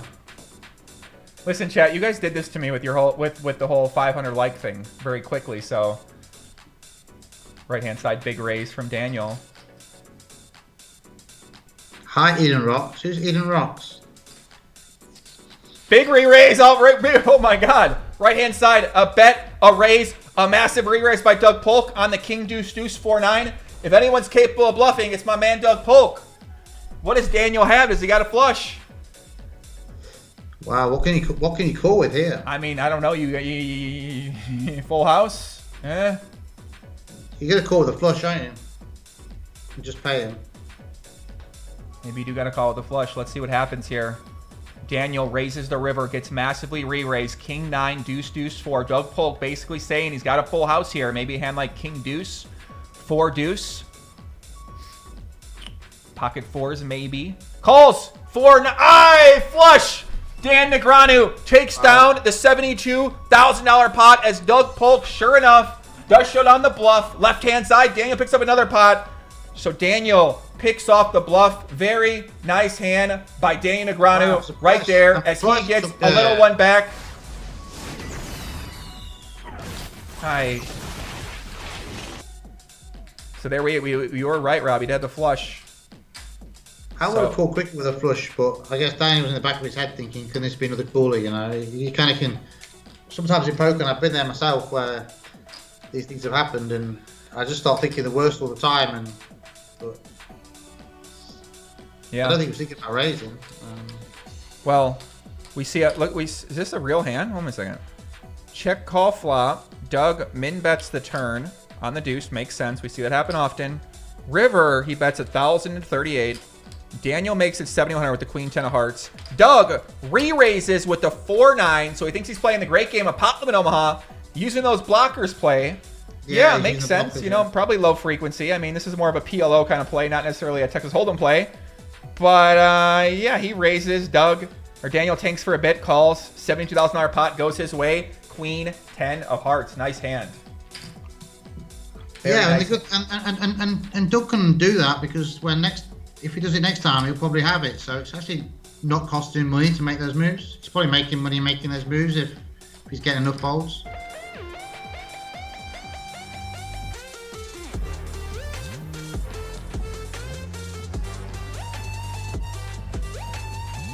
You know, I mean, Doug's so aggressive on the river. Every time he tanks, you think he's going to go all in. I mean, you push you under a lot of pressure. Yeah. I mean, how many times is he bluffing? He seems to be bluffing a lot. I mean, he's already been shown down many bluffs. It's just that how do you adjust to that? You know, are you going to start?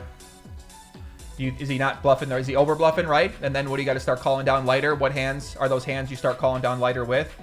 That could be a challenge to figure out. And maybe you just assume he's bluffing the right frequency, so you haven't necessarily studied what extra hands you might be calling with in certain situations.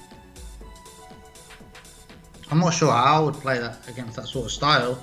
Mm-hmm. It would depend, but certainly you can try and you can try and induce the bluff, I guess, by betting a bit smaller, or you know, if you want to stop him doing it, you can. And you're not sure where you are, and you're probably going to fold. You can bet a bit bigger, so he's got to put a bigger raise in. So I think if you made your mind up, you're going to fold. You could also just check call as well, you know, and pick up other bluffs by check calling. But I mean, these guys are playing with all sorts of ranges, and they're basically trying to emulate what a program output tells them to do. So, yeah. You know, that's sort of how they're trying to basically. They're not trying to say, okay, how. We're probably thinking about that. They're saying, okay, what am I supposed to be doing in this spot? What am I approximately supposed to be doing in this spot? Someone like me is just thinking about playing every single individual hand to try and win the pot, right? Which is probably get carved up by these solvers and things like that, you know. Mm-hmm. Yeah, I mean that's what they say would happen. So if you try to play, if you're not balanced enough, then against the best players, you're gonna be able to get figured out. I mean, once you have statistics, it makes it easier. Now, if you don't have statistics, it's not as easy. It looks like Doug Polk I think Doug Polk might be quitting the match, actually. Really? Left-hand side, he tried to type something, and usually that's indicative of they're going to be quitting the match. We're at the 3-hour mark almost here, so we get a lot of time. Hey, Stu Gotts, having 2 kids, it's definitely difficult, but it's great to have 2 kids, especially a boy and a girl. My girlfriend's actually upstairs now having a crisis. the baby won't get to sleep. You're So having a crisis right now on stream while you're also losing a bunch of money. yeah, she probably wants me to go upstairs and take the baby. So maybe it's not a bad idea if Doug's quitting. Do you want to go? Do you want to go up there? Of course. You want me? You want to go ahead?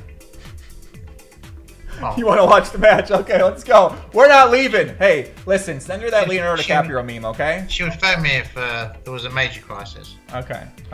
Just send the meme. Just send that Just Leo a meme. You ever seen the Leo? You never seen that Leonardo DiCaprio meme?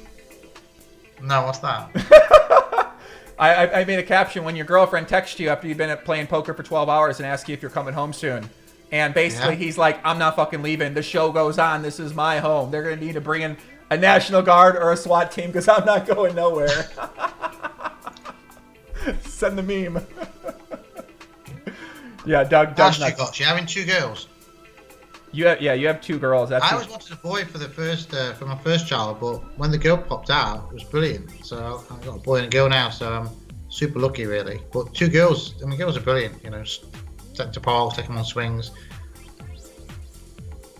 Hopefully the boy turns out okay. I'm getting him on that Pio solver ASAP. We need him with the pile solver, Poppy. We need him in there studying early.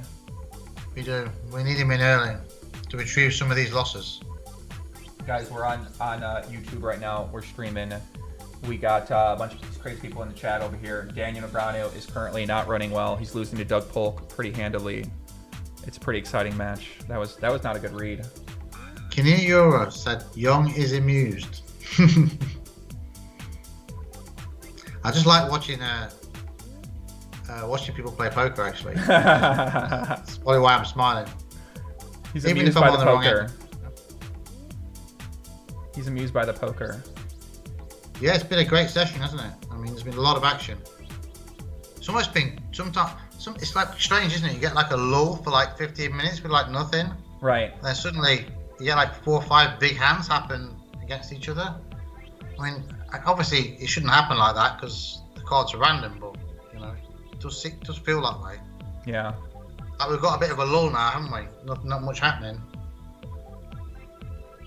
Yeah, during the lulls, what you do is you just you talk to the chat a little bit. You have a heart-to-heart with them, Rob. You want to have a heart-to-heart with the chat?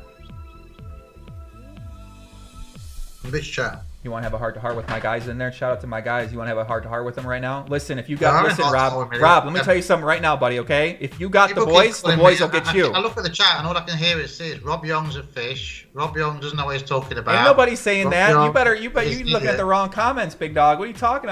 I see this guy right here. Rob Young is a god. Rob Young is one of the greatest players of all time. My girlfriend sent me a voice message of the baby crying. Listen. Right hand side. Chop it up. Trips versus Trips. 7-6 versus 6-5. Rob has resorted to playing babies crying upstairs at his house. Do you want me to sing her a song? He doesn't cry because he's unhappy. He's just crying because he wants to be back on his mum. So it's kind of like, he's okay. He'll live. He's okay. Shout out to Rob. Rob's a legend in the chat. Look at that. Rob is a casino owner. Rob is a good guy. Yeah, I think the overwhelming majority have positive things to say. Shout out to the chat right now. I don't mind. As I said, I'm retiring from Twitter very soon. I'm vanishing from social media, so no more berating. Well, we'll see what happens here. Left-hand side. If Rob really does retire, we're gonna bring him out of retirement. We need him up there a little bit. I'll send you some tweets, Rob. They'll be bangers. You should let me go with your tweets, actually. I can You're very happy, aren't you? What do you say? You're very happy tonight. You're very cheery. Is it nothing to do with the fact your man is slaughtering my guy? No. I'm always this happy during streams. You got to see. This is how I am during most streams. I'm just very happy. I get to watch the people in the chat are fired up. We get to watch some battling over poker. I get so excited when people are hyped up about watching poker that it gets me real excited. So a lot of people are saying, why did I bet on Daniel? I bet on Daniel because I was given a $700,000 head start. So I only lose money after Doug is 700,000 up. That's why I bet on him. Makes sense. I'd make the same bet every time. That makes sense. Might not be the GTO bet. It's a GTO bet. I don't think so. I don't think ever betting on Daniel on anything versus Doug at Heads Up Poker is a good bet at all. Well, that's a crazy comment. If you got a 3 million start, you'd bet on him, wouldn't you? Maybe. I mean, yeah, most likely. If you lose then right? I calculated that what I thought would happen during the challenge. Started off at Doug winning by X amount of big blinds. Mm-hmm. Then I calculated how I thought Danny would improve, and maybe Doug, and maybe towards the end of the challenge, Doug tightens up a little bit because he's got side bets on himself, etc.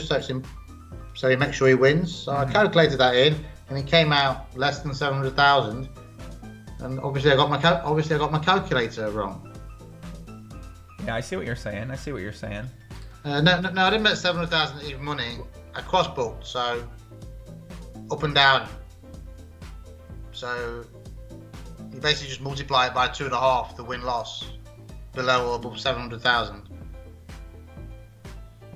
Unlucky. Not over yet. No, should we put Rob in fire mode? Rob, should we put on fire mode for Dan? I feel like Doug Polk is officially in fire mode right now, guys.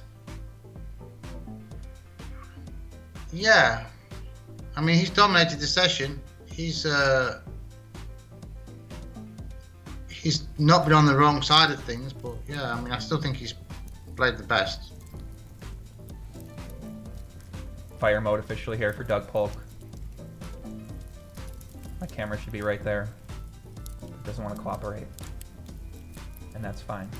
Yeah, I would take that line every day of the week in the situation, but obviously by taking a line, you're taking a risk. So you've got to take your pain if your line's wrong, just like a bet. Turn up that heat, Rob. We're in fire mode right now, buddy. Turn up that heat. You hear that bristle of those fire. Doug Polk. What does this mean, fire mode? This is Doug Polk's in fire mode right now.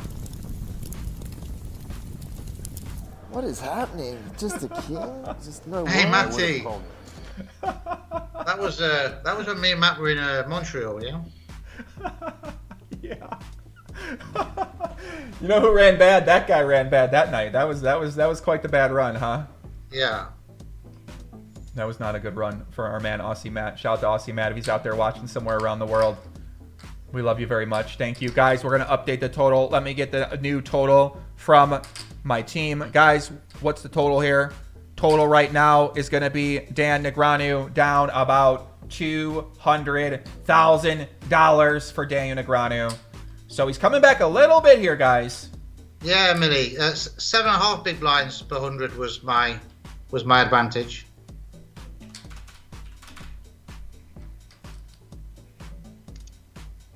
Left-hand side, a big bet. Takes it down.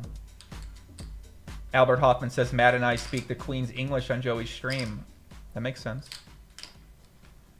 Left-hand side, another 3-bet. Daniel trying to claw back. Right-hand side, big bet on the river by Doug. 3-bet on the left. I feel some action over here, Rob. Jack 9-6, 2 spades. Shout out to my man Tori from the Ruggles Club. What's happening, brother? Hope you're doing well. Nice to see you. Left-hand side. Continuation bet by Daniel. Benjamin, the lotto's $1 billion. Left-hand side, Daniel. Bets small. Gets called. Turns a 6. Jack 9-6-6. See what Daniel decides to bet. Once again, maybe he goes with the big bet. 8,900. Hey, Jerry, I like this number. $200. That's good. I'm trying to make you happy, buddy, out there. Listen, you're only down $200. Daniel checks it. Doug's going to bet 8,200. See if Daniel has a hand to continue with. Probably going to have a... If he has a hand like King 9, I imagine he's going to check call. If he has a hand, maybe any 9 he might continue here with. Right-hand side, big check raised by Doug Polk. Left-hand side, Daniel does check call. River is a 9. 9-9-6-6. Flush gets there. The straights miss. What a board. Daniel could have a 9. Like I said, could have a hand like a King 9. Doug could have some 6s, maybe 7-6, Ace-6. What a board. Checks it. Not indeed have the 9. Like I said, had the 9, $28,000 pot. Does not get a bet out of Doug Polk. Unlucky there. Great check by Doug, eh? Yeah, great check back by Doug Polk there. Daniel certainly would have been raising with that 8-9. Hits that beautiful river card, but does not get any more action. It seemed like he was tanking there a little bit. Might have been thinking about leading. Doug checked straight away, didn't he? I mean, yeah, Doug checked back. Yeah, Daniel was in the tank. It looked like he was thinking about maybe the bet there. Or Doug had a hand that was good for showdown, you know? Yeah, I mean, could have Jack, you're right. Could have King Jack and decided I can't bet here for value. Maybe had ace high as well too. Maybe some missed straight draws. Hi, John Negreanu says, Rob, this is not the stream you wanted to be on. Brutal for Daniel. Actually, I've enjoyed myself. Yeah, Rob. Daniel, Doug's winning $200 as per Jerry's sheet. Everything's good, you know. I mean, I lose $500, but you know, $500 is okay.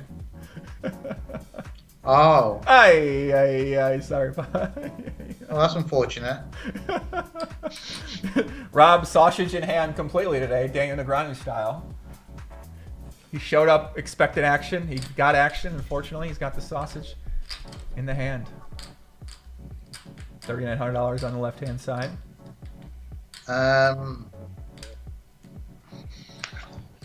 He's going to lead. Takes it down. So Daniel clawing back a little bit on the left-hand side, guys. 66,000. I mean, hey, he can make a comeback today. Nothing's out of the possibility here. Nothing. Jerry. What? Come on now, enough's enough. I mean, the guy could come back, couldn't he? Couldn't he? He could. He's got the wrong stack. He would need the 172 stack on the left-hand table to have a chance of coming back. Yeah, anything's possible. Wait a second.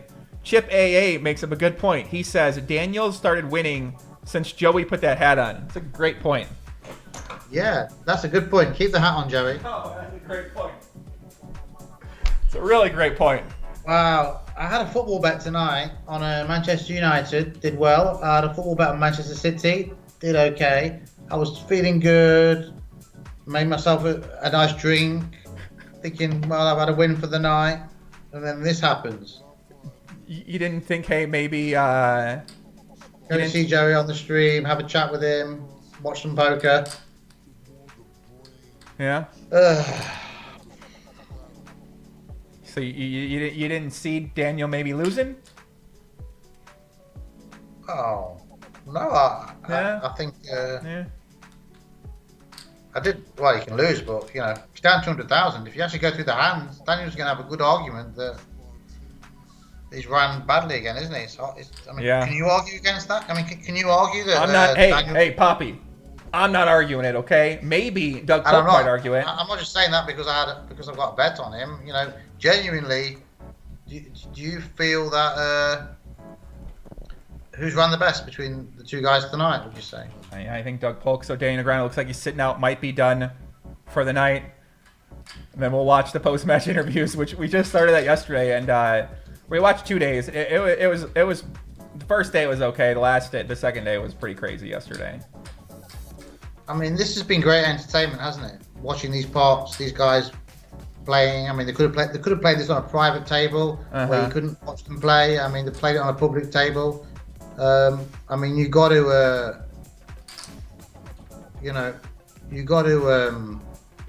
respect these guys for giving us all the PR and the entertainment. Absolutely, man. They didn't have to do it. They could have played it private. Yeah. And I definitely don't think either of them did it for PR as well. You know, I think Daniel did it because he wants to have a challenging life, right? A big challenge during COVID, and I think Doug did it because he knew he had an edge. They didn't have to play it in front of us and give us all the entertainment and do all the interviews. And I mean, we've had all the entertainment for free, haven't we? Well, technically, yeah. From Bo to Pro says, Joey, your pod with Runchucks got me fired up for the future of poker. Well, listen, you should be fired up for the future of poker. I think there's a lot of opportunity. Daniel Negreanu is not giving up, Rob, he says, I'm not leaving. Dan Negreanu taps back in. The boys are ready for round 4 tonight. I mean, who can ever say Daniel doesn't have heart? I can't. The guy clearly has got heart. He's dedicated months of his time to this challenge, Rob, to keep working, keep getting better. He's got his wife there. He's got his friends involved. Like, the guy clearly has a ton of heart, a ton of desire to get better. He wants to battle. Yeah, I mean, and listen. Doug, I've never seen Doug quit once. Just plays. So He you don't got to respect Doug as well. Never sat out. Have you seen Doug take a break? I mean, how does he go to the toilet and stuff? You know. I've wondered this last time. I'm pretty sure he must piss in bottles, or he's like a robot and doesn't pee. Maybe Like you on your video when you took a bottle with you for the 50,000 hand challenge. Yeah. That's the one. Yeah. But I think Doug must have a break when Daniel has a break. I mean, you just Daniel can't doesn't take a make break 4 for hours long. of He that. doesn't really leave for a long time. You know what I mean?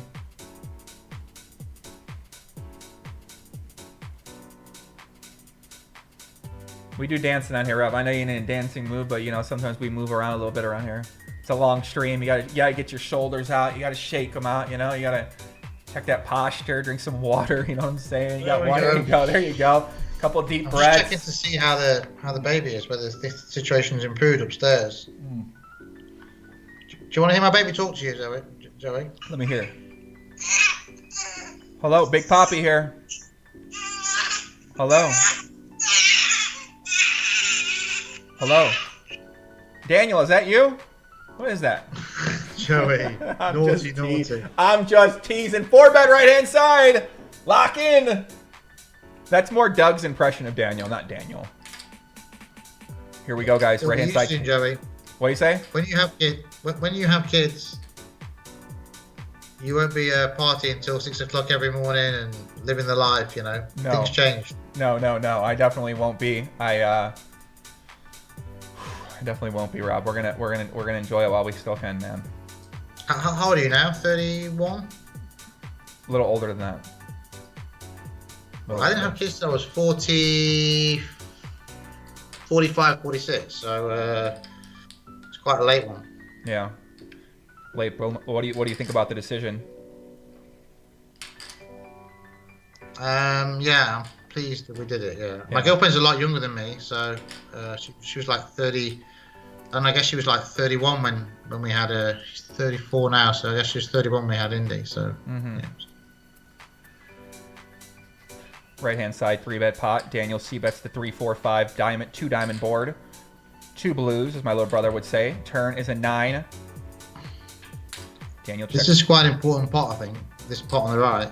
Yeah, for the session, absolutely. See what Doug decides to do here. Maybe he might go. I could see any option here. Go small, 1/3, 6,000. Daniel, if he has a 9 and he 5, 4, he's not going to give it up quite yet. Maybe if he has a hand like Ace 6, King 6. I think Daniel might have an overpair here. Daniel could have an overpair as well, like Rob said. Turn River's a 10. Could have pocket 10s. He's check calling, but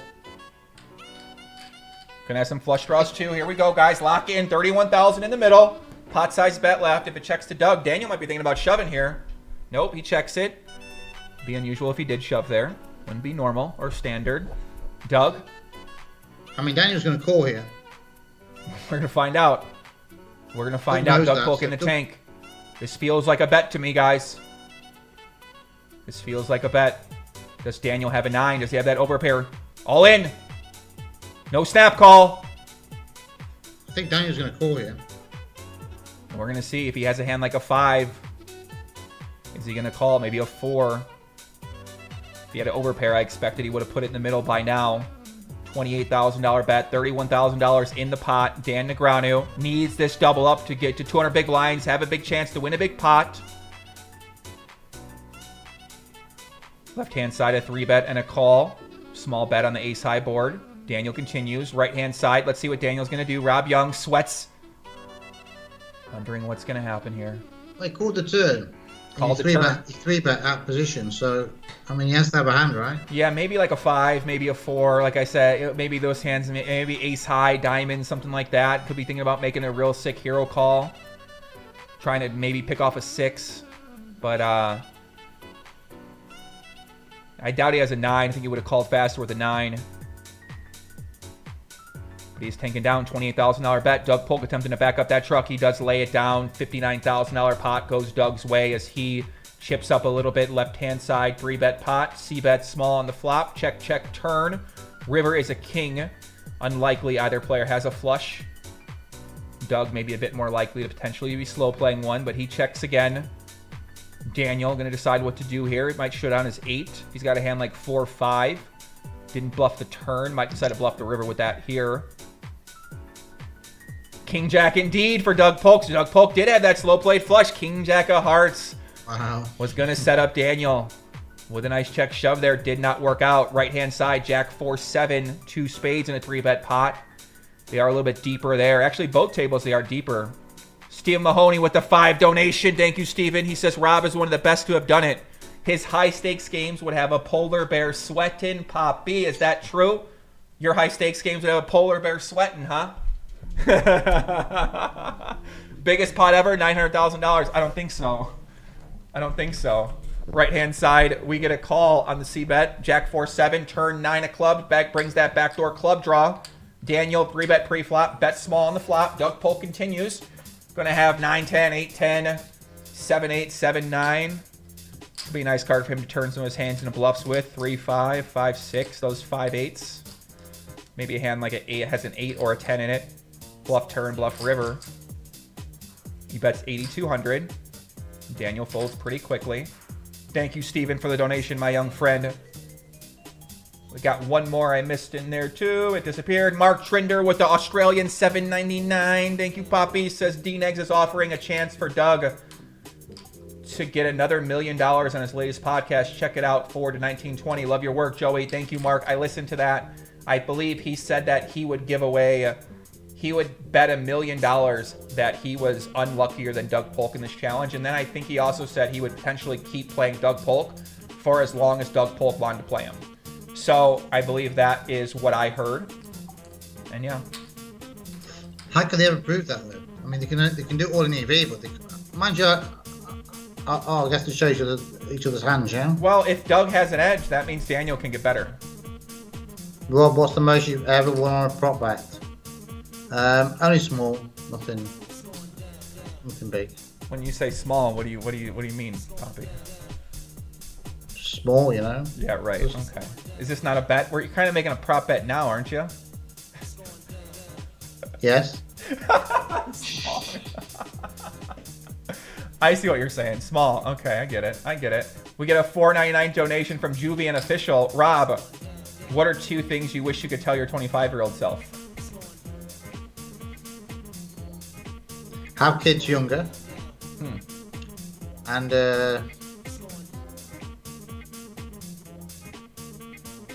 that's probably it, really. I can't think of another thing. I mean, maybe see my parents, my family a bit more. But I've kind of seen them quite a bit, so but more's not such a bad thing. Mm-hmm. Yeah, makes sense. Can't argue with those. Have kids younger. See your parents Work less. Work less. Definitely work less. Don't work as much. Mm-hmm. Don't play poker and work at your business every day of the week, 7 days a week. Yeah, don't work so much because sometimes it can become counterproductive, you know. Right, absolutely, yeah. Easy to fall into that trap of thinking that the only way we can get better. What is going on here? Hello, kid. Welcome back. We get another donation of €5 from Fred Withrow. Banned for no dick NWO. I don't know what that means, my buddy Fred, but thank you very much.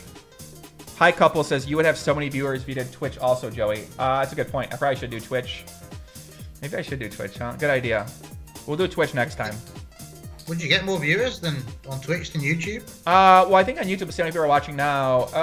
YouTube, we have 3,700 right now. So I think what would happen is basically like if I streamed on Twitch, some people would watch both to support, and then you would pick up a different audience that's on Twitch only, that's not on YouTube. So it is beneficial to be on both. It's just you got to have 2 chats, and like I feel like, yeah, I don't know. There's no real good reason why I'm not necessarily on there. I just like to keep all my people on YouTube personally because I like to try to build my YouTube channel, and that's sort of where I post a lot of my content. But I think it could be beneficial to do both streams as well. Yeah. But can people watch you on Twitch without logging in, same as YouTube? I think so. Yeah, I think you can watch on Twitch without logging in. Yeah. Yeah. Thuris says, thanks for the stream, Poppy. Rob Young should be guesting more. Real legend. Agree. I offered to guest for the last 12 weeks. This is the first time he's invited me at short notice on the day. You fancy doing my stream? Because obviously he couldn't find anybody else. No, what are you talking about? I got Poppy. I got about 1,000 people to bring on here. What are you talking about? So what's but Rob should tell his 24-year-old self not to bet on D-Nex. All bets have a price. I thought I had the right price. The guys I bet against thought they had the right price. Clearly, it's looking grim my way. Yeah. Andrew Ross said there's so many tools that unify chat from both Twitch and YouTube, whatnot. A lot of streamers use it. Get with the news. Yeah, I don't really do much live streaming in the past, so this has been like the first time I've really done it for a couple months, and it's a lot of fun. Yeah, that's not the difference. I mean, you can watch it on YouTube live now. So what's the difference between YouTube and Twitch? Maybe Twitch is more set up for you to do stuff, you know. Yeah. I don't know. I mean, I would have thought YouTube would want to make the YouTube live as good as Twitch to right, keep all their customers. Left-hand side, we got something brewing here. 3-bet pot. Daniel checks the turn once again after c-betting the flop. Shout out to Rachel Thorpe. If you had some kids younger, you wouldn't have the same ones. Smart. GTO. Check call. Here we go. River's a 7. The jack gets there for the 5-card straight or for the what's that called? This is Got it? well a 6 or a jack. Yeah. Makes it straight. I mean 5-card straight. Is there any other straight? What am I talking about here?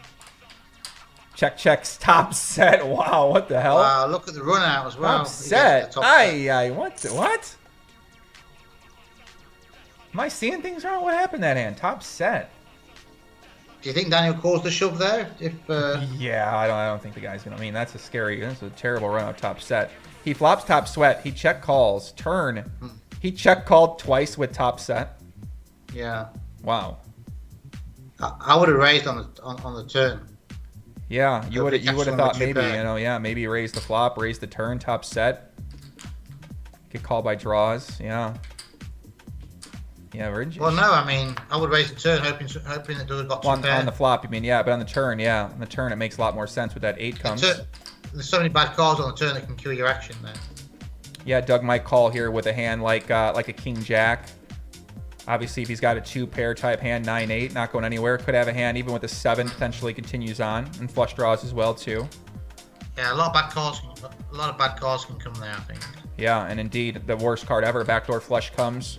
I mean, maybe the 7's probably the worst card. Maybe a jack could be a little bit worse too, but I think Doug's gonna have some jacks he's barreling the turn with. Yeah. Maybe it's, I don't know. Again, these guys are using solvers and the GTO handbook. Things that we think we would do. Maybe we're completely wrong. Maybe they have to balance their range. Yeah, I would imagine so. I would imagine so. Maybe after he has to play top set the same as he plays a draw in that scenario, percentage of the time, you know. Mm-hmm. I mean, kind of different rules, isn't it? Yeah. Rob, what's the lowest stakes you played in the last 3 years? I played like 51 pence at my club with the guys there. So like 50 cents, $1. It's the lowest I've played, I think. Are you a tight player in those games? Yeah. Yeah? Okay. I just play the same, to be honest. Yeah, that makes sense. Mix it up a little bit. Rob, listen, how great is it going to be when me and you play in our first live game together and I stack you? What do you think about that?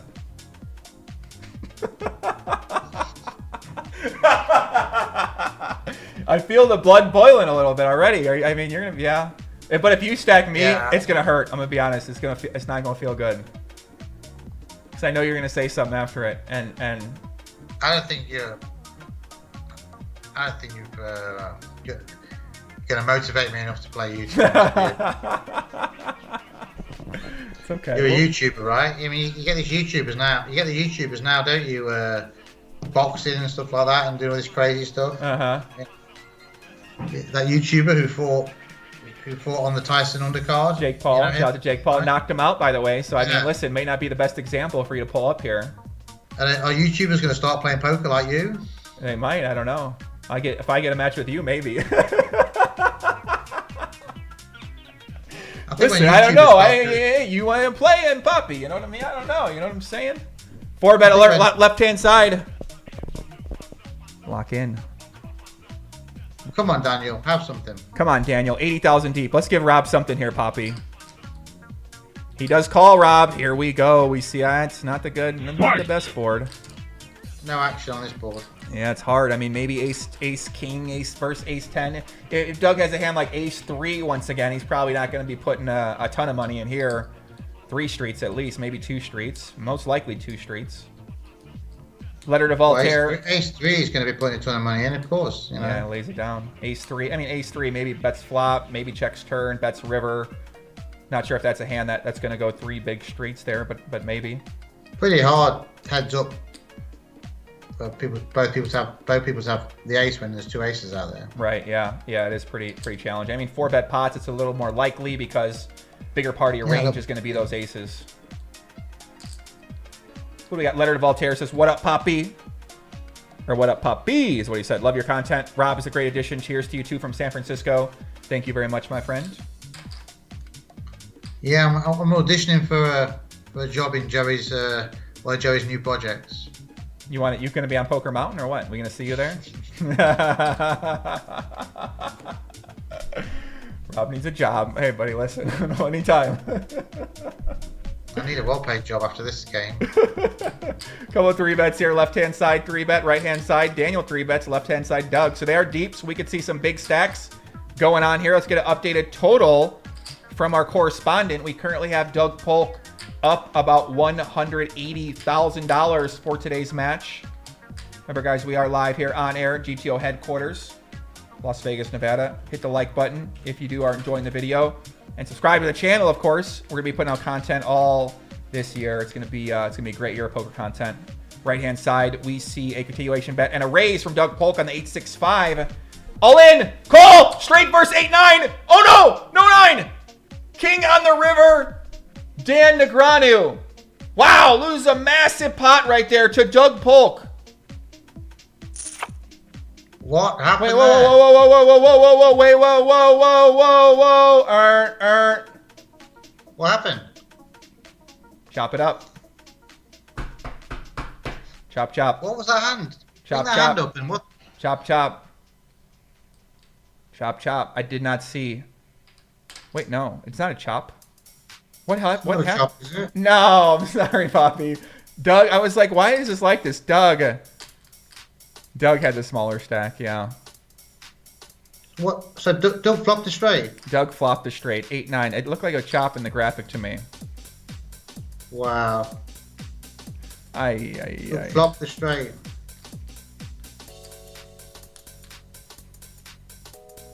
Yeah, because Daniel got money back, and I was wondering how he got money back. That makes sense. He had more money than Doug. Wow, that was a big key hand. Call of the century by the big Poppy over here. 8-9, shoves all in, top pair, gutter.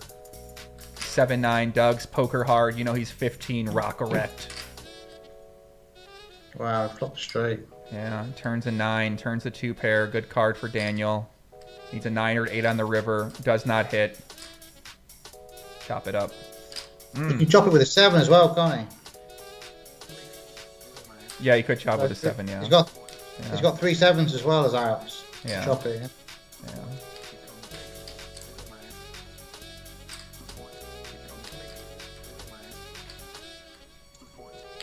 Here's what happened, guys, okay? I saw the pot. The money was given to both players on the river, and I said, how did Daniel get money back? I assumed it was a chop. Because I didn't see why Daniel would get money back, but unfortunately... Was that a good shove? That was a really key pot for the session. Yeah, I mean, that would have been... That would the end of the session now, and... What do you think about this all in here, guys? 8-9. Could just call.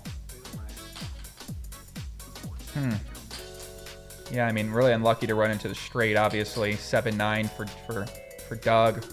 He's got a 9 in his hand. Blocks one of the 9s. Yeah, that's real unlucky for him.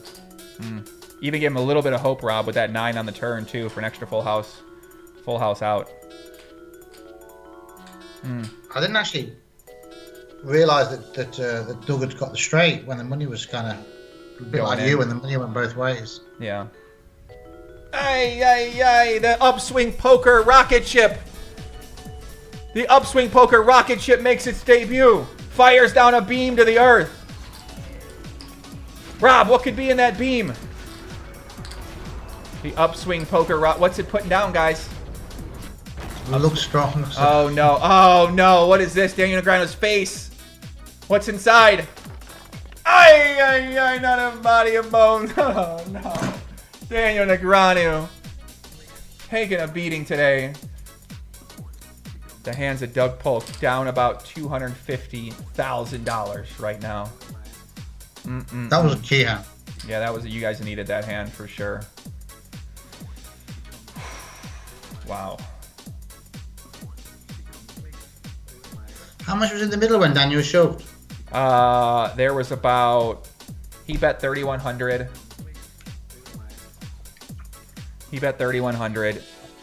Doug made it 9,200, and Daniel shipped it in. So Doug had about 53,000 behind.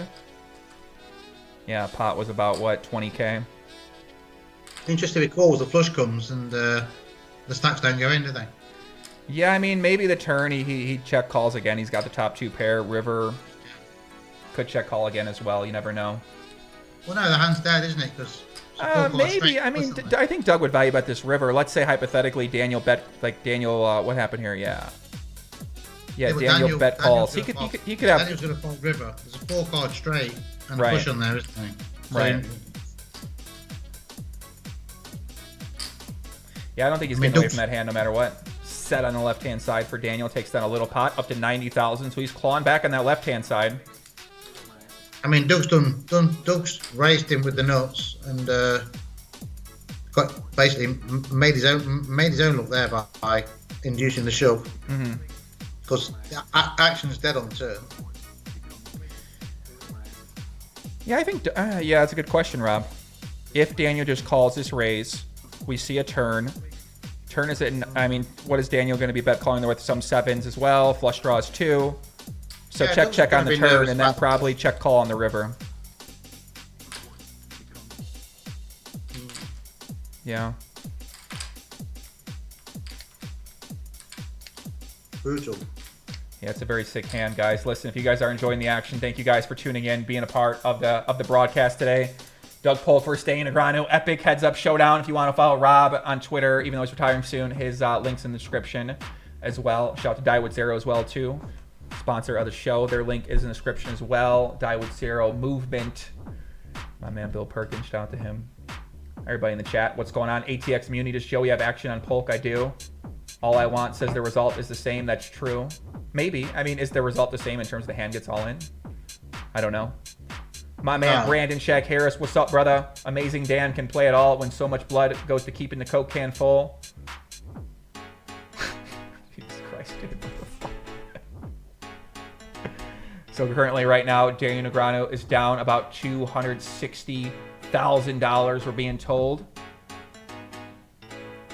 Unofficial results, $260,000 loss. Doug Polk for out of 0 again. It's interesting. I think if the situation's reversed, the hands reversed and they both get the same hands,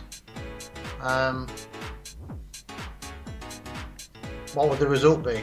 I guess that's what they're talking about, isn't it? The run of the card. Right. We'll never know, but certainly the 5-7 Daniel's made a few moves, got called, but Doug's also bluffed a lot, so and got called. So I think you can balance those two out. So if they both got the same hands,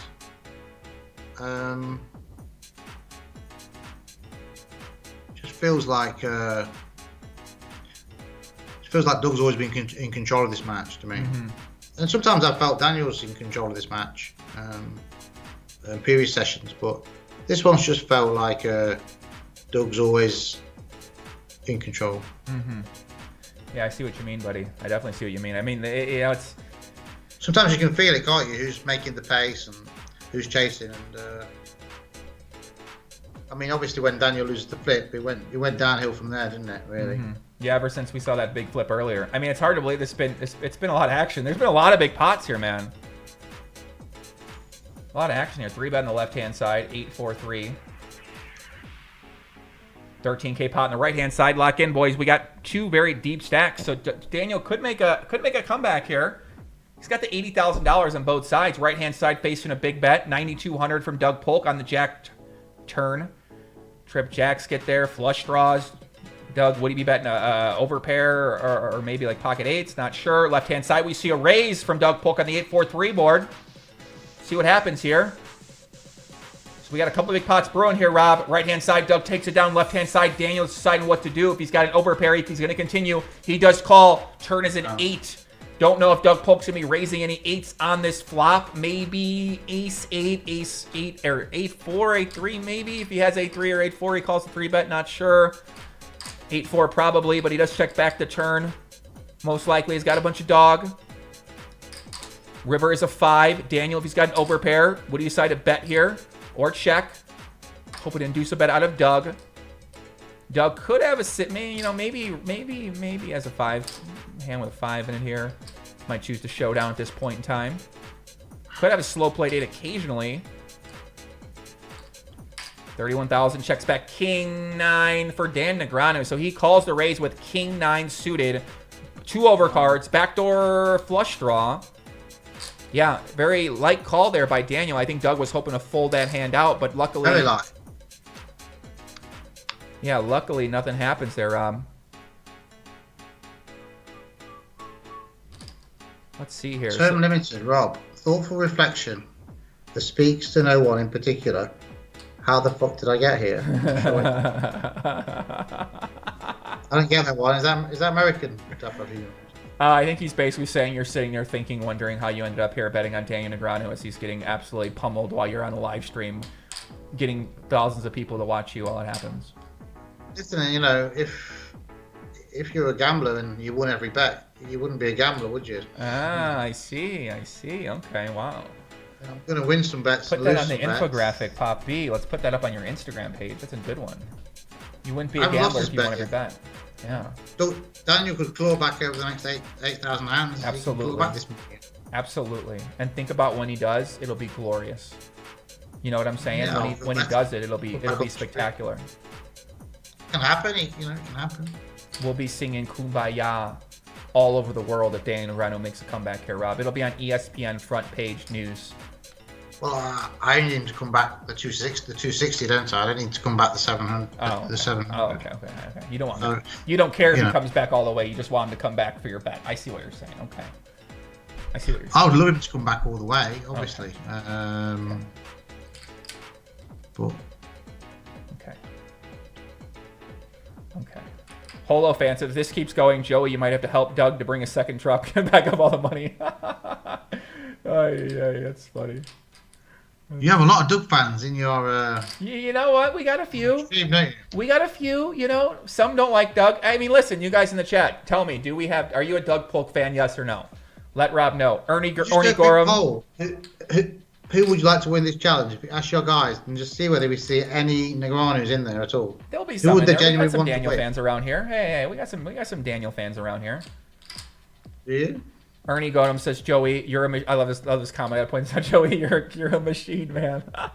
Loving the content and positivity lately. The Instagram stories make my day more productive too. See you at the top. Thank you, Ernie. I'm glad somebody enjoys my Instagram stories. Thank you very much. Seems like people really enjoy them. I get a lot of comments and feedback, but if you guys don't follow me on Instagram, it's @Poppy, P-A-P-I-G-T-O. And it's in the link. It's pinned on right now on the tweet. I love Instagram. I'll be posting there a lot.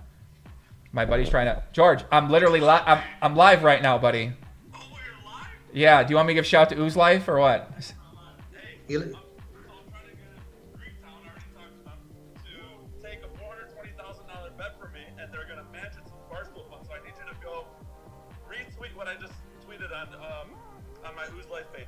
Okay, so you're betting $420,000 on something, and you want to match the Barstool Fund. No, I want Greektown to match what I'm willing to deposit. Okay. So since they're launching the app, I'm trying to work something out PR related. Okay.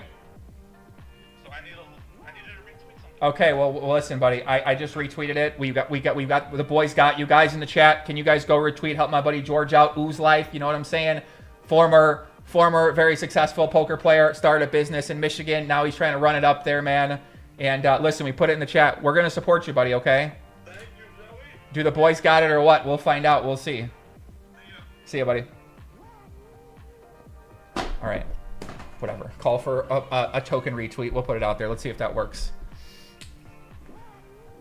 Shout out to my buddy George. Giovanni says, I honestly don't like either, but you have to be nuts to bet on Daniel Negreanu if you know anything about Enzo Nolan and Hold'em. Jeez. Is that link broken? Hold on. Oh, no. Sorry. Oops. Yeah, if you guys are in Michigan and if you're into cannabis or if you're into any sort of paraphernalia products, you guys probably know Ooze Life. They're working hard out there. Guys must be, Daniel must be stopping soon. Surely it's 4 hours now, isn't it? Yeah, 3.5 hours. We've seen him play some pretty long sessions, Rob, like about 4.5 hours. But yeah, normally he's been stopping at 3 a lot lately. So yeah, I mean, maybe he just wants to keep going. You know, maybe he doesn't want to give up yet. So left-hand side and overbet. Tom says PokerStars becomes operational here in a few days for the first time in over a decade. That's true in Michigan. Left-hand side, big king queen for Doug.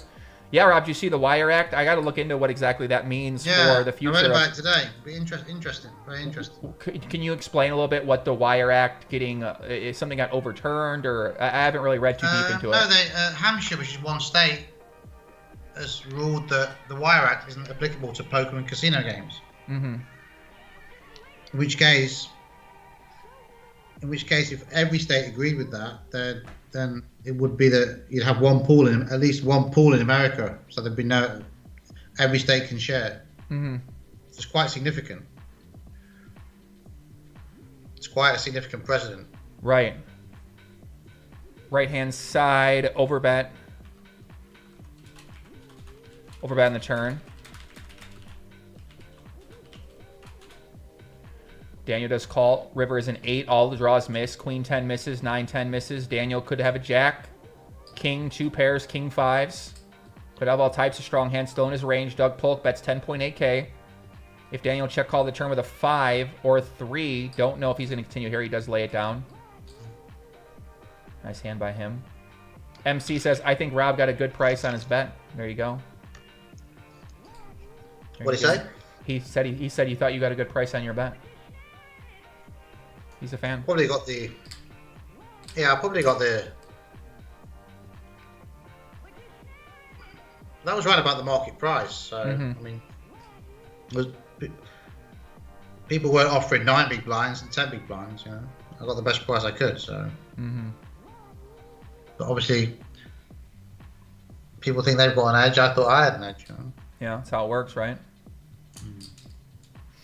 Couple of 3 bets here, boys. Right-hand side, Daniel waiting to see what Doug's going to do. Left-hand side, ace, king, deuce, 2 spades. Daniel decides to check it over. They are getting very deep on that left-hand side, boys. $100,000 deep. Or boys and girls. I know we got a couple girls out there. Shout out to Danielle. She's out there watching. Half pot. Where are my girls at? We got girls out there watching right now? Let us know in the chat if we got any ladies out there. I know Rob brings out the ladies. Rob, you know, married guy now. 2 children. We're not married yet. Girlfriend now. Oh, you know, same thing. You know what Hi, John Doe. I'm trying to keep him away, Poppy. Let me do my thing. Stay away from Rob. Let me do my thing. All right, ladies, calm down. I thought the win on the Wire Act was a federal level of interstate poker. I'm not sure. I mean, it was I think it was New Hampshire, not federal. But you know, I'm not an expert on these things. We got Jennifer in the chat. Hello, Jennifer. Citron Marab. Kathy Lee. Hello, Kathy Lee. Julia. What's up, Julia? How's it going? Thank you for watching. Hope you're going strong. How do you keep up with this chat? It goes quick, boom, boom, boom, quick. I'm a professional, Rob. I'm a pro. You know what I do well? I keep up with chats. It's hard, though, isn't it? It's hard, isn't it? You know, all that 24 tabling really paid off. It allowed me to multitask like a pro. Left-hand side 3-bet pot, 9-6 deuce, takes it down. Nice hand. Oliver says, my wife is listening. What's up, Oliver's wife? How are you doing? What's happening? Thank you for watching. Hope you're enjoying it. Hope Jacobson says, I like Rob. There you go. Randy Welch. One person, one of your followers likes me. There more than one person likes you. Come on. If you guys like Rob, put a 1 in the chat, okay? Can we get some support from my guy? What kind of fucking community are you guys? Treating my guy badly like this? What's happening? He's been here 3.5 hours. He thinks you guys don't like him. What's happening here, man? Do we gotta go North Korea on you guys in this chat? What's happening here, Rob? It's okay. We get a donation from Letter to Voltaire 20. He says, shout out to San Francisco Disc Golf Club. We love your content and had a poker club called Birdogies to hold us over when we couldn't play in person. Shout out to you guys, man. Shout out to everybody in San Francisco in the Disc Golf Club. Hope you guys are doing well out there. If you guys are watching, hope you're enjoying the challenge. Doug Polk versus Daniel Negreanu. Thank you very much for tuning in, guys. We're nearing the 3-hour and 40-minute mark. If you guys have been enjoying the action, make sure you smash the like button. It's good for the channel, good for the broadcast. Uh-oh, we got a lot of 1s in the chat. Look at that, Rob. Look at that. We got a lot of 1s in the chat. Everyone's fired. Somebody put 2 in. Look at, there's a lot of 1s. Some people are putting 10 1s at one time.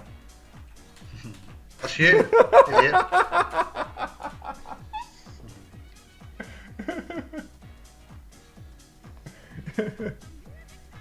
Come on, let's one double up. I'll take one double up on either table and I'm happy. Well, here we go. 4-bet alert, right-hand side, Rob. Lock in. Lock in, big dog. Get the big pot energy brewing. Yeah, quite deep now, so... They are deep. $70,000 deep. This might see a 5-bet.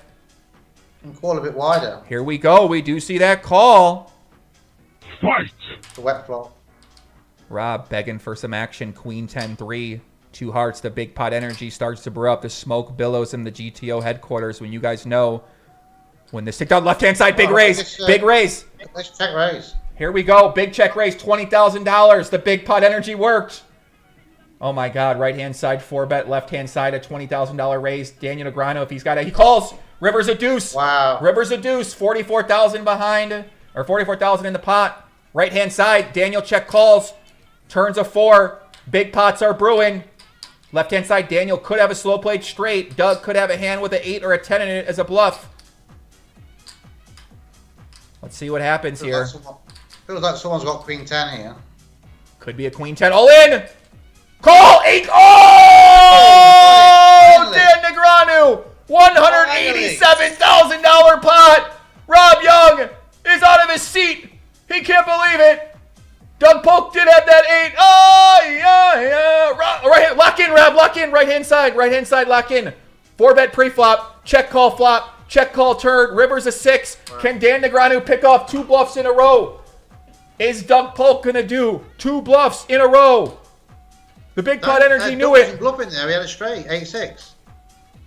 He had 8-10. Right-hand side. Doug was bluffing. Was he? Maybe Doug might bluff here again. He had Queen 8 offsuit. He had the 8. Here we go. Doug's going to do it. You're going to lose 2, Poppy. Not like this. Not like this. All in. Oh, he didn't. Okay. Maybe Daniel has a 10. Maybe a 10-1 heart. Called a 4-bet. Probably doesn't have. Maybe ace 10-1 heart. Maybe not. Does fold. Takes it down. So Daniel Negreanu, takes down a massive pot. That's a big pot built one there. As his cheerleaders. Perkins excited, of course. Look at that smile on Perkins' face. Joey, bring that hand up and see what Doug has. Daniel launches the missiles. Let's pull that hand up, see what they had there. I think he had 8-6, didn't he? He had Queen 8, Rob. Queen 8 offsuit. Oh, he had Queen 8. Wow. So Doug had a perfect blocker on the turn with that Queen 8. Big check raise. I mean, you know what? It's a questionable play, right? Of course, makes sense. Very deep, makes sense. Gonna want to have some bluffs. Makes sense. And then River, he overbets 71,000. Daniel Negreanu sitting there with 15 poker hard sausage in his hand, just absolutely salivating, running down the length of his body as he hits the call button. for $71,000. This is the definition of poker hard right here. You don't get much against your nemesis. You don't get much harder than this. Nice hand. How big was that pot then?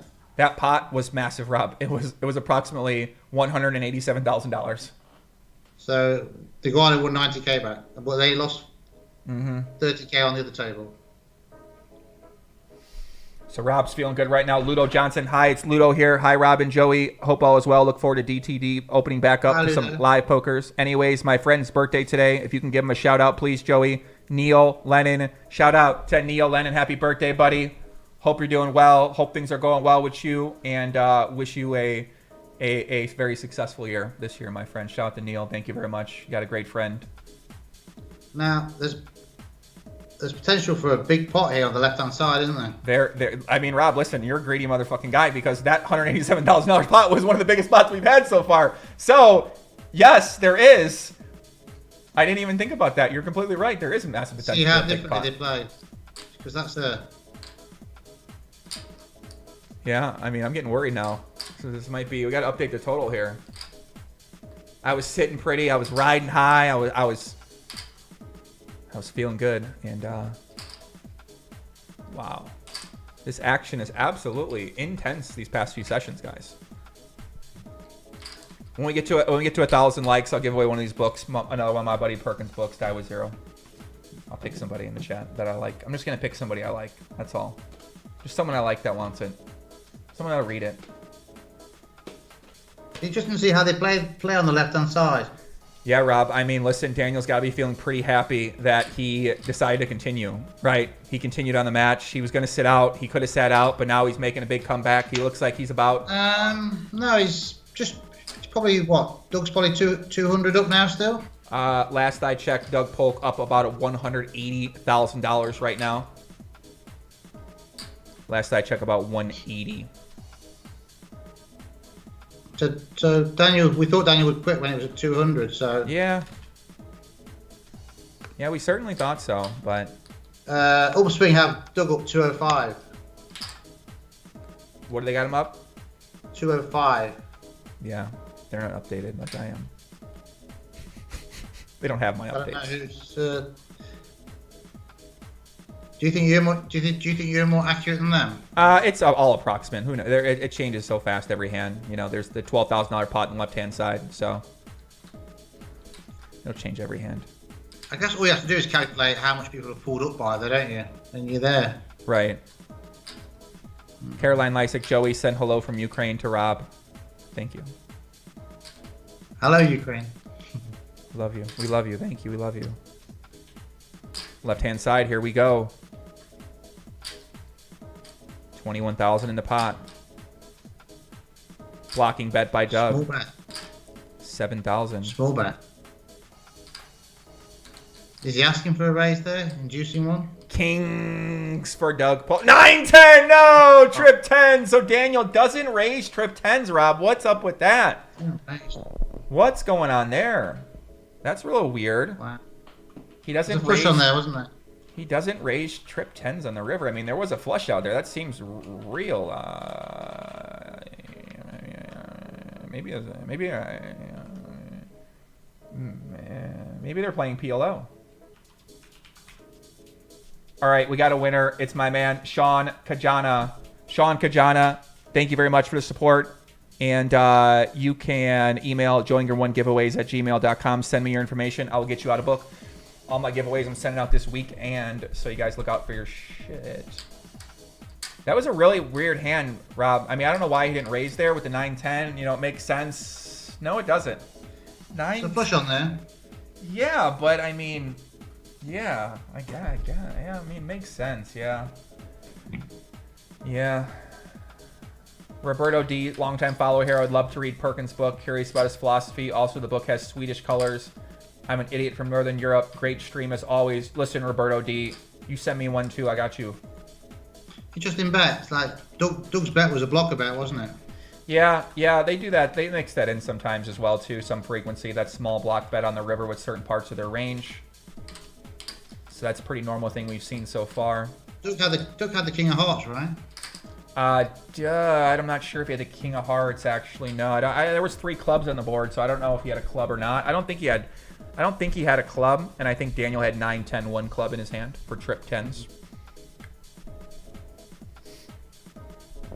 Left-hand side, we see another 3-bet. So the boys are deep. Daniel Negreanu absolutely clawing back in this match. $214,000. Doug had $350 in his stack. $350,000, and just like that.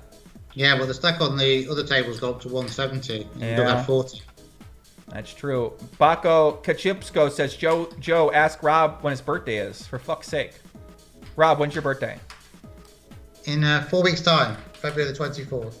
February the 24th, the official birthday of Rob Yong. If you want to get him something, you can send it to him on Twitter. Yeah. Send it to him on Twitter. Show your support. Here we go. Left-hand side, 3-bet pot. Check, check, flop. Nick Lawler says block bet to retain equity at the right price. Left-hand side, Doug bets turn. Daniel check calls. River is the king. Brings trip kings out there. Daniel's going to check it. Could have a 9. Could have some slow-played kings as well, too. The guy's crazy. Might have pocket kings for quads. I mean, this guy's nuts. This guy's nuts. Overbet. Oh, no. You better not have pocket kings now. $25,000 bet. Doug Polk saying he's got a strong hand. Saying he's got a full house. Maybe a high flush. Here we go. $25,000 bet. If Daniel Negreanu happens to have a hand like pocket kings, pocket 9s, king 9. Pocket kings? Are you serious? He just showed down pocket 10s for top set. He could. Listen, when he raises here, don't say I didn't tell you he had pocket kings. I'm calling it right now, Rob. We're getting a raise. We're getting a fold. Big pot energy begins to brew here.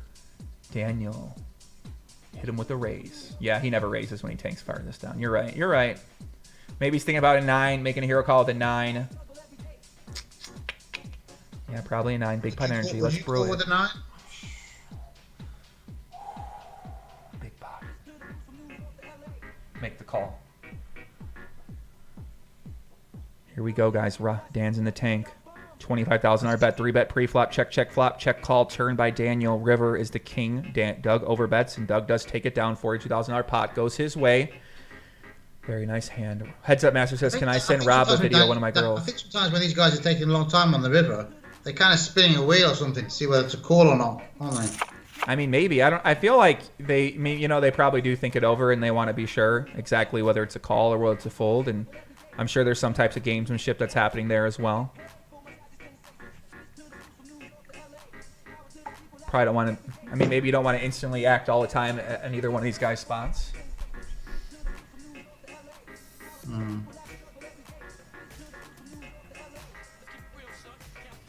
The Gorilla back in the mix. Gorilla Gaming Glenn. Look at Glenn working hard. Get him. Get him.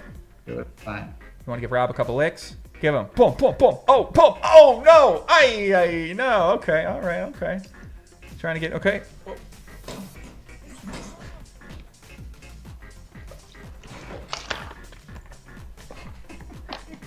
Okay. Get away from me, buddy. Okay. Had enough of you. These guys messing me up. Garney Carnage. Hey, Joey. Cheers from Canada. Love the streams. Yo, thank you, Charney. Much love. Garney. Sorry, Garney Carnage. Thank you. Pete Polk. How much do PokerStars players have to worry about the 1.3 million lawsuit? Absolutely zero. Because the guys that own PokerStars, Flutter, have got a market cap of 20 billion. So, nothing. Zero. Makes sense.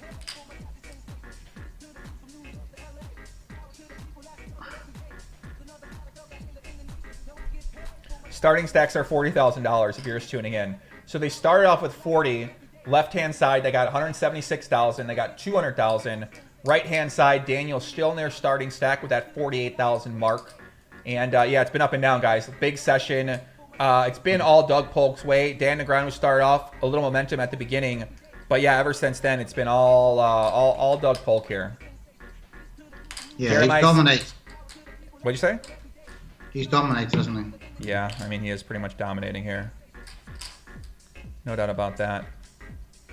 We got a... I think the king flush over the queen flush is pretty brutal. I'm surprised Daniel didn't just sit out after that hand. Yeah, I mean, he showed a lot of heart continuing to battle here, man. He's definitely stuck around. Yeah, I think he's probably about the same as he was where he kind of sat out the last time. He swung 260, 200, 180, 220. Jeremiah Smith with the 10 Canadian donation. He said, can I get a shout out to my brother Chinny? Shout out to your brother Chinny, Jeremiah. Much love. Thank you very much for the support, guys. Thank you for tuning in. We're hitting that 4-hour mark. It looks like Daniel might be sitting out, might be done for the day. Yeah, I think so, yeah. Here we go. Maybe the last pot. 11,000 in the middle. Redline King. Doug Polk working hard. See what happens here. Last match, $17,000 overbet. Does Doug Polk want to go? No, takes it down. So Daniel's sitting out. We did not see the bubbles quite yet. We don't know if he's going to sit out officially. He might. Sure, he's going to sit out now. It's 34 hours, isn't it? Yeah, I mean, he might think he's very deep. I mean, listen, Rob, I think you got to keep playing here, buddy. And I'm going to tell you why. Because you've got this really deep stack on this left-hand table, and you're down in the challenge about, I mean, listen, it's unrealistic for you to expect to come back. Now you're down 900,000, but if you have the hope to come back, you probably want to keep playing some more hands deep stack. So maybe he decides to stick around because of that. I heard him mention that in the post-match interview yesterday where it was getting a little deeper, so he wanted to play a little longer. He just wasn't necessarily feeling that good. So this could be a spot where we do see him continue on playing. Okay, I'm going to nip to the toilet. Okay. Let's see what happens when I get back. Posting says, Joey, we need a sausage graphic for when Doug felt Dan on a missed flush draw. Yeah, that'd be nice. Felix DeCat, love your stream, Joey. Much love. Some shout-outs, man. What's up, guys? Appreciate y'all for tuning in, for rocking with me. It's been a lot of fun. I'm getting warmed up with streaming. Can you guys imagine me streaming 2 years straight? I'm either going to be miserable or my stream is going to be some alien type stuff with the graphics and stuff like that, because we haven't even started exploring the depths of how these graphics can go. Shout out to my man Michael Bay, working hard. And I just feel like there's a lot of room to get things better on streams and production and effects and music and all that kind of stuff. So I got a lot of ideas for things I want to try in the future. So get them, Gorilla. Let's go. But yeah, guys, I appreciate y'all for support, for tuning in, all the comments, all the live streams, all the things on Twitter, Instagram. You guys are awesome. It's a lot of fun. As the Gorilla goes crazy. Who we got in the chat? Give me some shout outs, man. Eden Rocks, what's happening, buddy? You kicking ass right now. Thank you, my brother. Matt Gibson, appreciate you, buddy. Leor, as always, much love. Chris Kamen, much love to you, man. Heads Up Master, my guy. Hope you're doing well. Bart, what's up, Bart? I am Moon. What's up, Poppy GTO? What's happening? We're back. Let's get it. Dan Negreanu, he is not leaving. Let's go. Let's make this happen, my friends. The match will continue as Daniel Negreanu decides he wants to keep going on. JN says, hey, Joey, I just got up this morning and went straight to the gym. Didn't think about it. Just did it instead of playing video games. Your advice helped me out a lot. Thank you. That's what I like to hear, JN. Much love, buddy. I'm glad you're doing well. Hope things are going well with the situation that you asked me about the other day. Yeah, man, get up, get active, kind of get moving. Get an early win under your belt for the day. Kind of build some confidence, build some positive habits, get stronger, feel better about yourself. I mean, it impacts people's perception of you as well, too, that are around you.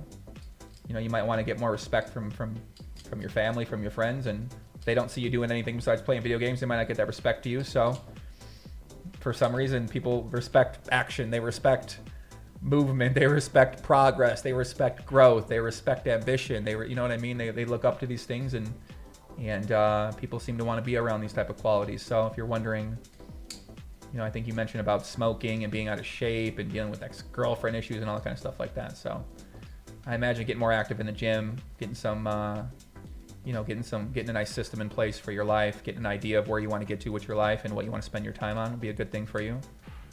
Start with some action, get some positive content in, like I said, and go from there, buddy. Good luck, good luck. Left-hand side, we see a check raise, I believe, on this flop. And then Daniel's going to bet the turn. Could have a bunch of BS here. Of course, could have that trip queen. Could have a 3, river's a queen. Going to be real hard for him to show up here with quads now, but anything's possible.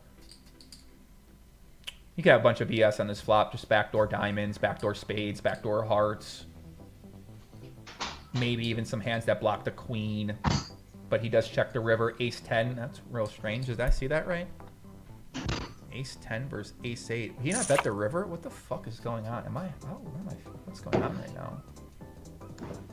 Am I tripping? What the fuck is going on? He did block the queen. That makes sense. But... Anything happen? I don't know if I saw this hand right. This is a weird hand. So, yeah, it makes sense he didn't bet the river. Check raise Ace 10 for what? It makes sense, I guess. Blocks the queen. It makes sense. Bets the turn. River, check, check. Ace 8 versus Ace 10. Huh. Wow. Block spade on turn. Makes sense, I guess. Yeah, interesting. 4-bet alert, left-hand side, lock in. Here we go. 4-bet alert on the left. Dirt McGirt says, Poppy, the stream's a great part of a great day. Thank you very much. Thank you. Andy wants big pot energy. Here we go. Big pot energy's brewing on the left-hand side. Daniel's going to call. Here we go. Here we go. Big pot energy is coming up. 6-6 deuce. Fight! Very deep now. They are very deep, Rob. $175,000 deep. Hi, Rob Owen. I'm a hopeful DTD is going to open soon. Definitely not. I love Rob. Rob, you pick the most random questions. I swear, you'll be sitting there, all of a sudden, you just pick a question you like out. Yeah. Bro, are we throwing the biggest party ever at Dusk Till Dawn when it reopens, or what? No, we'll throw the biggest party ever in Vegas. Okay. You don't want to throw it at your casino? No. I'll come over for it if you throw it at the casino. Let's get it. No. Let's get it. Everybody congregates in Vegas, don't they? You need to throw big parties in places. Listen, Rob, if you want to throw one of the biggest parties of all time after this is over in Vegas, I'm 100% in. Let's get after it. Right-hand side. Gary Dewar, what is he doing? It makes sense. Listen, I'm Gary. I'm going through it, okay? I mean, you got an ace 8, you know? I mean, it makes sense, okay? It makes sense, but doesn't. Left-hand side, we get something. Right-hand side, we got something. Left-hand side, 3-bet pot. Doug, continuation bets the 3-5-3 board.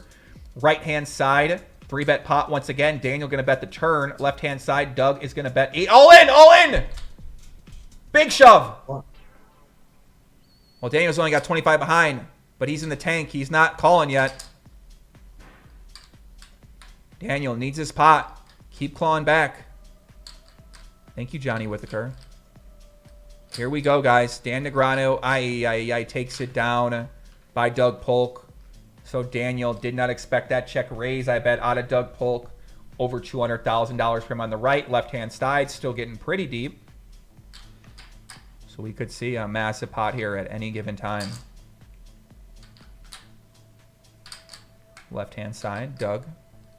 Continuation bet small, takes it down. The horn going off for no reason. Check our total right now, guys. Looks like right now we got Daniel Negreanu. He is about, let's see what our total is, team. Daniel's about $180,000 still. So current stats are up to date, we're being told. Jacob Muckelvaney says, you should bring back Rob more often. You guys compliment each other well.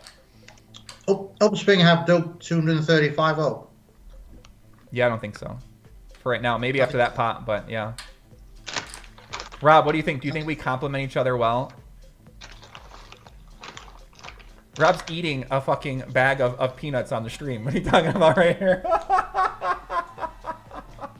What do you got over there, Pops? What do you got? You not sharing the food with us? What's happening, man? You make me take an edible and a half by myself and then you start eating some nuts in front of me? Ay. What is this guy's problem over here?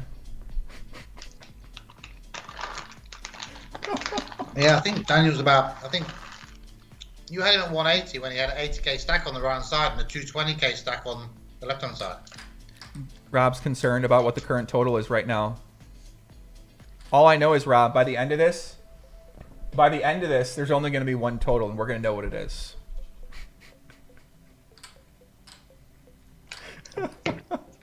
Suck my Jay Jing Jong says, bring back Gus Hansen. Yeah, me and Gus Hansen commentating would be pretty nice. Would be pretty nice. Yeah, I kind of like that you're a Daniel fan. It makes for a nice contrast. He'd be a good commentator, Gus. Yeah. You think Gus would be? Yeah. Yeah. Yeah, I could see Gus being really good. Yeah, we have an update right now. Dan Negreanu down $220,000. You're right. I am Matt Who's doing Damon. your updating? What'd you say, Rob? Who's doing your updating? Some guy in the street? Yeah, we got a team. You have a team, yeah? The update team. Yeah. They update us, yeah. Like your window cleaner or something, or someone... It's a fucking guy I found, okay? I was walking around the strip and I said, yo, I'm doing these streams, right? I got a few thousand people watching me. I need someone to tell me the totals of what's happening. So that they get the totals. He's not even watching, he's just messaging you. He's just messaging me, yeah, exactly. Exactly. That's what happens. Read or Dead says, Rob is a proper naughty geezer. Naughty geezer, what does he mean by that? What does that mean? He's clued up, mate. What does that mean? What does that mean? He's a naughty geezer and he's clued up? I don't know. Does it mean he's been locked inside his house for 1 year? Because if that's the case, then that means that's what he is, yeah. Casino mafia guy, people say.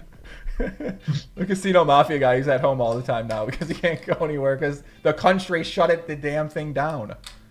Ay. Right hand side, another 3-bet here. Not that deep. What did Achilles say? Achilles said one more. What did Achilles say? My man Achilles. Shout out to Professor Achilles up there. Nice YouTube channel.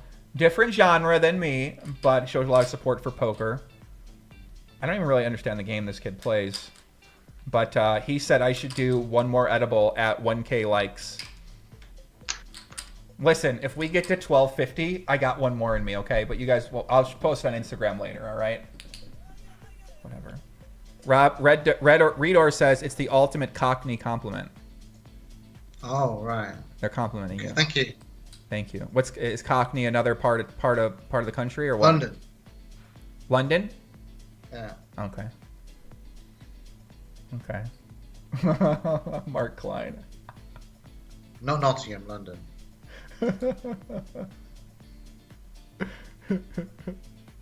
Left-hand side, big 3-bet. They are very deep, guys, so we got to really pay attention there. Oh, my God. You guys are so sick, dude. I'm getting full confidence from Simon Trumper. He stayed up all night watching this. He's in... Where's Simon at? Shout out to Simon, man. I appreciate the support, Simon. I appreciate watching, tuning in to see Rob, see myself, see the match. Yeah, he's enjoying it. This is awesome, man. Thanks for Simon for being here. King, Queen, 10, 3-bet pot on the left-hand side. Moonlight Master, my guy. What's happening, buddy? He's obviously been here for a while. Moonlight Master's posted highlights of the challenge on his YouTube channel. Great YouTube channel, Moonlight Master. Make sure you guys check that out. Support him. He's posting highlights of our challenge, of the Great Galathon Challenge as well, too. Jamie Jarvis, Cockney isn't London, Rob. Okay. What is it then? East London. East London, okay. Left-hand side, we see a 3-bet. From the middle. What, Rob? What are you talking about right now? Cockney? We got to get a map out. Where's this map? Now I want to know. Now I want to know where this is at. Where's Nottingham at and where's London at? Now I'm pulling up the map. Miles away, 150 miles away from each other. Oh my God, you're right. Okay.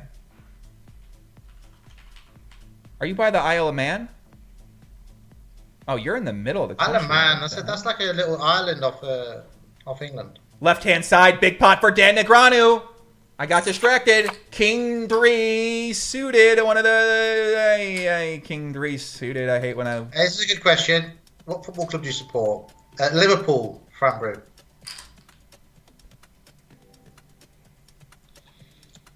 Not doing too well at the moment. Pocket 7s. Doug decides to bluff this river. Very interesting bluff by him. Not sure if he's gone to the casino with a ham before. Rob has lost all track of Daniel Negreanu winning big pots.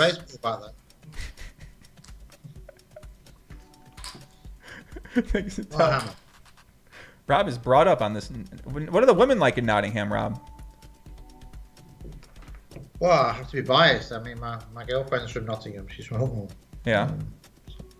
You met Alex, haven't you? Yeah, she's cool. Yeah, she's very nice, very sweet. Helped set up that great party at the Nobu during the party poker event that you guys had. Yeah. Shout out to her. I mean, listen, you waited so long, 40 years. I went to check how the baby were, and she's locked the door, so it must be bad. It's not bad at all. Have a peaceful night. Grab a glass of wine. Maybe get an edible for yourself. Potentially get delivered. All I'd like is a double up on the left-hand table. Can you put that smoke thing on the gives action again. Absolutely. Daniel loses a small pot there to Doug. They are $180,000 deep. You want the big pot energy? Yeah. Big pot energy begins to kick up here at GTO headquarters on Rob Young's request. Just a double up, you know? Should we do a chant? Do you want to do a big pot chant? How do I start my journey to any casino license? Just ask me, I'll give you. Do you not want to do a chant? You don't want to do a big pot chant? Let's give a chant. Come on. I'm gonna have to take the comments off here. All right. Come on. Rob, will you do a chant? What is the chant? We'll do a big pot chant. We'll try to bring out the big pot energy. Okay, how do we do that? We got to come up with a chant. Okay, it's like, you ever seen those New Zealanders when they do that? Boom, you know what I'm saying? So we got to come up with our own chant, basically. Okay. Okay. It's got to be a chant around Daniel winning though to get me out of it tonight. Sure, we can do that. That's perfectly fine. Big D next pot is what we're looking for. Okay, big D next pot. Big D next pot. D- Big D next pot. Big D next pot. Big D next pot. Big D next pot. I feel like it needs more words. I feel like it needed more words. Big D next pot. Let's go. Big D. Bebop. Yeah, I didn't know you could bebop. Okay. Yeah. Okay. I didn't know you had that in you. Wait a second. That's pretty nice. That's How nice. can Jack 4 with a poker hand? Oh, Doug's sitting out now. Whoa! Doug Polk sitting out might be scared of the deep stacks. Uh-oh, it's called the Haka. Okay. Doug Polk sitting out might be scared of the deep stacks, guys. We don't know what's happening here. Yeah, it's not his interest to play a deep stack, is it? Well, maybe he just doesn't want to risk that massive lead he has. I think he's going to want to play this deep because I think he's going to think he's got more experience and he's a favorite this deep against Daniel Negreanu. I mean, maybe he's just taking maybe he's taking a smoke break. Could be. He doesn't smoke, does he? Not really. Maybe he's taking a piss break. I don't know. I don't know what the guy's doing. We're gonna see. Remember, guys, we are live here in GTO headquarters, Las Vegas, Nevada, home of the World Series of Poker. Even though it's not here right now. GTO headquarters. Look at those GTO headquarters. Beautiful headquarters. Look at that. Wow, I haven't been to Vegas for a long time. I know. Look at that. Bellagio fountains, Rob. Paris. Look at Paris Tower. Where do you think the best place to live in Vegas is? If you're in the suburbs, probably Summerlin or Henderson. I like both of those. Whereabouts do you live? Not maybe somewhere. I live somewhere. Somewhere. I live Do you live on somewhere. the Yeah. Huh? You live in Panorama in the Strip. I might live on the Strip somewhere. Yeah. Somewhere. Panorama, I guess. I don't know where. Yeah, I'm not trying to tell people where I live on the 3K. Bunch of people watching out there, Rob. What are you talking about, Poppy? They're gonna come try to kill me with this. There, you know this. Listen, man. If they're gonna do it, then I've lived a good life, man. I'm ready. I was just asking you where do you think the best place on the Strip is to live then? The best place on the Strip to live is if you're playing a lot of poker is probably either Panorama, Park Towers, which is right off the strips. If you want a walking distance, you could stay at what's it called? The Mandarin. What's the new Mandarin name? What West? So you like the Waldorf, yeah? Waldorf's real nice. Yeah, you can stay at Waldorf. Panorama's nice. Martin's nice, which is right next to Panorama. Veer might not be your speed. I'd probably just stay at Waldorf. I think Park Tower's a real nice option, something you might like. So yeah, I'm thinking about getting an apartment on the Strip. That's all. Yeah, I'd look at one of those places then. Look at Park Tower, look at Waldorf, look at Martin. Probably find something you like there. Yeah, because I normally come to Vegas like 6 times a year, and it kind of gets a bit claustrophobic always staying in the casinos. Yeah, definitely. And it's probably more expensive to stay in the casinos than like lease an apartment. So. Yeah, if you can find a place furnished, then might as well get that. You got to take your clothes out all the time, etc. Mm-hmm. I mean, I think last year, I came to Vegas like 8 times, in 2019 before COVID. Right. Yeah, so it would be nice for you to have a place to stay whenever you come here, not have to worry about booking anything or checkouts or anything like that. It's your clothes, isn't it?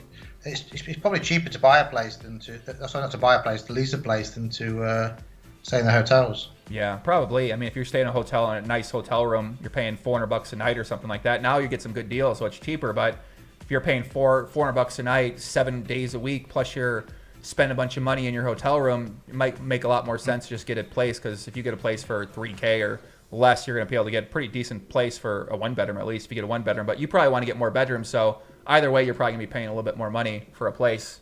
Kind of depends how much you think you're going to use it. Yeah, you could probably get like a nice 2-bedroom, 3-bedroom for. I normally stay, and then I play the blackjack and they normally comp me. But obviously, it's sometimes you can end up with a bad blackjack trip, can't you? Well, that's also true when you're walking up, right? If you stop in the high limit room at the Aria, and before you know it, you're all of a sudden playing blackjack there. That's why they have the blackjack tables back there. Sometimes it can cost me a lot of money to get comped. It really can. That's why they comp you. That's how it works. Weekend says, Rob and Joey ever went to Playground Poker? Well, actually. Yeah, I've been there a lot. It's really good. Really cool place in Montreal. Yeah, Rob loves that place. Playground Poker. Yeah, I like it. Yeah. I got some real good friends there. Rays on the left takes it down by D-Neg. So they're up over 200,000 for Daniel. So 180 deep on the left-hand side. Rob says, you're telling me Rob doesn't get comped. Yeah, do you not get comped at casinos if you come stay here? Isn't it like out of respect? Like a respect comp? Just.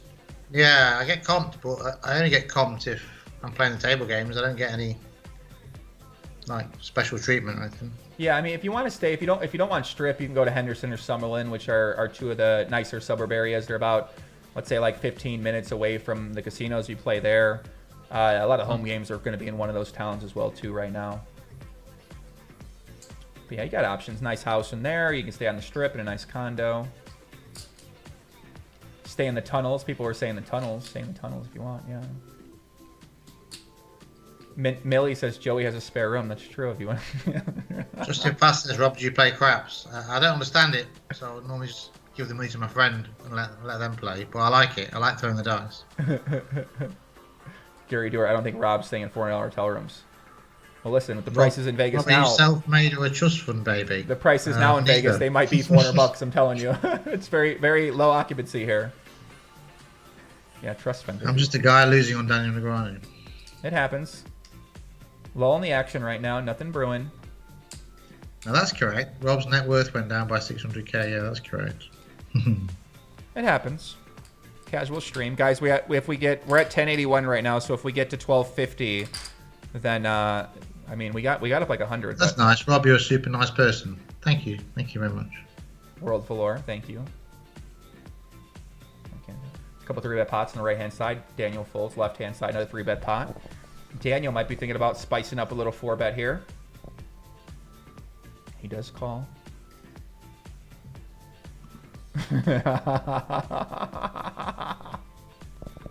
Oh my god. Look at this. Yeah, the pots have kind of gone down a little bit now, haven't they? Hasn't been much happening. Yeah, we got a little lull in the action right now. Maybe when it's so deep on the left, they're being a little bit cautious, you know. Yeah, I mean we've certainly seen long stretches of time, Rob, where no action's gone down. So you know, the last couple sessions have kind of been outliers in some ways, just in terms of how big the pots have been. And obviously, we did just summon, that big pot energy, so it takes a little bit of time for the energy to translate into the World Series of Poker RNG program. Here we go, left-hand side. Daniel could put a lot of pressure. He does call. Here we go, 6, 6, 8, 10, 3-bet pot. Doug Polk, bet flop, bets turn. River is an ace of hearts. So if Daniel has an 8, not loving that river. If he's got a 6, he's overbet by Doug. Puts pressure on Daniel's 8s. If he happens to have a 10, he does call. Pocket 8s for Doug Polk. $89,000 pot goes the Supreme Leader's way as the big pot energy did indeed summon it up. And just like that, Doug Polk launches the missile strike down on Daniel Negreanu just as Daniel was clawing back for the and. Let's take a look. What a good river for Doug to throw his overbet there. Pocket 8s for Doug. Flops the boat. He's feeling hard. He's feeling good. Small bets the turn. That's brutal, isn't it? Yeah, river. Snap call by Daniel. We do not know what he had. Doug Polk shows down. Pocket 8s for the full house. $89,000 pot goes Doug's way. We don't know. Maybe Daniel had a 6. Maybe he had 7-9. I doubt it, but I think his most likely hand there could have been a 6. A very nice hand, just like that. Flopping the boat like that is, and then the ace comes, which is going to be a great card. Exactly, Rob. The ace in the river, good card for Doug's range. He decides to overbet. I mean, would he do that with ace king? Well, I mean, this is why, obviously Doug's put some big bluffs in as well, so he deserves to get paid sometimes, I think. As you said earlier, that's a good point, Rob. As you said earlier, you bluff big to get paid on times like that, so that's a really good point. And sometimes you're going to happen to have the hand, and then you're going to get paid off. New meme posted on Twitter by my man VJ Virus 76. Basically, it's that classic meme with the bike spoke, and then Daniel puts in his own bike spoke and grabs onto the sausage. Oh my god, dude, I can't even with these guys. Ay. Let's get a total of our update right now. It looks like Daniel Negreanu currently down about, I'd say he's down about $200,000 so far for this session. 270, 280, 280, I think. I'd say he's down around 200 so far. Thank you, Spencer. Well, you had 220 before, so he's lost 50,000 on the left. Yeah. I mean, it looks like he's got a bigger lead than that, so he's got to wait for it to get an updated total here. Justin Fat says it's like Doug is dragging Daniel into deep waters, and Daniel doesn't like it. Listen, man, this is definitely deep waters. When you're 400 big blinds deep, 200, 400, that's about as deep as the waters are going to get for you, man. So, yeah, this is where Daniel does not have much experience. He's not played this much deep stack. Heads up, Nolan Hold'em. Come on, he's lost one pot where Doug flopped a full house. I mean, and what are you going to do? Deep waters, my ass. I mean, like, it is deep waters. What are you talking about, Rob? They're 400 big blinds deep. This is the definition of deep waters. They're both in the deep waters. They're trying to swim. The sharks are going around. They're trying to make it. They're both swimming in deep waters right now. I mean, that obviously feels like Daniel. I mean, Daniel's must have had a hand to call that bet. Must have had a. That's true. Bill Perkins' yacht flying by in his own deep water. Look at Perkins, that guy with 0 yacht. Right in front of our faces. Beautiful yacht. Beautiful yacht right there. So $150,000 deep, still on the left-hand side. Daniel 3-bet once again. Right-hand side, Doug takes it down with the raise. Left-hand side. So Daniel going to continue. We usually see him stop at that 4.5 hour mark. There's a good chance this match might continue on. We will wait and we will see. I'm looking at this great meme.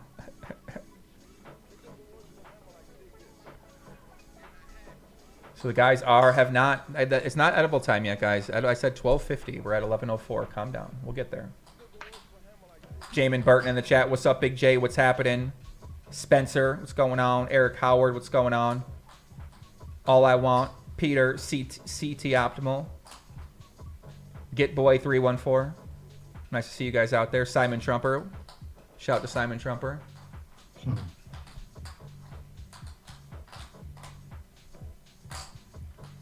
So Doug Polk currently up about $200-some thousand.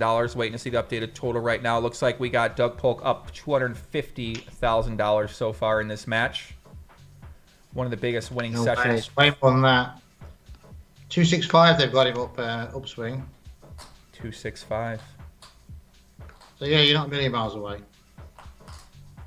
Right, yeah. I said 270.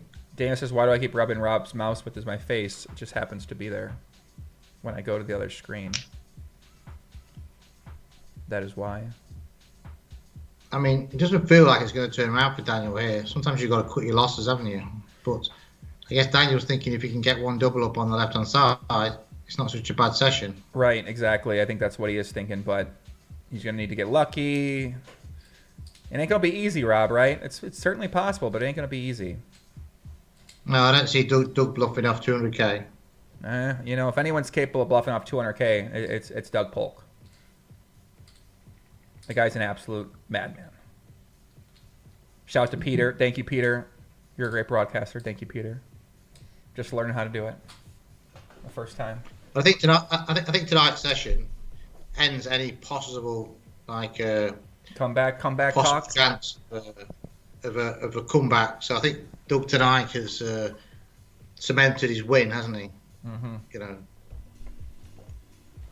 I think it's a good point. Daniel's not going to win like 25 buy-ins in $1 million, 25 buy-ins. Yeah, 40, 10. Yeah, it's not going to win 25 buy-ins in 8,000 hands. Yeah, I mean, maybe playing for bragging rights at this point in time, you know. Yeah, you'd have to win like 30 big blinds per. Daniel would have to win 30 big blinds 100, which is almost impossible. So I don't know how they'd take the challenge from here. I mean, I guess it's damage limitation for Daniel, isn't it? What's actually? Let me go check the challenge. So Rob Young issued the challenge earlier on social. Let me see what happened here. Bow, bow, bow, bow. Let me see what happened here, guys. Actually, so Rob issued the challenge. What was my response to your challenge? 135,658. Well, my total is going to be off right now, unfortunately. Yeah, I wonder who got. I don't think anyone would have gone this big, would they? I'm sure some people but went really large, yeah. You guys see Rob's tweet, basically tweet this out. He's giving away a $3,000 seat to WPT Montreal Day 1B on Party Poker, so he put that up there as well. And he said whoever got closest. Doug Polk. I think Doug Polk might be quitting. He just typed that out there, the air bubble. Whatever it's called there. Mark Klein, thank you very much. Appreciate the compliment. Been great, Joey. Great stream, great co-host, great tech support. Thank you very much. Much love, Mark. Left-hand side, 5-4 the straight for the supreme leader. Wow. He takes down another pot. Hansky said, well, look how much Doug's got. What'd you say? Look how much Doug's got on both these tables now. Yeah, Doug's got 244,000 on the left, 208,000 on the right. And he is absolutely dominating right now. Guys, you can't enter that giveaway anymore. I'm sorry. You can't enter the giveaway anymore. If you're Daniel now, do you just call it a night? If you're Daniel now, do you call it a night? I mean, listen, Rob, I think you do, dude. You know, you're down 250. You're playing 4.5 hours, you know. I think you come back the next session and kind of give it a go, man. You know what I'm saying? Like, he's getting absolutely destroyed that right-hand side. Left-hand side, I mean, yeah, he did win that big pot, but, you know, it's going to have to be a great spot, I think, for him to keep winning more money here. And obviously it's possible, but at the same time, you know, maybe he thinks he's playing his A game, and if he doesn't think he's making mistakes, then maybe he should continue on. I just don't know how, you know, how sharp his 300 big blind game is going to be against Doug Polk, so. Yeah, it just feels like it. Just feels like sometimes you've got to hand the notice in. Yeah, I know. Yeah, we'll see what happens. You don't get a feeling the Doug's going to stack off here, do we? Yeah, I mean, he doesn't make it easy, right? When he's bluffing the right combination. So yeah, it's going to be challenging, my friend. We're going to see what happens. So anything's possible, Poppy. $11,000 pot on the left-hand side. King, 10. Turn 6. Right-hand side, something brewing once again. Checks over to Daniel, 13,000. Calm down, Kate, for life. Calm down, buddy. Calm down. Landon says check Discord, please. I don't have Discord up. Send it to me on my phone.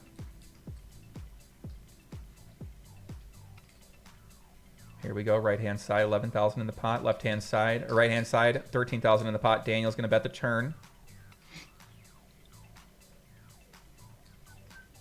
Doug's going to check call. River is a 10. Queen 5, 7, 5. River 10. Both players could have the flush draws. Daniel could have a hand like 8, 9, 6, 8. Maybe like a 5, 8, 5, 6. Trip 5s on the turn. All in, call. Oh, my God. Oh, my God. Wow. Doug Polk snaps him off with aces. Dan Negreanu with the king, queen, and at this point in time, left-hand side, $25,000 pot goes Daniel's way, and just like that, Daniel Negreanu is going to sit out as Doug Polk takes down the massive pot there. $80,000. Pocket aces. He fires his... What happened on that hand? Doug 3-bet, Daniel called. Aye, what a hand right there. Doug Polk could not call fast enough with aces. Let's go back to our replayer here, sponsored by Chipotle. Aces for Doug. And Daniel sits out just like that. No GG, no nothing. Let's pull up the interview. Let's see what the guy's got to say. Are you going to watch the GG interview now? Let's watch it. We're going to watch it yesterday. It was classic. Half pot, check call with the aces. All in, check snap call, king, queen offsuit for Daniel. And just like that, Daniel's going to be down about $300,000 for today's session. Let's find out our GG interview. Shout out to the great people at GG Poker. My man Brent's over there. Carlincho, always working hard as well too. Guys, we're gonna wait. We're gonna see what Daniel Negreanu's got to say about this. Something tells me he is gonna be rather on edge. I cannot honestly imagine what we're about to hear right now. So Do you think he'll come on, or? I think he's gonna come on. Rob, you could forgive him for giving it a miss, couldn't you? Rob, I think he's gonna come on, and I'm honestly not prepared for what we're about to hear. So if you do have your kids, make sure that you hide them, my friends, because we might see something a little bit out of line here from Dan Negreanu. Shout out to Patrick, my man, Egyptian. What's happening, brother? Working hard over there for GG. Sponsored with that, my man Brent Hanks, always working hard. Shout out to his new podcast, No Gamble, No Future, with my man Jeff Platt. Shout out to those guys. Let's see if we're gonna get Daniel in here. That's the second 300 session that Daniel's had. 300 losing session. He's had 2 now. Yeah, that was a really big session, and wow, man. What a crazy hand. What a crazy session. I mean, he can't pass the king queen, can he? Yeah, I mean, the king queen offsuit. What are you going to do there, Rob? You know what I mean? You flop the top pair, top kicker, 3-bet pot. Your opponent's hand looks weak. The only hand you lose to is, ace queen. Who went all in on the river? Daniel went on the river. He shoved all on the river. He got snap called. Yeah. So Doug Polk wins about, I'd say about 290 this session, guys. If you just missed it. And more than that. Yeah, 290,000. Ay, puppy. So we don't know if Daniel's going to do an interview today. He might be beat up. I mean, you lose $300,000. You know what I mean? Like, maybe you don't even want to come out to do an interview. So. And it was brutal. Yeah. Relentless. Wow. So let's see what happens here, guys. Mario, which does OnlyFans. I need one. Post my poker content. Yeah, it doesn't look like Daniel getting in the booth. We've seen him go in here pretty quickly. So Rob's doing commentary. He's also betting on Daniel Negreanu, taking one of the worst beats on live stream history right now. Down a little bit of money. How you feeling right now, Rob? No different. No different. Happens. Yeah. Happens. I think obviously Doug had a good run of cards, and but he also bluffed a lot off. Just seemed to go downhill after the Jack Ace Queen, really. Yeah. But it was a. Daniel's in the house. It was a bloodbath of a session. That was an absolute bloodbath. Daniel's in the house. See what he's got to say here. What a session, man. I mean, it was just seemed like it was pretty devastating. Walk us through it. How you feeling? What are your thoughts? GG have got it. Disheartening, 299. Really needed a win today to sort of make a match of it. Because like with only, I don't know, we played about 700 hands today. You have volume? Oh yeah, I got to let you hear it. Okay, he said this, not me. Doug Polk said this was the luckiest session of his entire challenge and not even close. Okay, so he can say it. I don't have to. He's missing. Yeah. Well, he did say that. Any chance you saw his Twitter feed yet? No, I thought he was putting a lot of hands up. I mean, I could do the same. Yeah, he was having just fun. Making light of it. Like, I don't mind. I saw his post game. Mine was like, as I said in the podcast, just frustrating, right? When you have situations like this. Early on in the session, he put me in some really tough spots. And what's really difficult is when someone puts you in tough spots and you don't really have anything. Like, I mean, you have sort of something, like ace high, third pair, like there were definitely some spots there where I think he probably got away with a few, and I'll take a look because I think he said he posted some of them or whatever. But then, I mean, I don't know, like you guys remember all the hands, right? Like the very last one there, I have King Queen. Yeah. The high five value shove for you with King Queen. Yeah, I was looking to get it in there. Thankfully, he did fire a couple big bluffs. One of them got there though, so like I have the 7-8 on a 10-8-6 board, turns a jack. Rivers the 9. I'm like, sweet, maybe I sucked out, but no, he had Queen 8. So he made the Queen high straight. Of course, we had a Queen high flush and an Ace high board on the turn. That was gross. King high flush. I had on one of the last hands there comes 8-6-6 10 ace.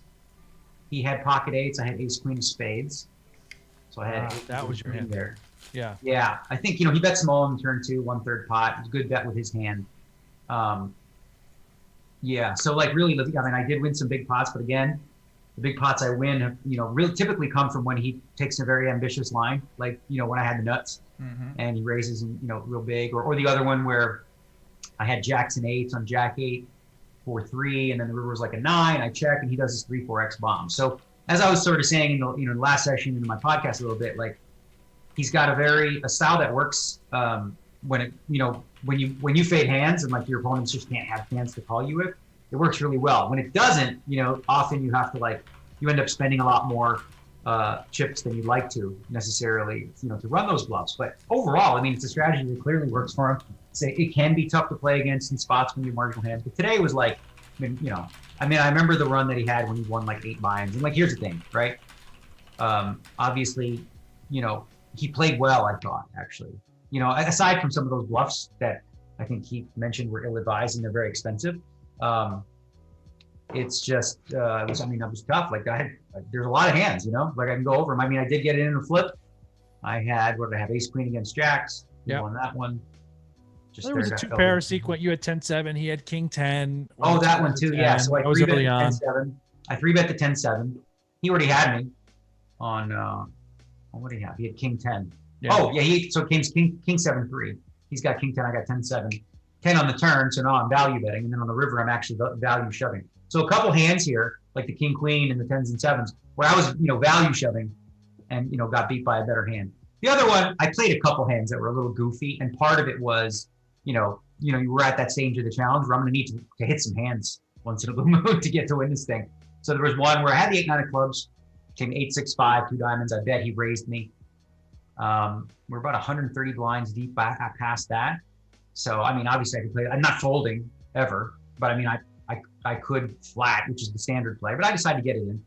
Maybe he has a draw, some sort of combo draw, or, just air or whatever. And if he's got me, I have some outs. You would think. He had the 7-9, not straight. The other one, which was really the one that ran off pretty good for him, where he 3-bet, I called with 7-5 of spades. Yeah. Came ace 5-3 with 1 spade. He bets very small. I peel.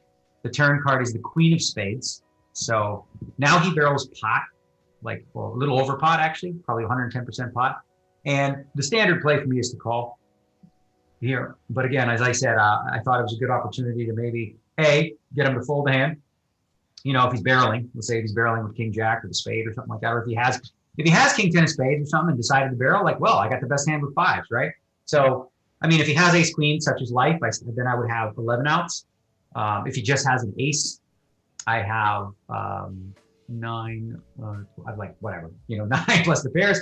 When he hits the queen on the turn, it's a pretty fortunate card to come by. Now I only have the spades, and of course, it's been a theme. Whatever you can all the hands that are all in are documented. They're all available. So we take a look at those, and I just haven't really, in those key spots where I need to hit a flush or I need to hit a straight or something like that. I mean, I'm not making it up. You know what I mean? You saw the hands. It's not like I'm going, oh, you wouldn't believe. It's just true. I'm just, I have not been able to connect in some of those big spots. Like the ones that I have had, or where, like I said, I make the nut straight on the turn with an open ender on the flop. Sometimes that happens. And then he check raises big and, bombs the river. There was another one too that he bluffed off. I called a 4-bet with ace jack of hearts, King Jack 6. I check call, turns a 7. I check call, rivers I think a 6. I check, he jams with the ace 3. I call with the ace jack, so that was one of the good calls. So I don't know. It feels like I mean, if you let's say imagine, right? Obviously, he won a lot of money bluffing in spots, I'm sure, where I did fold. But if you imagine, like, if I didn't have those pots where he bluffed off big stacks, I lost, what did I lose? Like 7.5, 8 buy-ins or something like that. If it wasn't for those bluffs, I mean, I lost 15 buy-ins like there in some or something like that. Like, it was crazy. Yeah. So, I mean, I don't know. I'm sick of, like, obviously, I had my rant in the last one, and I've had my rant a lot. I mean, whatever. It is what it is. If somebody wanted to bet me $1 million at this point, like I said, I've said it in my podcast. If you'd like to bet me $1 million, whether or not I've run top 10%, as he jokingly, I don't know if he was joking, but if he was, I mean, if he wasn't joking, I'm like, wow, I challenge. So I'm offering, the only way I can get even right now is because I'm stuck $1 million, is to offer $1 million bet to anyone who wants it that, and basically use as many metrics as you want. That if and the clarifications I ran good, average, or below average, and I'll bet $1 million.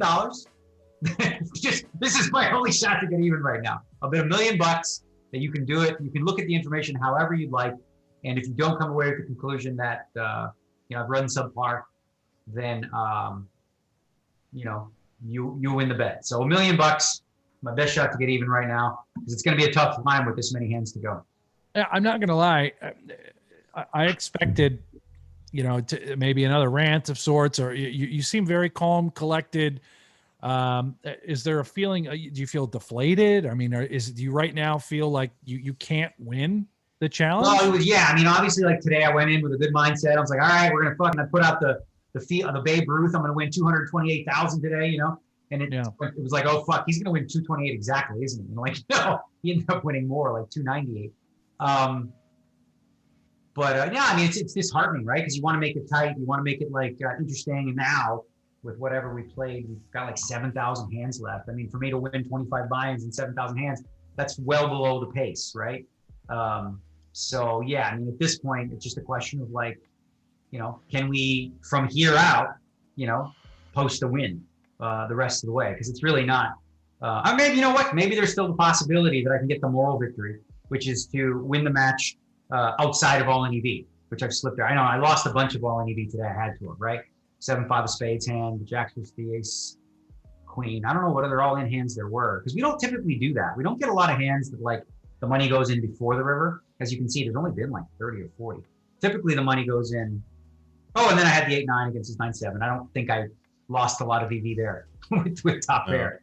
But I mean, listen, the entire match, like I said, I've yet to suck out in one of those spots.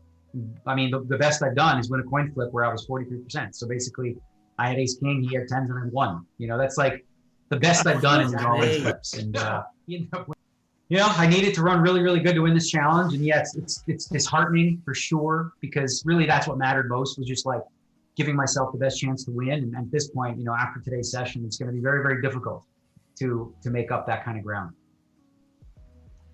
Patrick, anything you want to come in with here? No, I mean, the post a win. I think the rest of the way. Oh no! Really Except maybe, Yeah, all the of them. possibility that I can get the moral victory, which is to win the match outside of all-in EV, which I've slipped there. I know I lost a bunch of all-in EV today. I had to have, right? 7-5 of spades hand, the jack was the ace, queen. I don't know what other all-in hands there were, because we don't typically do that. We don't get a lot of hands that like the money goes in before the river. As you can see, there's the flush with the queen 10 where I in my opinion felt it was a misclick when he min bet the turn. Do you remember the queen 10 and he had the 9-4 where it was he bets 25% in a 4K pot, you raise, and then he 3-bets. How did you feel about that river, that turn min bet? I felt to me that felt like a misclick, and I kind of influenced things a bit. Okay, so you're talking about the hand where it came king 4 deuce, I believe. Yep. And then the turn was a 4 and the river was the 9 of hearts. That's king 4 deuce, turn deuce, river 9, completing the flush, and you had queen 10 of hearts. Yes, I don't think that was a misclick, because as you'll see, one of the mainline strategies people use at this, and I've been doing it too, and he does it pretty commonly, is to check call flop, and then lead the middle card predominantly, because the middle card is like always getting bet, and then the bottom card as well sometimes. So he chose to bet the minimum, because he bet the minimum, I thought. It was 10%. Yeah. Yeah. So that's pretty common with what line he would take in that spot. And then on the river, I don't think it had anything to do with the idea that he misclicked. I think if he's going to have any bluffs in this spot, which, kind of needs to have if he's going to 3-bet the river, he had a really good combination to do that. Because when I raise the river, he beats my bluffs, sure. But I guess he thinks like he blocks all the full houses, right? And I didn't raise the turn. So, sometimes I do that with a flush draw. So I think his hand choice to make the bluff was okay. Now, I think the solver probably wouldn't do that because his hand has some showdown value, right? Like, theoretically, he could call the raise. But again, if you are going to have a 3-betting range, you need to have some bluffs. If you're going to have one, having the other 2 paired cards that don't make the full house is a decent one to have. And he put, really big size in that one. Like, he put a lot of his bluffs, where he got caught. Really, the hands I lost were just, like, when I lost hands, the big ones, they're all just coolers. Or the one where I, sort of obviously punted with the 5-7 spades, trying to make something happen, if you will. And the 8-9 too. I think I've had like 2 hands there where I got it all in a little early, but that was just a function of, at this point, looking at the score, right? So those are not plays like on, if the match started today, I would make, right? I would just flat with the 5-7 spades in the turn. I would just, flat the raise with the 8-9, but I was trying to, get it in, if you will, and try to reverse the bad luck in the all-in situations. And, didn't hit. And those were big ones too. But, yeah, it was tough, man. It was tough. Like I said, a lot of tough spots. There's a lot of big, because we never played. We were playing 500 big ones deep now. Yeah. And then I went broke on the other table, so that was like, okay, I don't want to do the whole, resettle stacks or whatever. It's pretty late anyway.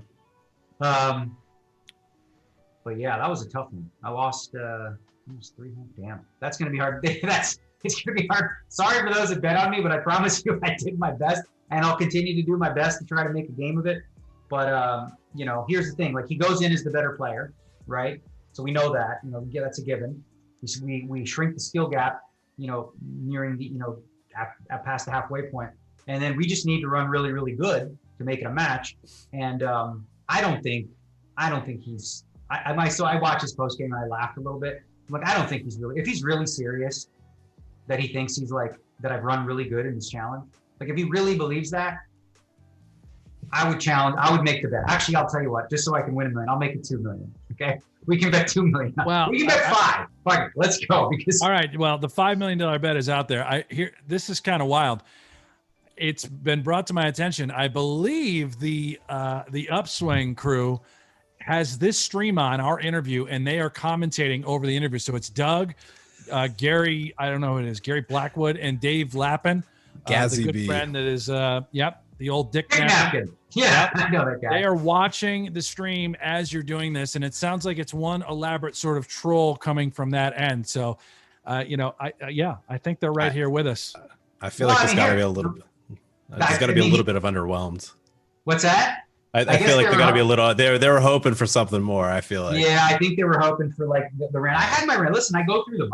Sometimes I just feel like having a rant. It's in the moment. I have one. Today was just deflating. You know what I mean? It was less about like, frustration and anger and more just, man, this sucks. Because as for all intents and purposes, it's going to be, the match is pretty close to over now, right? With like, I don't know, stuck 300. I'm stuck like $1 million now. That's 25 binds. That's just, it's going to be too tough because he's too good of a player where he's just going to like be able to, if it were to get close, let's say I won back half, he can revert to a, sort of a style that locks it up, right? So that's the difficult part when there's like an actual end number in the number of hands for the challenge.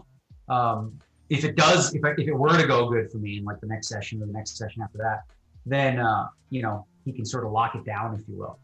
I wanted to play a little longer on the 5 and 5 table. Well, and again, not because I think it's a bad spot for me typically because he's done a lot more, work on that. We haven't really spent a lot of time on 500 bigs, but it was, it's higher variance, right? So if we can get a cooler there, pick up 5 buy-ins, now you're back in the game. So double-edged sword where, your edges, the edge is bigger for your opponent, but the variance thing, I think, makes it a play in those spots. And then, as I said, I went broke on the other table. So I was like, all right, now's a good time to quit. Whatever. I had king, queen, comes queen, 7-5, looked like I had an okay hand. Felt like when he check calls the turn, seems pretty safe to go ahead and, bet it on the river, and he had aces. So such is life. I mean, yeah, I don't know. I mean, like, I'm gonna look at all the hands, and I'll put together a video, of course, so that everyone can kind of have a look and see. I did get lucky in a couple spots. Well, where like he just didn't bluff. It sucks and is deflating because Yeah, I can you're just imagine. it just feels you can't beat them, Hmm. or it feels it's just not fair. It feels something's going on or something you can't see or whatever. And he's playing a strategy that's better and better, but he's still playing an inferior strategy, So it's tough. I've been there. I've definitely been there in PLO. I'll tell you that much.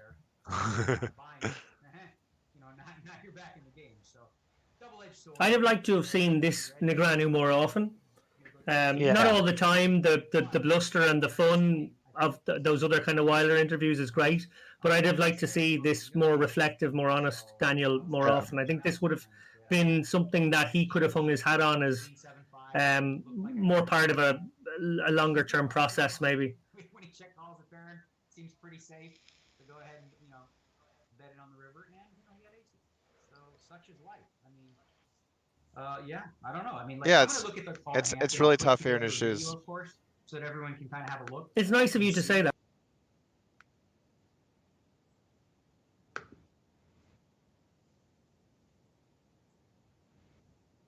Perhaps.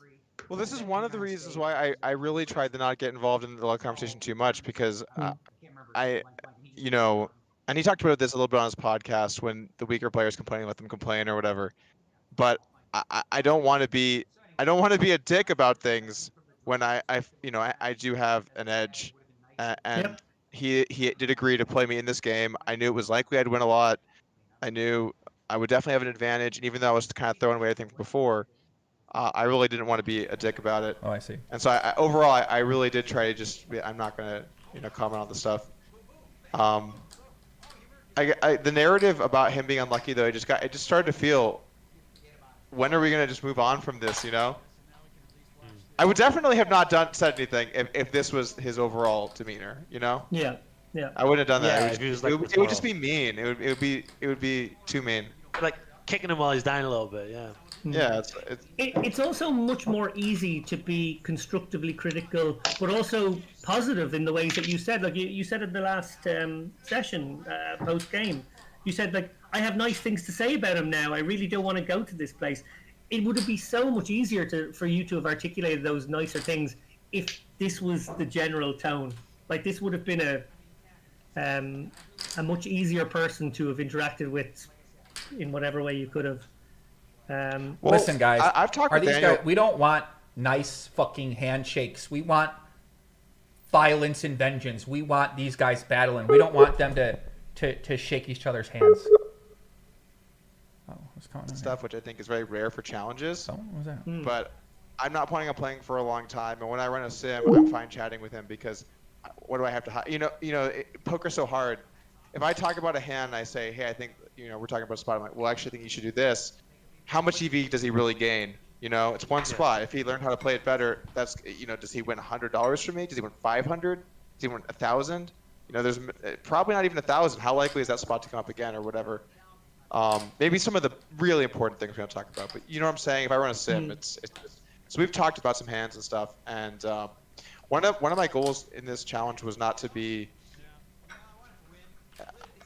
Not to just I'm just going to try and win as much money as I can in terms of the way I interact with him or interact with people, or I'm not going to just be, what I'm saying? I'm just trying to be genuine and honest. And even some of the other guys that I've played online, I've talked about hands afterwards or strategy or whatever.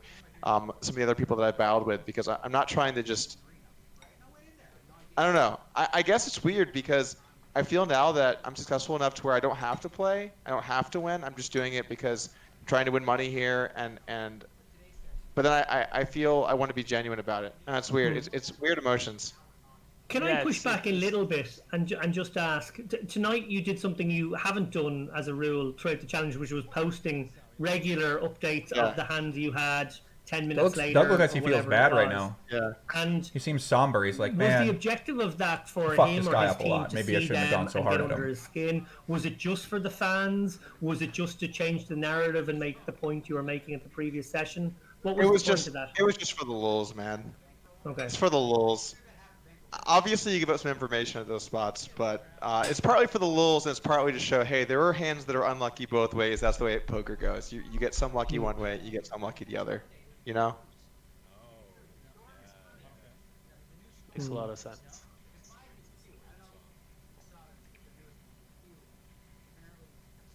It is tilting for him to have to go manually deposit. Yeah, and it's got an almost funeral atmosphere right now. This feels Really like does. a morgue. I think he knows he's beat. I think this is the first time he knows that he can't win, and it must be frustrating for him. But So, but I mean, the plan is, are you intend you're going to finish the challenge even though you're not, you don't feel like you can win. There's this small glimmer of hope. You're going to go through with it. The 25,000 hands. Okay, I had a question that I prepared from earlier, Doug. It might be a reasonable time to bring it in. I don't think Daniel's saying anything particularly novel now. Yeah, we can move on and start doing a post game let's stuff. do You that. guys cool. Yeah, seems fair. Go for it. A few weeks ago, Daniel was down, I think, 800k at the time, and he said that being down 14 buy-ins worth of EV was tantamount to losing 14 flips in a row. He kept saying, he repeated that several times, quoting the obvious astronomical odds of 14 flips losing in a row happening. In reality, though, over a challenge like this, it's much more like doing 100 coin flips and losing 57 of them, something we can easily imagine. When I put this to Dara O'Garney on a recent episode of the Chip Race, he said that Nice Daniel plug. was intentionally speaking That was like beautiful. a fish because that language That was resonates fucking with beautiful. a This guy's wider a audience, professional. maybe David the audience Lappin, he was this guy's hoping a pro. to capture some of for He this knows challenge. 4K people are You watching, also so he implied the plugged other the day that he pod. was a bit fishy in the way that he was Genius. speaking, which he absolutely was. How much do you think he's playing to the gallery? So I think there's a bit of that going on. This is an important concept for people to understand. The more well known you are in something, the more casual your audience is. So it's very much like that. And there's not a bunch of people in poker that have real casuals that watch them or follow them. My audience is fairly casual just because I do have a bigger audience from YouTube, but it tends to be younger people that are a little more in the know or a little less, that old school type logic, whereas Negreanu or Helmuth or Ivy, they tend to have more people that are sort of the more classic poker recreational players that would definitely identify with some of this stuff. So I think there's some of that going on. I also think it's a bit of a defense mechanism to be able to say, I got really unlucky, and so I didn't deserve for this to happen. And it makes you feel not quite as bad about losing. And it's always shrouded, right? He definitely has run bad in all-in EV, but it's so hard to be able to quantify how he's running outside of that. One of my main takeaways from this conversation was, I really think, I don't know exactly what it is, but let's just say I'm winning at 10 big blinds per 100. I think something like that is relatively fair. I don't know, maybe it's a little lower now.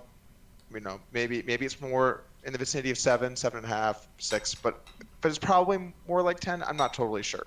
At the start, it had to be 15 to 20. He was doing a bunch of bad stuff, right? Whatever it is. And then you look at what I've actually won, or my EVBB, because he likes to talk about EVBB a lot. And my all-in EV big blind per 100 before the session was, 5 or 6. So just looking at those two things, how is he playing in all these different spots? Where can I see clear errors? What win rate do I think I should have against that versus what was my win rate? Versus all of the hands I've played a heads up in my career, how do I think he's running? And in my opinion, he actually has been running quite good, which is not something that he's going to want to hear, or they might disagree, but I played a lot of heads up. I played a lot of people. Some of the stretches that he went on were very, very, very, very lucky. It's just when he goes on those stretches, he doesn't win as many buy-ins. When I go on those stretches, I'm going to win a lot because he's going to be constantly in this spot where he feels I have to call Doug because if I don't, he could just be bluffing me again, right? Because I'm definitely bluffing him in these spots. He's caught me in a bunch of them.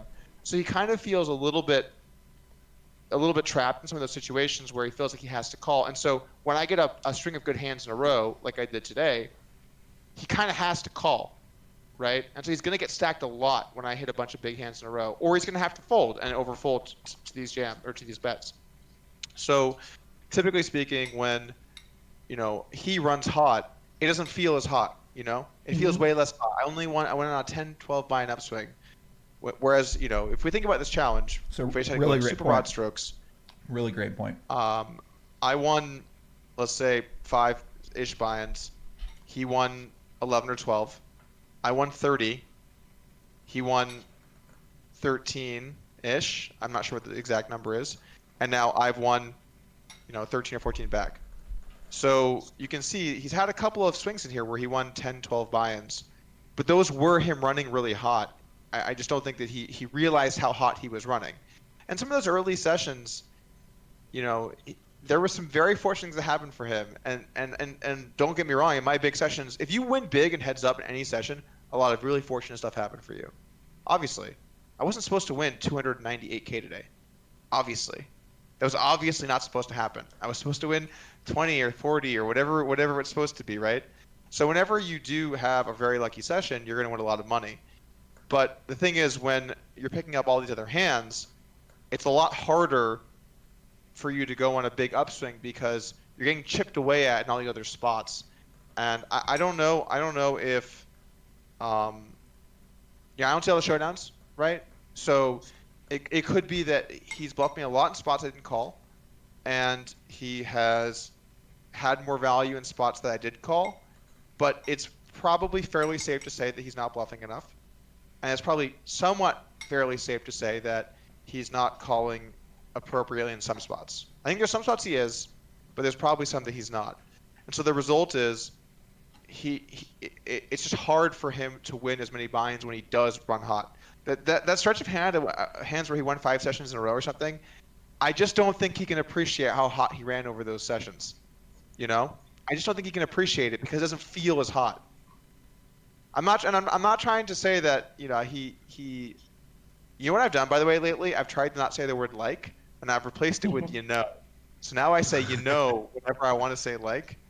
Anyway, the point is, in heads up, there's such a wide range of variance. Most sessions will be even-ish, even if one player has the edge. But then sometimes one player just goes in a stretch where they win a lot of hands and they win a lot of big pots, and that's just going to be back and forth. There's no way to control that.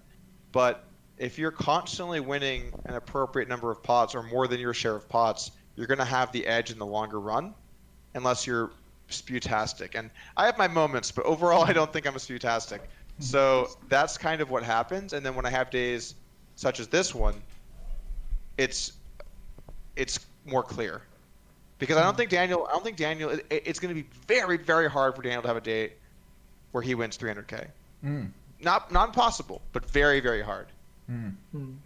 You've sort of answered my second question, but I'm going to do my quick follow-up, and then I know Ghazi is much more going to get into the weeds, and he's much more forensic with some of the hands that he's going to talk with you. But what comes from that is sort of like, and I think you agree with this, I don't think it really sunk in for Daniel what it means to be walking into that headwind of being an underdog. He's probably spent most of his career being used to being the one with the edge. While he sort of pays lip service and acknowledges this is your speciality, he was always a dog in this game. I don't think it's really fundamentally, until maybe tonight actually, I don't think it's really fundamentally sunk into him what it means to be an underdog and how that basically means like you're playing against the house, but Doug is the house, and it's just going to beat you for X number of big blinds the more you play. And of course variance could help you in the short term, but really the more you play the more you will lose. And it sort of it made me realize that his mindset has maybe been all wrong for that. He's had this rocky mindset of like he can pull it off, he can learn enough, he can punch the meat and run up the staircase, and somehow he's going to be able to overcome the Dolph Lundgren machine, Doug Polk, sim, person. And I think in reality it comes down to a flawed mindset. I was wondering if you were his mindset coach, what advice would you give him now going into maybe the last 5,000-6,000 hands? I'm a huge fan of mindset coaches. Huge fan. I think they're really important.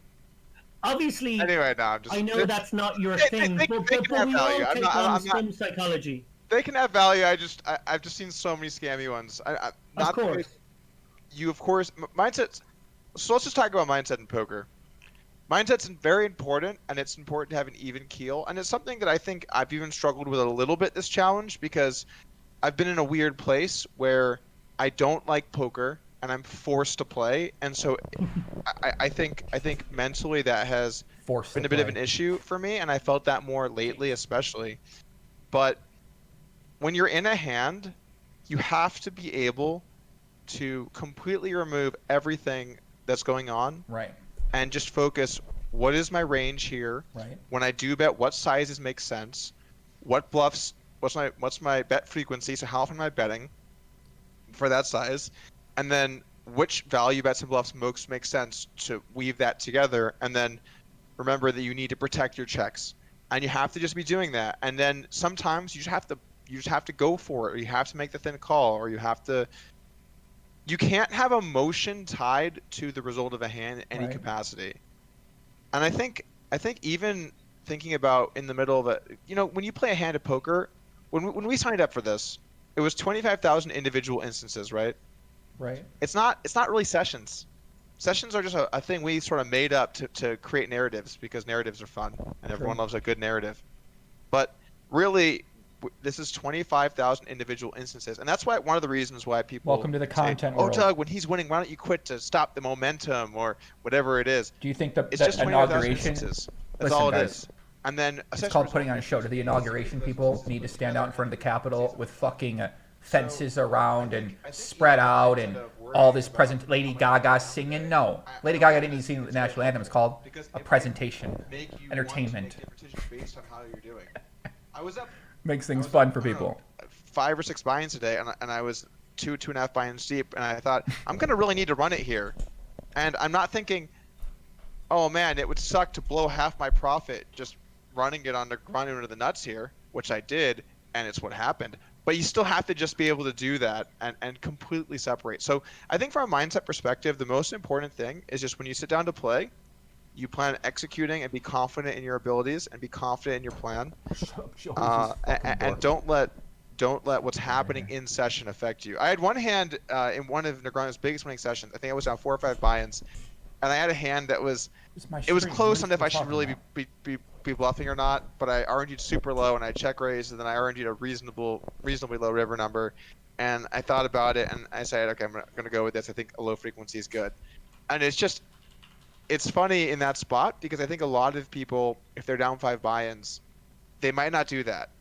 It doesn't feel great we're stuck 200K. It's time to do something kind of questionably bluffy, right? I think most people wouldn't do that, but I think when you just approach a hand, every hand is an individual instance. And so when I see a spot, oh, is this 10% freak? What's my size here? You know what I'm saying? It's totally irrelevant what's going outside of it. Yeah. That I think it lets you play better. And also one more thing that's important, I think, and this actually might be something that does affect Negreanu.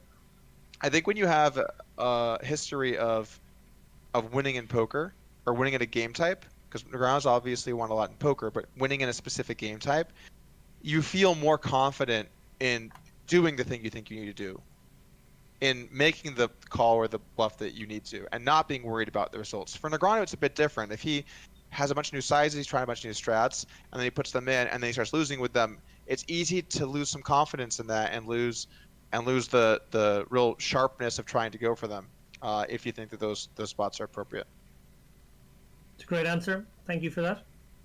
Excellent. Makes a lot of sense. I know we're going to get into some hands and chat about them, but one of the hands that the chat wanted me to ask you about was the 666 board. Did you have quads? Can you say? What was the turn? I think it went 6-6 deuce 10-6 or the 6-10. I can't remember if the quads were on the turn or on the river. Well, if it was on the turn, I think we all know I had him. I'm lucky turn Doug. Oh, right. Okay, I gotcha. That hand is weird. Yeah, I will tell you, I did have the quad. It was 6-6, 10, 6 deuce, I think, was it? That's the one, yes. 6-6, 10, 6 deuce. 6-6, 10, 6-5. Sorry. He took a very weird line here. Yeah, it was a little unusual, wasn't it? He took a very, very weird line, and I don't think it makes sense. I don't think this line makes almost any sense. So in this spot, he 3-bet, and then he bet what size on the flop? He bet 40% pot flop. That's fine. I call turn 6. Check back turn. Yeah, river 5. I think he can have 2 sizes here, in my opinion. He can have a size smaller than this, or an all-in. Because I think in this situation, you're mainly gonna barrel over pairs on the turn, right? So you don't have that many over pairs, but you have a few aces, maybe a hand such as kings with a club, something in that vicinity, and maybe you have quads. There's a few other hands you could have too for value, or you have a 10. If you have a 10 hates this. Why are you potting a 10? I think maybe I'll run the sim and I'll find out I'm wrong. It's happened in some of these interviews, but why would I want to pot a 10? If I pot 10, my opponent is going to fold a bunch of hands that I beat, and yeah, I'm going to sometimes just own them when they have ace queen, and that hand probably has to call, maybe some ace jacks. But overall, the majority of their call range is a 10. So what am I doing? What am I doing here with my 10? I feel I need to either use a smaller size, or I need to check, or I need to just smaller size or check. Those are your only options, I think. And then if I have an overpair, I don't like that, because if I have a hand like jacks, I'd rather bet turn to bet river, or if I did check turn and went check check, I would rather either jam or check raise all in. And I think check raise all in probably makes more sense. Maybe you don't have any large bet size here. No, I could see some large bets being good here. Anyway, that's my opinion. So when he potted it and I jammed, it's a weird spot. I should be jamming some 10s here versus size. I think, because I'm gonna have to look at this one up. But I think I'm supposed to be jamming some 10s here. No, maybe 10's pure call. It's a weird spot. I know we're talking about what should be done in this instance, but a river jam would be something like 2.5x pot. Do you think Daniel has that sort of sizing in his arsenal? I know we're talking about technically what the solver would do, but as to whether or not Daniel would play that sizing. Maybe he doesn't. Maybe he just only has pot. In which case, this is just such a weird line. It's a very strange line, isn't it? It's a weird line. We were trying to piece it back together. We were finding it very difficult. We were under the assumption that Daniel would very, very rarely check an overpair on the turn, so therefore his pot size on the river doesn't really make any sense if he's has virtually no overpairs. I wouldn't say very, very rare. That seems a bit too rare. So I'm talking about Daniel specifically as opposed to what the solver wants to do. Yeah, I've not done a lot of that kind of thinking this challenge, for better or for worse. Okay. I'm sure there are people that would have gotten out of the way in some spots I didn't. Maybe there are people that wouldn't have fired in spots that I did. I don't know. I have, because the thing is this, why? Basically, if I try to be as close to what I've studied as possible, I know I will win. So why even care what he's doing? Yeah, that makes a lot of sense. I don't know. I just maybe I could win a little more, but then you risk being exploited. You risk making mistakes. So I just try to just look at the spot and think about my hands and not give two shits what he's doing. Just watch the EV come in, yeah.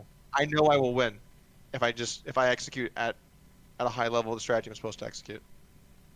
I wanted to ask as well, when he folded, if it's close, or I really think I have a read, I'm fine to step outside and do what I think I should.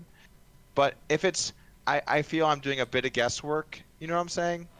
There are some moments this challenge where I stepped outside, but it's pretty rare, and I have to feel very strong. I don't do it when I feel a little bit strong. Okay. Makes a lot of sense. One other thing that the chat wanted to ask you about was that Daniel didn't snap fold. He took a long time before he folded. Yeah, I don't know. I don't know. We've spoken about. I don't know what he had. Maybe he bet folded 10. Interesting stuff. But the thing is, you kind of can't bet folded 10 if you bet here, because you're gonna have a bunch of bluffs when you bet pot.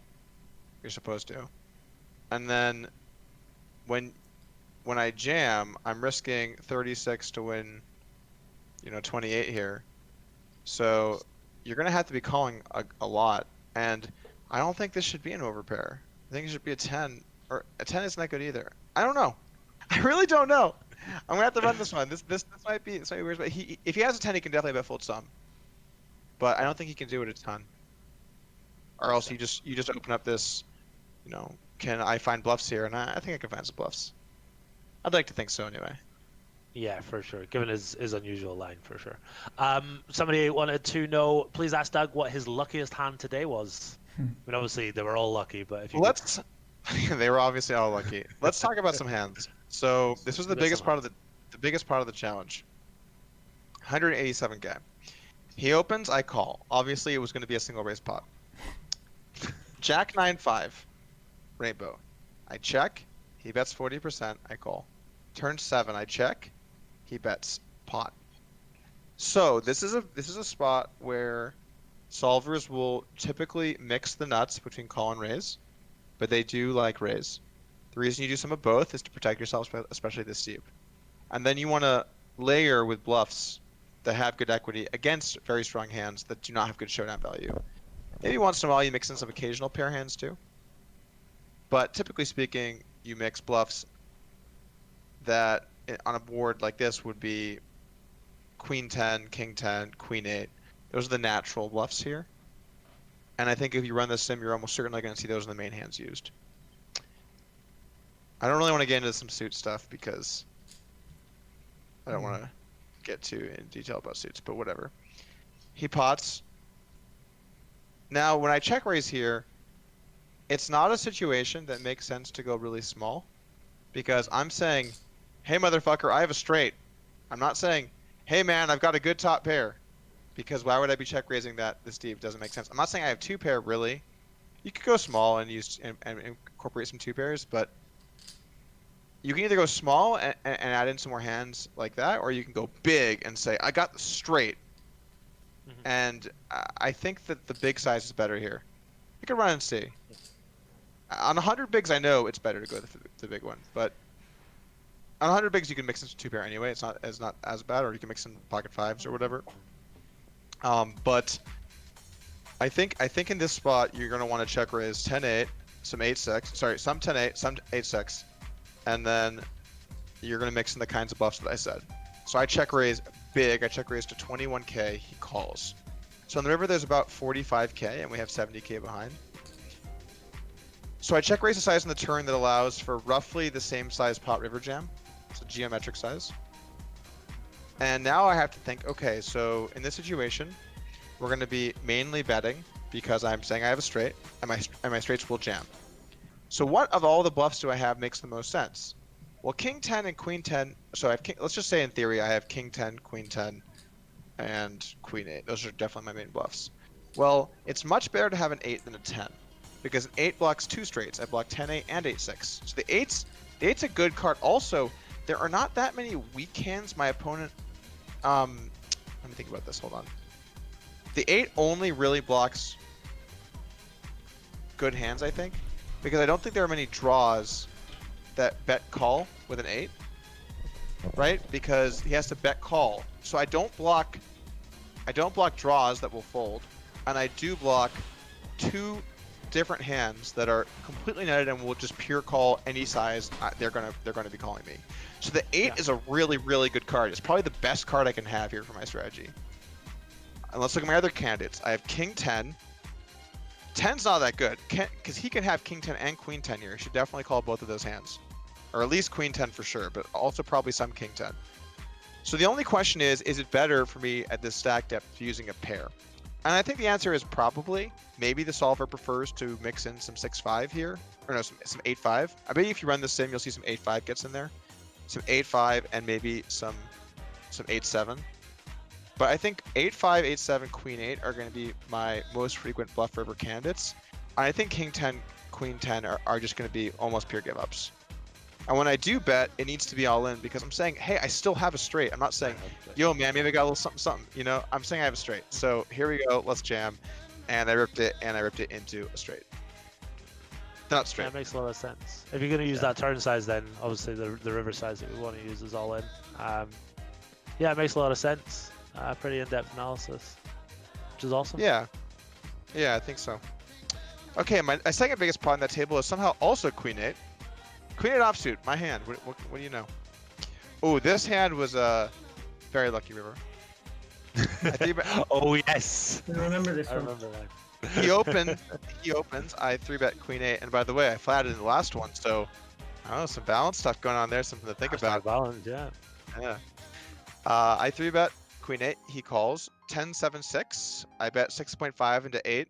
Pretty big flop size. Turn Jack. This is a relatively good card for the 3-better. We're gonna have much more jacks. We're gonna have a jack more often than the small blind will have. We bet big on the turn again. Solver likes big size here. He calls. And there was a 9. Second nut straight. Very unlikely that he has king queen. We jam. He calls. And he has 8-7. So he also rivered a straight. So this is an example of a hand that is that unlucky. Definitely. That's a very unlucky river for 8-7.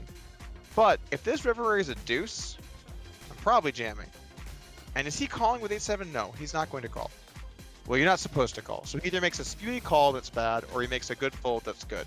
Either way, I'm supposed to win here. The only rivers that I get stacked on are a 7. An 8 is really weird.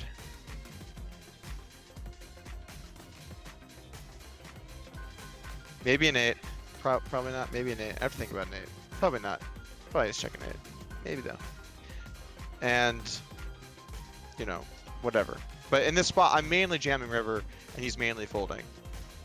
But it's unlucky that he lost a stack. He should mainly lose half a stack on this river. But yeah, if we looked up that hand, was that lucky? If it was a brick and I jammed and he folded, was that luck or not luck? I don't know. I mean, it is lucky. If you jam and he has a fold, that's luck. It's why this $1 million who was luckier bet is not possible for us to do, because it's ludicrous, isn't it? But it's also just that's also just kind of distraction by him, isn't it? It's just kind of like a silly other thing for people to talk about, for his fans to consider the possibility of, rather than just deal with the raw hard facts in front of them. Yeah, I mean, it seems that way, but who knows? Anyway, very unfortunate river before we stack him. Okay, moving on. The next 4 stackings on this table were all me winning them, so you know it was going to be a good time on this table. He opens. We 3-bet pocket 8s. He calls 8-6-6. A pretty lucky flop for us. Right. We bet small. He calls. Turn Alright, guys, 10. Listen, if you guys want to watch the Straight. rest of We this, bet small. go check out Doug's channel. He calls. Doug Polk Poker. I had enough. I don't need to necessarily go through all these hands myself. You guys. Enjoy yourselves, my friend. Thank you guys for tuning in. Landon, Richard Miller. Who else we got out there? Jude, 80. What's happening, man? Listen, appreciate you guys tuning in. Thank you guys for watching. It's been fun. Tori, what's happening, brother? It's been a good time. It's been real. It's been fun. It's been a good time. Be back on Friday. Another stream. 5:30 p.m. Eastern time. Gotta do some boxing right now. Get some food. Thank you guys very, very much. Eden Rocks, my guy, posting. Thank you. Thank you guys for supporting the stream, for smashing the like button here, for commenting, making things great, making things fun. Making things worth living, my friends. So thank you very much. Willem, Chance P, Mark Cohen, thank you guys. Sebastian Paulo, Rotten Skateboards, Tom Bikima. Thank you, Tom. Charles Robinson, FUB. Hansky, Mary Jane K, Puppy. What's happening? Mick Owen, what do you guys think about Rob Young? I think it was a good addition to the chat. There's a couple other people I want to try out for commentary. Thing is, I like Rob. I think Rob's pretty good. He, you know, he's obviously a sharp guy in a lot of different things and been around Poker World a long time. So I like watching him, having him on do commentary. I kind of want to get somebody like really funny on. You know, Rob's kind of funny, but I kind of want to get somebody funny on, like really funny. I just want to see what the commentary would be like if I did it with a really funny person who understood poker. This girl is fucking nuts, man. I love this guy. So I'm gonna try that next time very soon. And yeah, man, I don't know. Appreciate you guys for watching. It's been a lot of fun doing these streams. It's been awesome. The highlight of my day. Planning my yeah, I think it's gonna be a good year, man. It's gonna be a great year of content. Landon out there working hard. We're gonna have him on some content. Pat Walsh, Carolina Lisek, Axie, Jennifer Rochelle, Thomas Merman, Roto Gluon, Derek, Sebastian Apollo, Phantom Green, the million graphic we'll get next time, brother. We'll get next time. Jude 80, Rational Argument Man, Rando Blake and Ship 15, Poker Hard, absolutely. Go to your home ball, Extended Steps, Sandy Sinclair, much love. Fred Boo, Brock Nixon, Edward Halmerick, Robert Castle, Fred Withrow. Appreciate you guys. Mick Owen, appreciate you guys very much. Thank you guys. I'll tune back in soon. If Joe's the supreme leader, then you're the supreme dealer of content, of awesome content. Thank you, Joel Toledo. Much love, buddy. Appreciate you guys. See you guys soon. Yeah, it's a one of a kind with Rob Young. The guy lost $700,000 on here. It's not good. So, all right, guys. See you guys later. Much love. Take care.